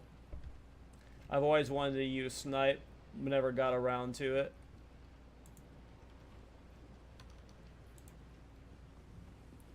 How long does it take you to level, like, to maps? If I'm not, like, sitting here on stream talking and, like, if I pre-buy my, like, if I pre-buy gear, like, 6 to 7 hours. I'm definitely not, like, one of those, like, you know how those speedrunners are doing it in, like, gray gear, you know, and clearing it. Like, I'm not good. Like, I can do like solo self-found runs. Like I got my Smith and Kataba to endgame in like 8.5 hours. But like if I have like gear prepared in my stash, like 5 to 6 hours probably if I'm like speed running. Because I can do Act 1 and Act 2 in about 90 minutes. It's Act 3 that slows me down.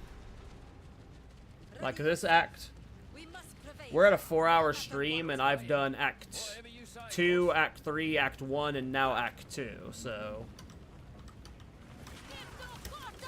And that's with me streaming, talking, going to the bathroom, standing around, you know, being a dingus. So yeah, it just depends on like how prepared I am, you know. Is it an alt with gear? Very fast.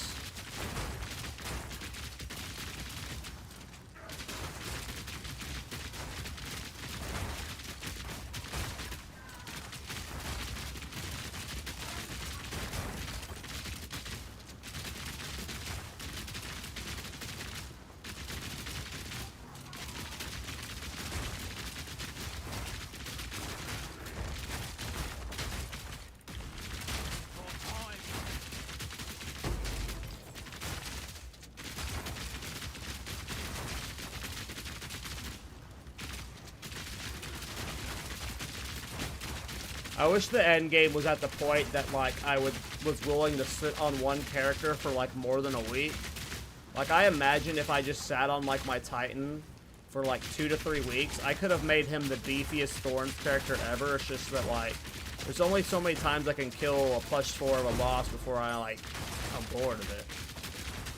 But whenever we have way more end game, I'm gonna be able to sit on one character for a long time. And I can't wait for that.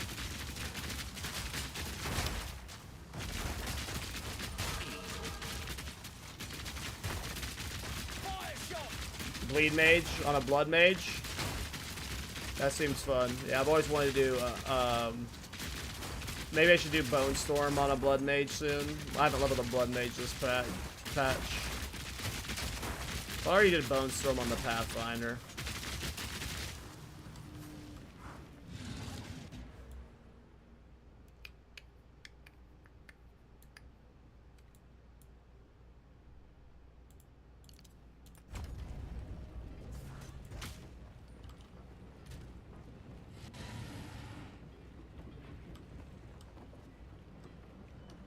I don't know, I've done a lot this patch to where, like, I'm very happy with my performance this patch. Like, I learned a lot. I tried so many different builds.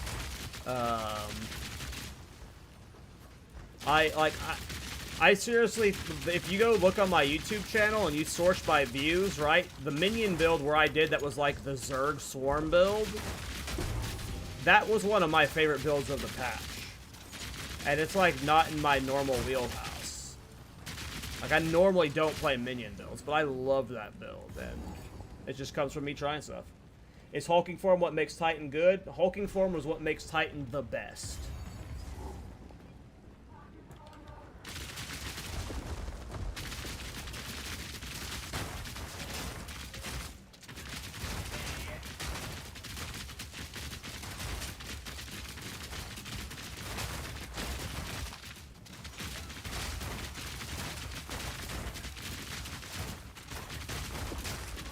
One down. Who's next?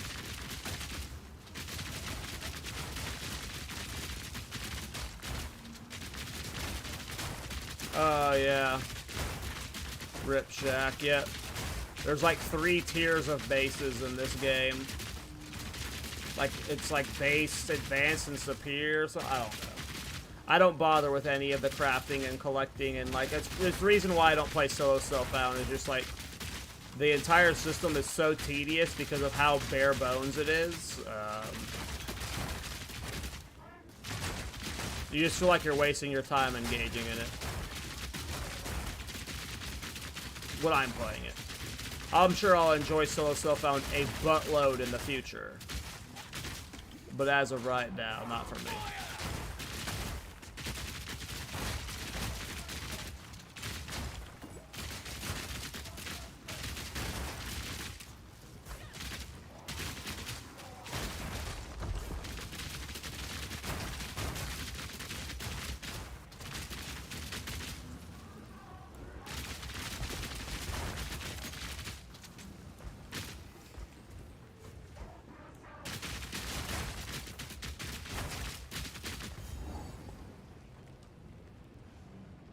You again. The fool under the hooded one's sway. Do you even know what he is? Nope. No. What is he? You'll find my king far more capable than Count Geonor. My king, take the power you were promised. Put an end to this. Take it, dude. You won't. The second I kill you, bow before your king. You're not my king. We're running out of time. End this. Damn, you got phased fast. My queen. Sheesh.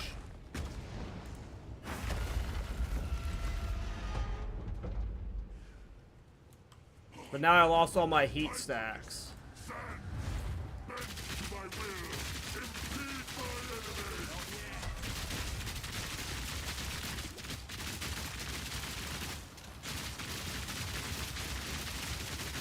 Fall.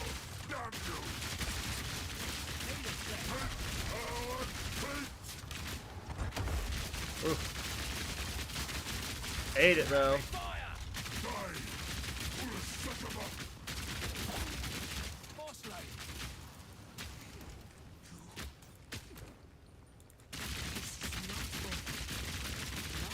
Yet.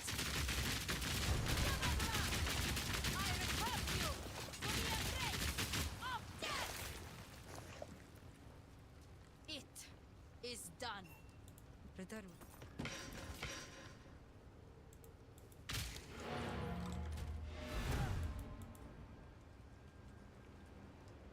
Think I started the stream, I was like level 18. Not bad. What crossbow are you using? Just a rare one. I think I bought it for 20 exalts. Level 30 crossbow. Needs to be upgraded soon.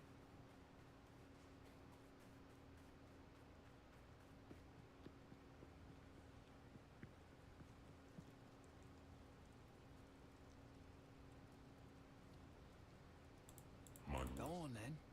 I like to know who I'm working for. You're right. And yeah, this is just a bunch of crap that was in my stash. Had a Hoa. A god. These are starter boots that just have the move thief speed. of virtue. Pull Circle is for easy am Herald of Sin. Ice. starter ring. Failed once I again. had this in my stash. It Thorough was Steel I for who Onslaught. created the beast. Had this in my stash. The Like seed all of the uniques I had in my corruption now stash. I didn't buy any of the threatens uniques. to So grow all anew. 5 of these were just uniques I had. My responsibility. You only need Pulse Circling for the As build. it is my creation that once again threatens all of Rayclast. None of the rest of this It is matters. by my hand that it must be contained. You just need Pulse All I Circling can if you want to ask use is the that, Herald of Ice. Knowing who I am, And then you need a good you crossbow. still see the importance The rest of it our doesn't task. matter. But while they're ruined, Sorry, mate. That went right over my head. What attributes does Witch Hunter give you? I'm wanting to test it for Sorcery Ward, just to play Sorcery Ward, but they're more utility class. They give you a lot of like damage. They give you it's mainly just damage. But I'm wanting to test it for Sorcery Ward. It's like a defensive option. I want to see how the Sorcery Ward scales because I haven't used it yet.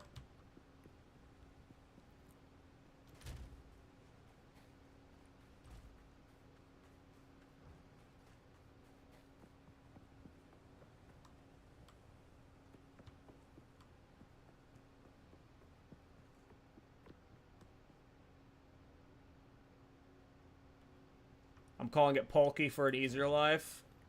Yeah, I should call it Polky. Yes? Yes, we can take you to the edge of the desert. Then we will continue to track the beast. You Yeah, I saw what you must saw about your find a snipe way build. to contain it. When we find out where it is being taken, Snipe seems cool. until then, the beast has grown too powerful. We can no longer contain it through more. And in general, I have not been thinking about crossbow builds in general. They're not really for me. I don't really care about crossbow builds that much. I'm sure like my eyes can be open to them now. But this is my first venture. Like I have not, outside of Artillery Ballista, I have not touched crossbow skills. I have not used a single one of these. So, I don't really know. I haven't really thought about any of them. But no, I'm not really normally a ranged player in most games. I usually play melee classes. Yeah, the only crossbow skills I have used is I used Artillery Ballista is an on a couple builds emplacement. now. I have not used anything else here. Except for now, Rapid Shot. But I don't know if you could tell, but I am falling asleep. Armor Explosion is fun with armor-piercing rounds. So for the first 14 levels of the stream or whatever, when I was playing this character, I was using armor-piercing rounds, and I was kind of sad when I swapped to Rapid Fire, because armor-piercing rounds felt good on its own. But I went this character wanting to do a freeze Rapid Shot build, so... but yeah, I am falling asleep here, guys. This is a really fun character. I am surprised by how fun it's been for leveling, at least. We'll see how it does in the end game tomorrow and over the next few days. But yeah, I am having fun with the freeze Rapid Shot. It's cool. But yeah, I'm falling asleep here, so I'm going to get some sleep, guys. But I will be streaming tomorrow as we go deeper into the end game and see how the build does. But yeah, if you're wanting to know, these are the 3 skills I'm using. It's Rapid Shot, Herald of Ice, Emergency Reload, Rapid Shot, Fork, Martial Tempo, Fresh Clip, and Bitter. And Bitter is how we are getting it to freeze. And Mobility, Herald of Ice is Magnified Effect, Reach, Cold Infusion, Execute, and Deadly Herald. And then Emergency Reload, I've got Ingenuity, Premeditation, and Persistence. Have you guide up yet? No, I just started leveling this character today, so this has like all been winged on the fly. No guide for this build yet. In a couple of days, maybe, depending on how far I go with the build. But, yep, you guys have a good night. I'll see you guys when I see you. Thanks, everybody, for hanging out and stuff.